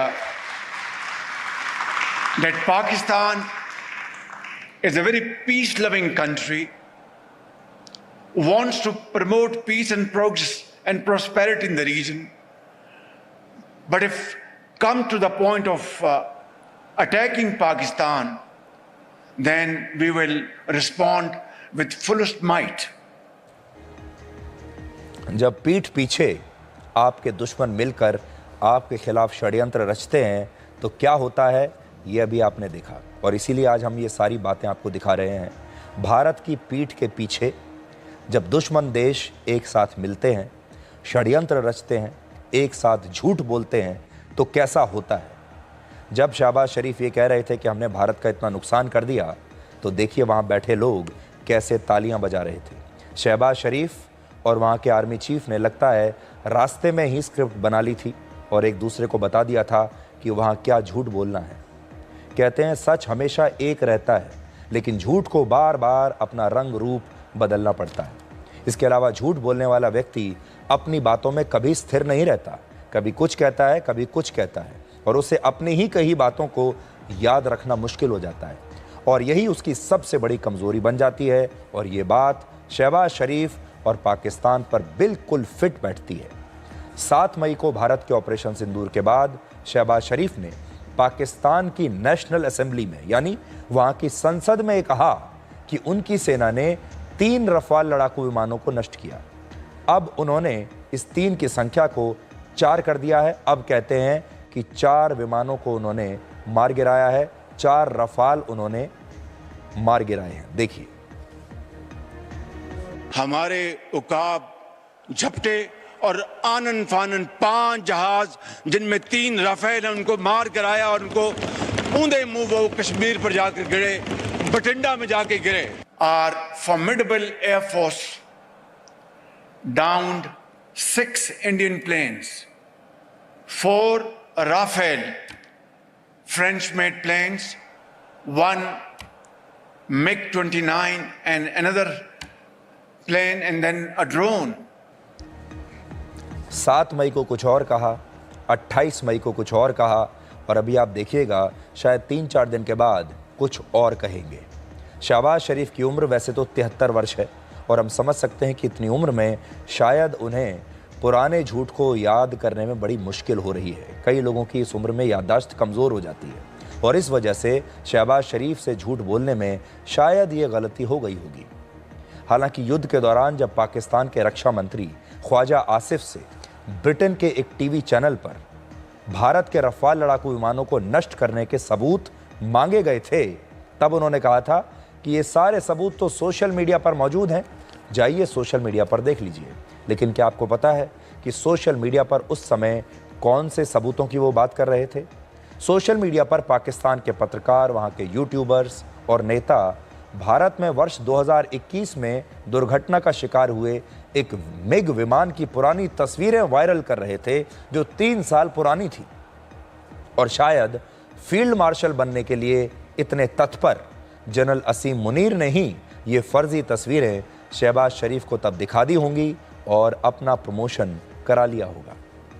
आज यहाँ आपको ये भी देखना चाहिए कि जब Azerbaijan में शहबाज शरीफ ने भारत के 6 लड़ाकू विमानों को नष्ट करने का इतना बड़ा झूठ बोला तो वहाँ कैसे भारत के नुकसान की खबरें सुनकर लोग जोर जोर से तालियां बजा रहे थे, ये भी देखिए।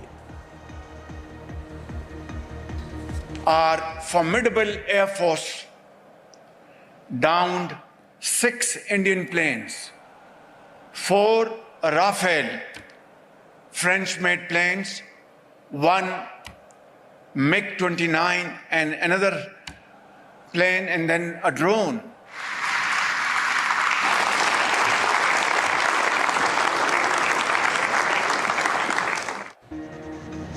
दुश्मनों को अगर पहचानना हो तो ये वीडियो देख लीजिए। ये है टीम पाकिस्तान। अब आप ये सोचिए कि जिस तरह भारत के नुकसान के बारे में सोचकर अजरबैजान में तालियां बज रही हैं, उसी तरह से हमारे अपने देश में भी कुछ लोग हमारे नुकसान के बारे में जानना चाहते हैं और नुकसान पर तालियां बजाने के लिए तैयार बैठे हैं। हमारे देश में कितने नेता और लोग ऐसे हैं जो सिर्फ यही जानना चाह रहे हैं पहले दिन से कि भारत का इस युद्ध में कितना नुकसान हुआ है और भारत ने कितने लड़ाकू विमान गंवा दिए, ताकि ये लोग भी उन लोगों की तरह बैठकर तालियां बजा सकें। इसलिए भारत की स्थिति ये है कि बाहर बैठकर भी उसके दुश्मन षड्यंत्र कर रहे हैं और अंदर बैठकर भी एक वर्ग ऐसा है जो षड्यंत्र कर रहा है। झूठ की एक और कमजोरी ये होती है कि उसमें तमाशा बहुत होता है। झूठ जब बोलते हैं तो उसके लिए चिल्लाना पड़ता है, जोर जोर से तमाशा करना पड़ता है और ये तमाशा दिखता कैसा है वो अब आप अपनी स्क्रीन पर देखिए। ये तस्वीरें उस वक्त की हैं जब शहबाज शरीफ ने अपने भाषण के दौरान जनरल असीम मुनीर को खड़े होने के लिए कहा और तालियां बजवाई उनके लिए और कहा कि वो पाकिस्तान की जीत के असली हीरो हैं। जरा देखिए। Our Chief of Staff, who's sitting here in the first, Field Marshal, could you kindly stand up and I would like to introduce you to the...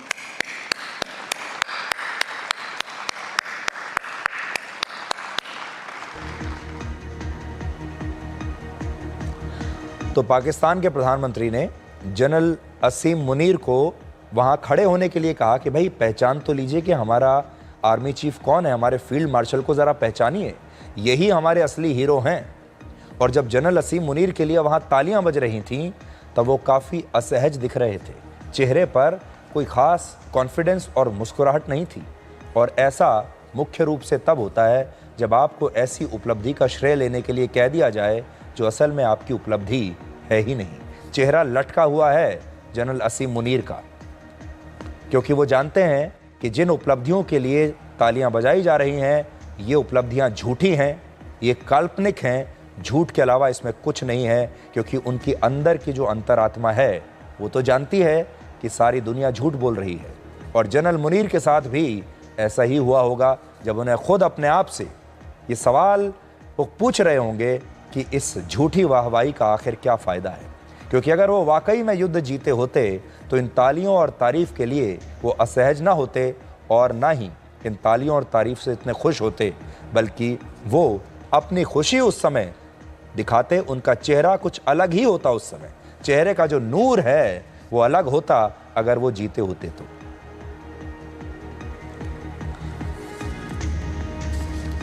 अब इस सवाल पर आते हैं कि अज़रबैजान ने अपने देश की भूमि पर पाकिस्तान के प्रधानमंत्री को झूठ बोलने का इतना बड़ा मंच क्यों दिया और साथ में तुर्की के राष्ट्रपति एर्दोआन इस झूठ पर तालियां क्यों बजा रहे थे।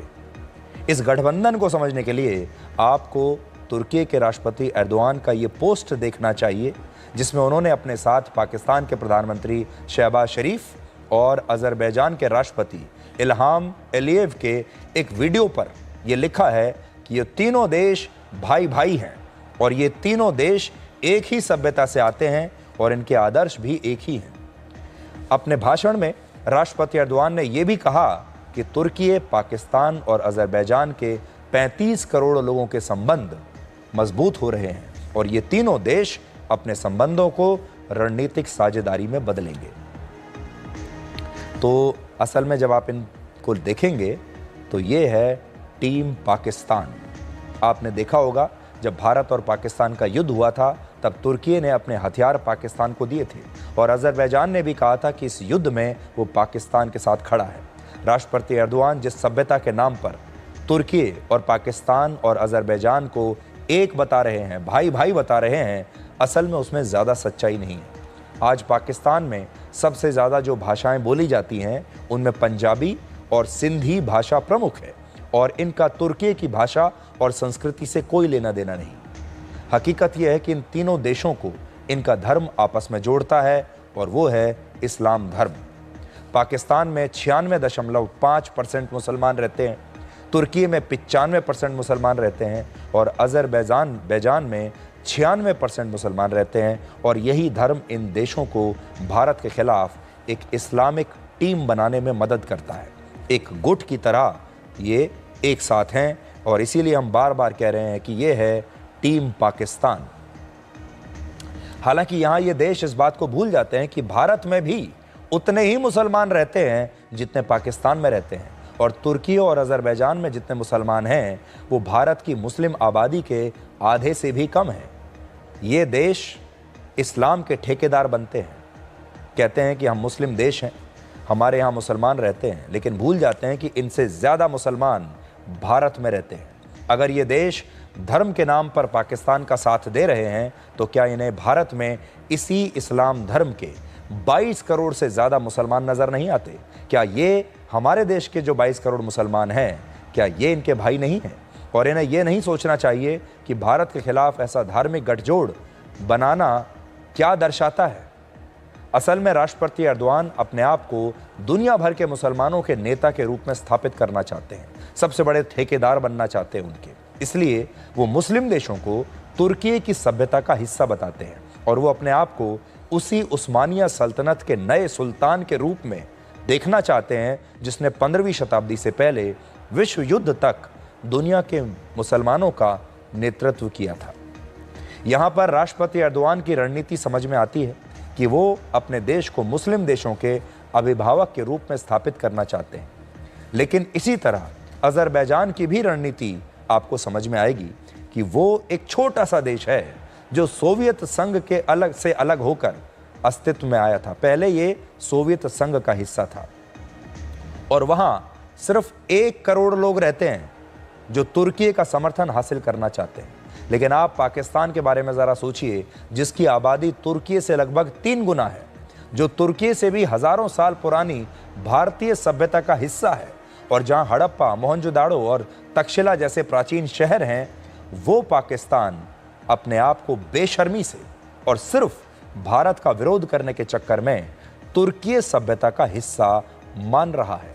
पाकिस्तान तो हमारी सभ्यता का हिस्सा है, लेकिन अब वो तुर्की की सभ्यता को अपना रहा है, तुर्की को अपना भाई मानता है और भारत को नहीं, जबकि भारत का ही हिस्सा है वो। इससे साफ ये पता चलता है कि पाकिस्तान के पास अपना कोई आत्मसम्मान नहीं, ना अपनी संस्कृति को लेकर, ना अपने इतिहास को लेकर, ना अपनी जड़ों को लेकर। पाकिस्तान ने तो ये भी नहीं सोचा कि अखंड भारत में तुर्क आक्रमणकारी मोहम्मद गजनवी पाकिस्तान के रास्ते ही भारत आया था, लेकिन उसने इसी आक्रमणकारी को आज अपना पूर्वज मान लिया है। तुर्की, पाकिस्तान और अजरबैजान अगर मिल भी जाएं तो भी ये भारत से कमज़ोर ही रहेंगे। भारत की अर्थव्यवस्था आज 4 ट्रिलियन US डॉलर से ज़्यादा की है, जबकि इन तीनों देशों की अर्थव्यवस्था मिलकर भी 1.8 ट्रिलियन US डॉलर की है। देख लीजिए, मिलकर भी हमसे आधे भी नहीं है। भारत दुनिया की 4थी सबसे बड़ी अर्थव्यवस्था है, जबकि तुर्की 17वीं सबसे बड़ी अर्थव्यवस्था है।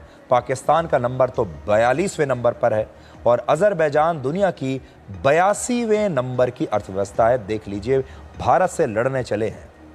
भारत की आबादी 140 करोड़ से ज़्यादा है, जबकि इन तीनों देशों की आबादी मिलकर भी आज सिर्फ 35 करोड़ है और ये भारत से लड़ने चले हैं। भारत के पास दुनिया की 4थी सबसे बड़ी और मजबूत सेना है। भारत की सेना और सुरक्षा बल के पास मिलाकर लगभग 51 लाख सैनिक हैं,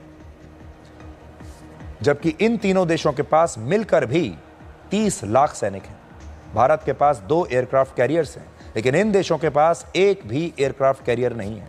हालांकि पाकिस्तान फिर भी तुर्की को इतना महत्व इसलिए देता है क्योंकि तुर्की नेटो देशों का हिस्सा है और G20 देशों का भी सदस्य है। तो तुर्की की जो खास बात है, G20 में है, वो नेटो में है।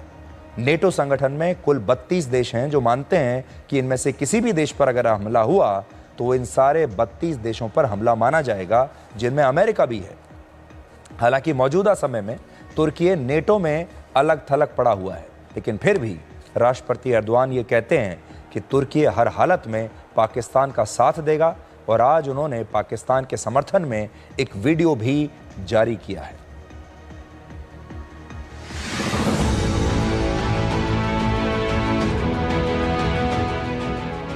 Karşılıklı sevgi, saygı ve güvene dayanan aynı medeniyet ikliminden beslenen ortak idealleri paylaşan 3 kardeş ülkeyiz.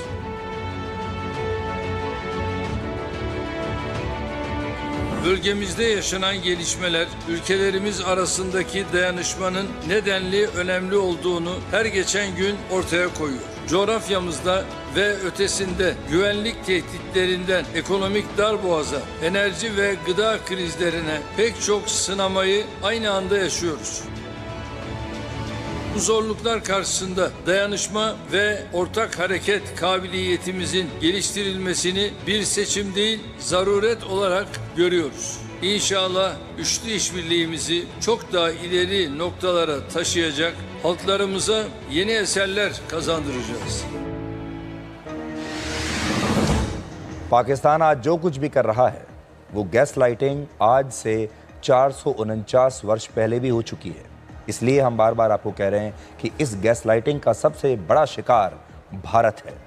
हमारा इतिहास है, हमारी संस्कृति है, हमारे नायक हैं। वर्ष 1576 में मेवाड़ में मुगल शासक अकबर की सेना और महान वीर योद्धा महाराणा प्रताप के बीच वर्ष 1576 में हल्दी घाटी का युद्ध लड़ा गया था, जिसे लेकर सैकड़ों वर्षों तक गैस लाइटिंग हुई और भारत के लोगों को यही बताया गया कि इस युद्ध में अकबर की सेना जीत गई थी और अकबर द ग्रेट था, जबकि महाराणा प्रताप इस युद्ध में हार गए थे। इस गैस लाइटिंग के ही कारण आज हमारे देश के बहुत सारे लोग मुगल शासक अकबर का नाम तो जानते हैं, उन्हें अकबर द ग्रेट कहते हैं, लेकिन उन्हें महाराणा प्रताप की शौर्य गाथा पर आज भी विश्वास नहीं होता। आज महाराणा प्रताप की 585वीं जयंती है और इस गैस लाइटिंग को डिकोड करने का आज से अच्छा दिन कोई हो नहीं सकता। आज जिस तरह पाकिस्तान भारत से युद्ध में हार कर भी दुनिया में अपनी झूठी जीत की गैस लाइटिंग कर रहा है, ठीक वैसा ही सैकड़ों वर्ष पहले मुगल शासक अकबर के लिए भी हो चुका है।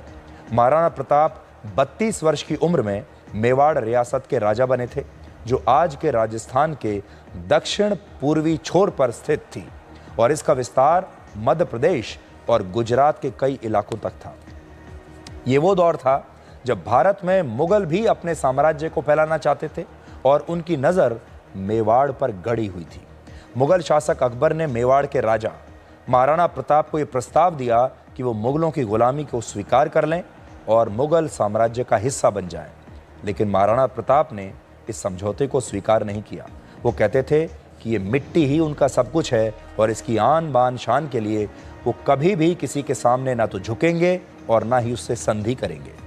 जब अकबर लालच और धमकियों से मेवाड़ को हासिल नहीं कर पाया तो उसने उसे जीतने की कोशिश की और इसी के बाद हल्दी घाटी का ये युद्ध लड़ा गया। जब अकबर नाकाम हुआ तो इसी के बाद ये हल्दी घाटी का युद्ध हुआ और इसे हल्दी घाटी इसलिए कहा गया क्योंकि यहाँ की मिट्टी का रंग हल्दी के जैसा था, हल्दी के जैसा पीला था। उस समय एक तरफ अकबर की विशाल सेना थी जिसमें 10,000 सैनिक और घुड़सवार थे, जबकि दूसरी तरफ महाराणा प्रताप की सेना में 3,000 घुड़सवार और 400 भील योद्धा थे। मुगलों ने सोचा तो ये था कि वो इस युद्ध को बड़ी आसानी से जीत जाएंगे, लेकिन महाराणा प्रताप ने अपने युद्ध कौशल और शौर्य से सबको अचंभित कर दिया। वो न सिर्फ इस युद्ध में जीते बल्कि मेवाड़ पर भी उनका नियंत्रण कायम रहा। राजस्थान यूनिवर्सिटी ने इस पर एक स्टडी की जिसमें यह बताया गया कि इस युद्ध में महाराणा प्रताप अपनी मातृभूमि की रक्षा के उद्देश्य को हासिल करने में सफल रहे थे, जबकि अकबर को उन्हें मारने, बंदी बनाने या मेवाड़ को पूरी तरह से हड़पने में कोई सफलता नहीं मिली थी।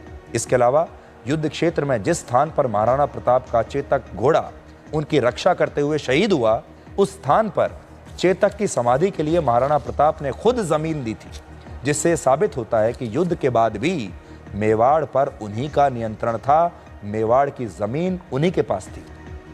और कुछ गांवों में ताम्रपत्र भी मिले हैं जिन पर लिखा है कि महाराणा प्रताप ने खुद हल्दी घाटी के युद्ध के बाद वहां की जमीनों को लोगों को सौंपा था और महाराणा प्रताप इस युद्ध में हारे नहीं थे। लेकिन अकबर के समकालीन और उसके बाद मुगलों के दौर में इस युद्ध को लेकर ऐसी गैस लाइटिंग हुई, ऐसा इतिहास लोगों से लिखवाया गया जिससे झूठ सच लगने लगा और सच झूठ लगने लगा। इस गैस लाइटिंग का प्रभाव यह हुआ कि वर्ष 2017 से पहले तक राजस्थान शिक्षा बोर्ड की किताबों में यही पढ़ाया जाता था कि ये युद्ध निर्णायक नहीं था और ना इसमें किसी की जीत हुई। कुछ इतिहासकारों ने तो अपनी पुस्तकों में यहाँ तक लिखा कि हल्दी घाटी का युद्ध अकबर ने जीता था और हमारे देश के बहुत सारे लोगों ने इस गैस लाइटिंग को सच मान लिया। लेकिन वर्ष 2017 में इस त्रुटि को सुधारा गया और राजस्थान शिक्षा बोर्ड ने अपनी किताबों में ये पढ़ाना शुरू किया कि इस युद्ध में महाराणा प्रताप जीत गए थे।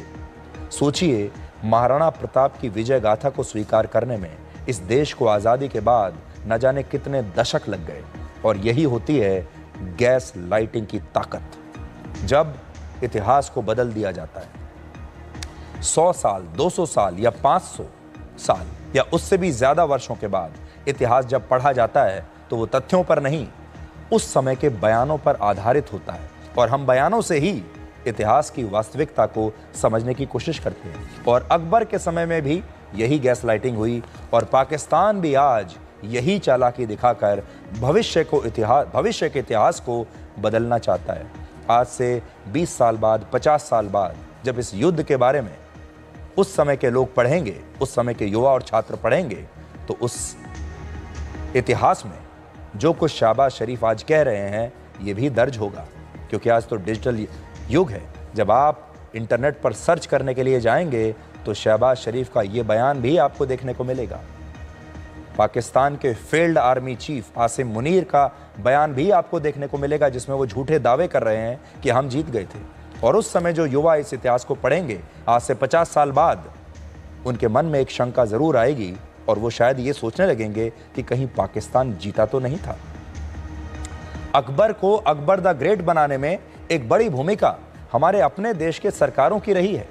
क्या आपको पता है कि वर्ष 2021 में एनसीईआरटी की किताब की इतिहास की किताब में अकबर का जिक्र 58 बार था, बाबर का जिक्र 14 बार था, हुमायूं का जिक्र 12 बार था, लेकिन महाराणा प्रताप का जिक्र सिर्फ 2 बार था। और ये बात मैं अपनी तरफ से नहीं कह रहा, बल्कि हमने एनसीईआरटी की इस किताब को खुद पढ़ा है और उसके कुछ अंश आज मैं अपने साथ लेकर आया हूँ। ये वो किताब है, ये देखिए जो आपको मैं दिखा रहा हूँ, इस किताब की मैं बात कर रहा हूँ। आवर पास्ट इस किताब का नाम है और ये टेक्स्ट बुक है हिस्ट्री की, जो स्कूलों में 7वीं कक्षा में पढ़ाई जाती है। छोटे बच्चों को हम क्या पढ़ा रहे हैं देखिए। और ये सब कुछ जब आप देखेंगे तो बार बार अकबर के बारे में, बार बार बाबर के बारे में, बाबर अकबर, अकबर बाबर, और उन्होंने क्या क्या बनाया, उन सब इमारतों की तस्वीरें पूरी किताब में अगर आप देखेंगे तो अकबर, बाबर, मुगल सल्तनत, यही सब है। हुमायूं। आज हमें महान योद्धा महाराणा प्रताप की जयंती पर दुख के साथ ये कहना पड़ता है कि हमारे देश में 251 जगह, सड़क और इलाकों के नाम आज भी अकबर को समर्पित हैं, जबकि महाराणा प्रताप के नाम पर ना के बराबर जगहों के नाम हैं। और हमें लगता है कि इतिहास ने महाराणा प्रताप की शौर्य गाथा के साथ न्याय नहीं किया, इंसाफ नहीं किया। आज अगर इस गैस लाइटिंग को ख़त्म करना है तो आपको हमारी मदद करनी होगी और हल्दी घाटी के युद्ध का असली सच देश के तमाम लोगों तक पहुंचाना होगा। और इसके लिए आप उन्हें हमारा आज का ये विश्लेषण दिखा सकते हैं।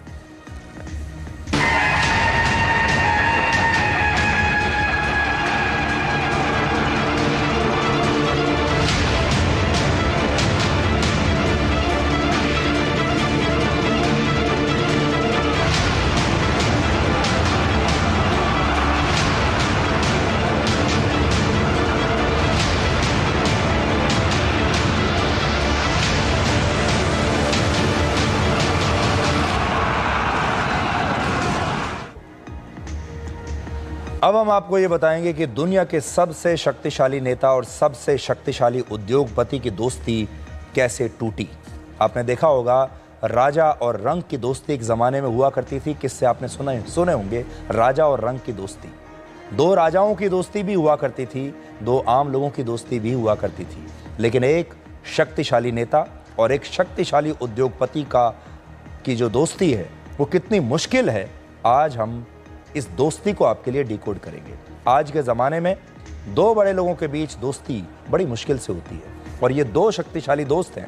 अमेरिका के राष्ट्रपति डोनाल्ड ट्रंप, जो दुनिया के सबसे शक्तिशाली नेता हैं, राष्ट्रपति हैं, और दुनिया के सबसे अमीर उद्योगपति इलॉन मस्क।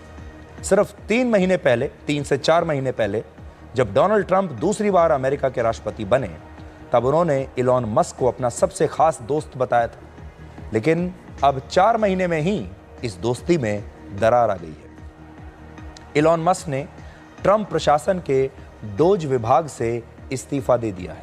ये वही विभाग है जिसे राष्ट्रपति ट्रंप ने सरकार के गैर ज़रूरी खर्चों और सरकार की फिजूल खर्ची को ख़त्म करने के लिए ख़ास तौर पर बनाया था और इसके मुख्य सलाहकार और चीफ थे इलॉन मस्क। उन्हें स्पेशल गवर्नमेंट एम्प्लॉई कहा जाता था।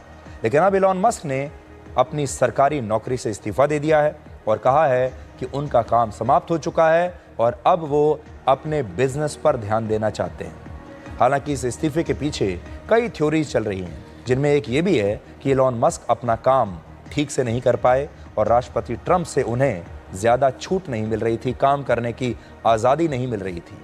उन्हें अमेरिकी सरकार के खर्च में $2 ट्रिलियन की कमी लानी थी, लेकिन वो सरकार के खर्चों में 1/4 हिस्से को ही कम कर पाए और अपने लक्ष्य को हासिल नहीं कर सके।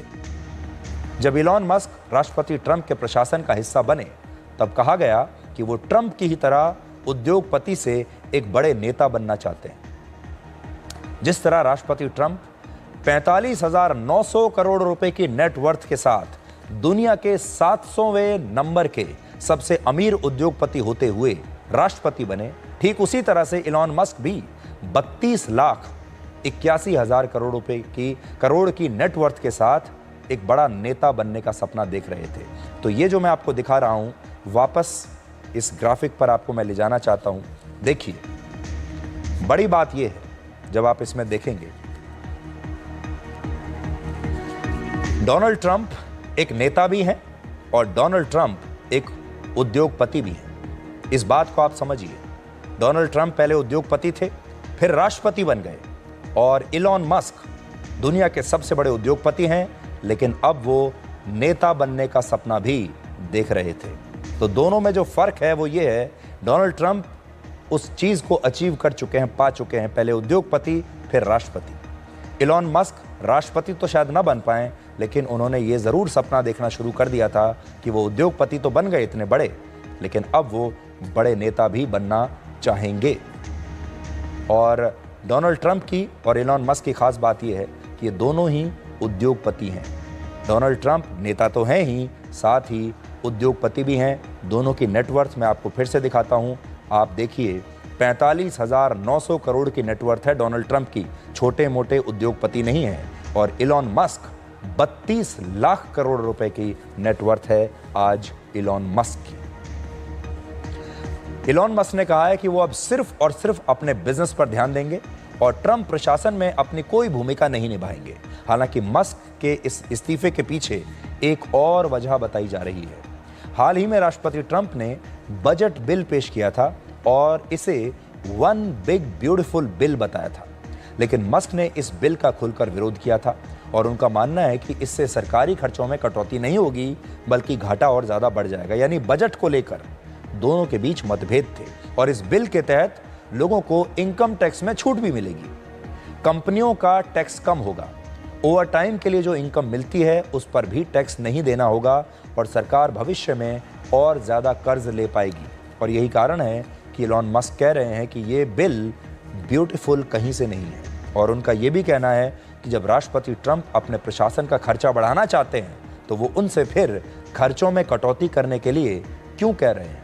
तो मूलभूत सवाल ये है कि राष्ट्रपति ट्रंप तो खर्चे बढ़ाते जा रहे हैं, टैक्स कम करते जा रहे हैं, और इलॉन मस्क से कहते हैं कि आप खर्चे कम करिए, सरकार में जितना खर्चा हो रहा है इसको कम करिए। तो कहां से करेंगे? इस बिल के अलावा इलॉन मस्क चाहते थे कि यूएई में उनकी कंपनी को एआई डेटा सेंटर बनाने का कॉन्ट्रैक्ट मिल जाए, लेकिन जब राष्ट्रपति ट्रंप के यूएई दौरे पर यह कॉन्ट्रैक्ट इलॉन मस्क की कंपनी की जगह सैम ऑल्टमैन की कंपनी ओपन एआई को मिल गया तो इससे भी इलॉन मस्क नाराज हो गए और इस दोस्ती में दूरियां आ गईं। और ये खबर भी हम अमेरिका के मशहूर अखबार न्यूयॉर्क टाइम्स के हवाले से आज आपको बता रहे हैं। तो देखिए, एक बड़ी बात यह है, जब दुनिया का सबसे बड़ा उद्योगपति दुनिया के सबसे बड़े नेता से दोस्ती करता है तो उसकी उम्मीद कुछ ना कुछ तो रही होगी।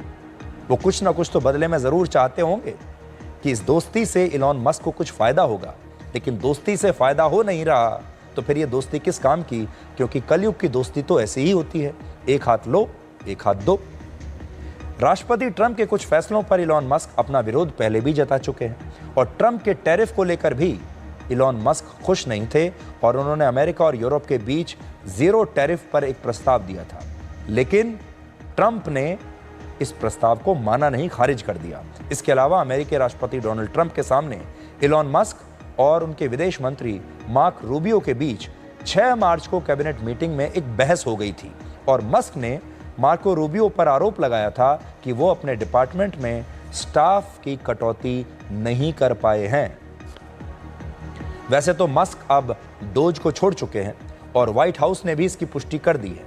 मस्क और ट्रंप की दोस्ती टूटने के पीछे एक बड़ा कारण मस्क को अपने बिजनेस में होने वाला नुकसान भी है, क्योंकि राजनीति के कारण नेता बनने के चक्कर में वो अपने बिजनेस पर ध्यान नहीं दे रहे थे, अपने कंपनियों में काम करना छोड़ चुके थे।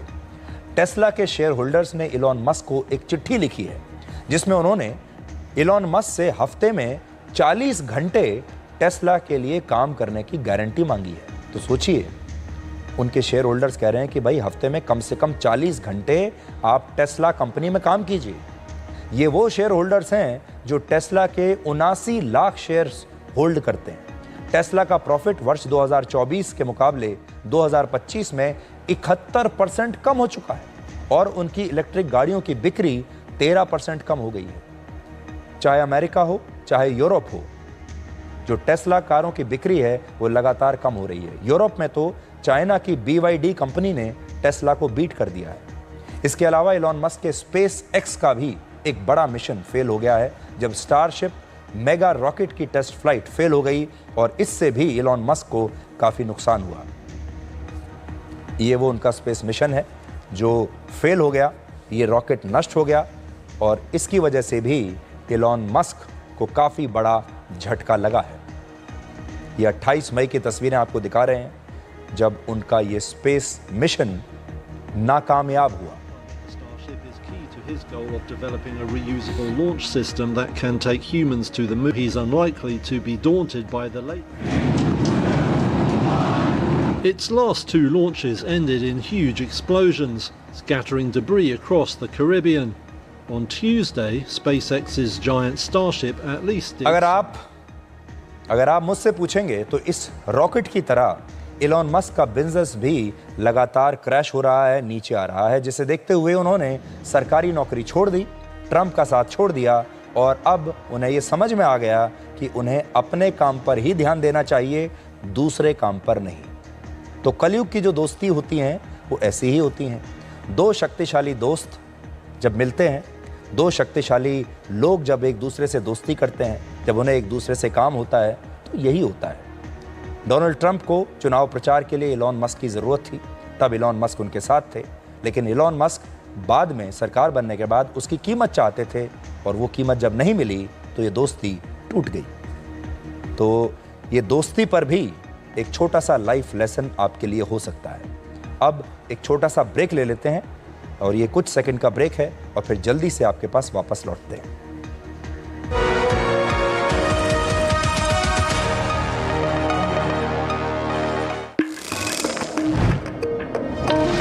कौन है जो देश की वायरिंग को सेफ बनाता है? कौन है जो देश की वायरिंग को इको फ्रेंडली बनाता है?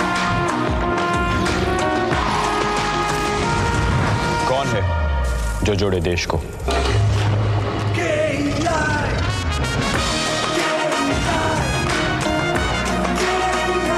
विकसित भारत का विकसित wire. Become a proud Prestigian. Pursue BBA and MBA at PIMR Indore. Get 100% placement support. Industry-focused curriculum. Shaping leaders since 1994. Join PIMR Indore. पापा घर तो बहुत सुंदर बनने वाला है और अंदर से मजबूत भी, बिल्कुल एक फौजी की तरह जो फैमिली को रखे सेफ। पर भैया घर पे आर्मी थोड़ी लगेगी। आर्मी नहीं, टफकॉन TMT। देश के लिए आर्मी, घर के लिए टफकॉन TMT। एक ही बात है, टफकॉन TMT। अब इंडिया बनेगा एक्स्ट्रा टफ। अरे क्या हो गया, पूरा का पूरा गांव यहाँ आ गया। भैया इसी हाथ से चारा खिलाते हो, तभी तो आपके गाय भैंसों की ब्याज सबसे ज्यादा है। पगले ये चमत्कार इस हाथ का नहीं, हाथ में जो कपिला पशु आहार है उसका है, जो पशुओं की सेहत अच्छी रखता है और ब्याज भी बढ़ाता है। कपिला देश का नंबर 1 पशु आहार। Start successful legal career with Prestige, offering LLB and LLM with expert faculty and practical exposure, shaping leaders since 1994. Join PIMR Indore. कौन है जो जोड़े देश को? विकसित भारत का विकसित वायर।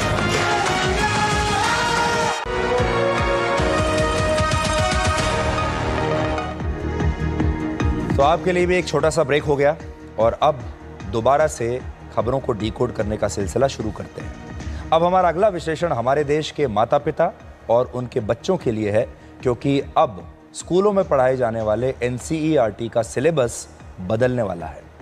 NCERT बच्चों के लिए एक नए तरह का सिलेबस लेकर आई है, जिसमें पहली से लेकर 12वीं कक्षा तक के छात्रों के लिए 7 नए टीचिंग मॉड्यूल्स जोड़े गए हैं और ये न केवल पढ़ाई को आसान बनाएंगे बल्कि बच्चों की सोच, उनकी समझ और उनके स्किल्स को भी निखारेंगे। तो अगर आपके घर में, परिवार में छोटे बच्चे हैं जो स्कूल जाते हैं तो ये खबर आपके लिए है। तो अब नए सिलेबस में जो पहला मॉड्यूल है वो है डिजिटल इंडिया का, जिसमें छोटे बच्चों को डिजिटल भुगतान करने के बारे में सिखाया जाएगा, डिजिटल पेमेंट जैसे यूपीआई ऐप चलाना, टेक्नोलॉजी को कहानियों के ज़रिए समझाना और साथ ही डिजी लॉकर, आधार और आयुष्मान भारत जैसे प्लेटफॉर्म से कैसे जुड़ना है, ये बच्चों को सिखाया जाएगा और पढ़ाया जाएगा। यानी अब स्कूल से ही बच्चे ये पढ़कर निकलेंगे कि कैसे डिजिटल पेमेंट्स करनी है, कैसे अलग अलग डिजिटल प्लेटफॉर्म्स से जुड़ना है, अपना आधार कार्ड कैसे बनवाना है और बाकी की जो चीज़ें सारी चल रही हैं डिजिटल इंडिया पर, उनके बारे में स्कूल से ही बच्चों को पढ़ाया जाएगा। तो बच्चे पहले दिन से ही स्मार्ट होंगे। दूसरा मॉड्यूल है मेंटल हेल्थ का। आजकल के बच्चे पढ़ाई और परीक्षा के दबाव से संघर्ष करते हुए कभी कभी निराश हो जाते हैं। आपने भी देखा होगा, आपके घर में भी परीक्षा की बड़ी टेंशन रहती है, लेकिन अब ऐसे बच्चों की मदद की जाएगी और उन्हें नेशनल मेंटल हेल्थ हेल्पलाइन, जिसका नाम है टेली मानस, उसका उपयोग करके उन्हें अपनी भावनाओं पर काबू करना सिखाया जाएगा और उन्हें बताया जाएगा कि जब पढ़ाई करनी है तो पढ़ाई उत्सव की तरह होनी चाहिए। पढ़ाई में टेंशन का, स्ट्रेस का, तनाव की कोई जगह नहीं है। पढ़ाई को एंजॉय कैसे करना है, हंसते खेलते कैसे पढ़ना है, ये बताया जाएगा। इसके बाद जो अगला मॉड्यूल है वो है लोकतंत्र और चुनाव का। लोकतंत्र और चुनाव भी इस पाठ्यक्रम का हिस्सा है।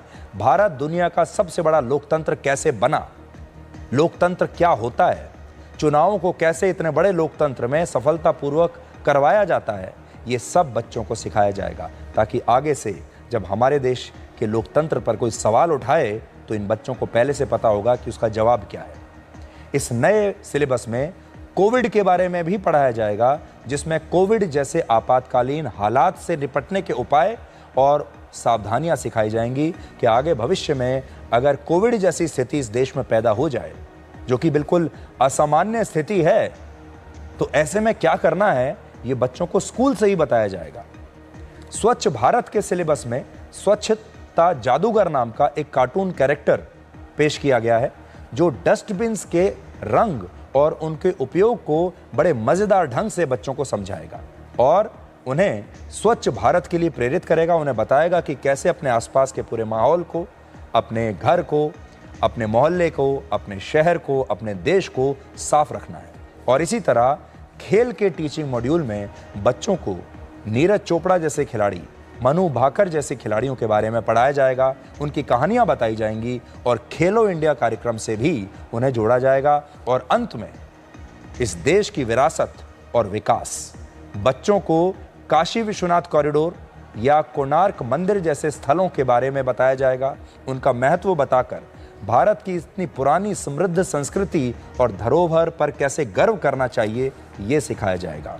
और ये हमारे देश के स्कूल के सिलेबस में एक बहुत बड़ा बदलाव है, क्योंकि अपने देश से सीखना और अपने देश की संस्कृति को जानना, ये बच्चों को पहली बार इस तरह से स्कूल में पढ़ाने की शुरुआत अब होने वाली है। और एनसीईआरटी की इस पहल से ये संदेश साफ है कि शिक्षा अब बोझ नहीं है, एक उत्सव है। और अब कोई ये नहीं कहेगा कि पढ़ोगे लिखोगे तो बनोगे नवाब, खेलोगे कूदोगे तो बनोगे खराब। जब हम लोग स्कूल में पढ़ते थे तो हमें यही बताया जाता था कि अगर पढ़ोगे लिखोगे तो नवाब बन जाओगे, खेलोगे कूदोगे तो खराब बन जाओगे। हम यही पढ़ते पढ़ते सुनते सुनते बड़े हुए।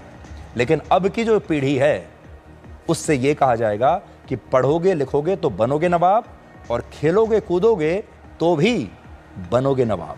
ये अंतर है पुरानी पीढ़ी में और आज की पीढ़ी में। तो आज के लिए डी कोड में इतना ही। अब आपसे हमारी अगली मुलाकात होगी कल रात 9 बजे। तब तक आप खुश रहिए, सुरक्षित रहिए, स्वस्थ रहिए और हमेशा याद रखें, किसी को अधूरा पाने से बेहतर है उसे पूरा खो दिया जाए। नमस्कार।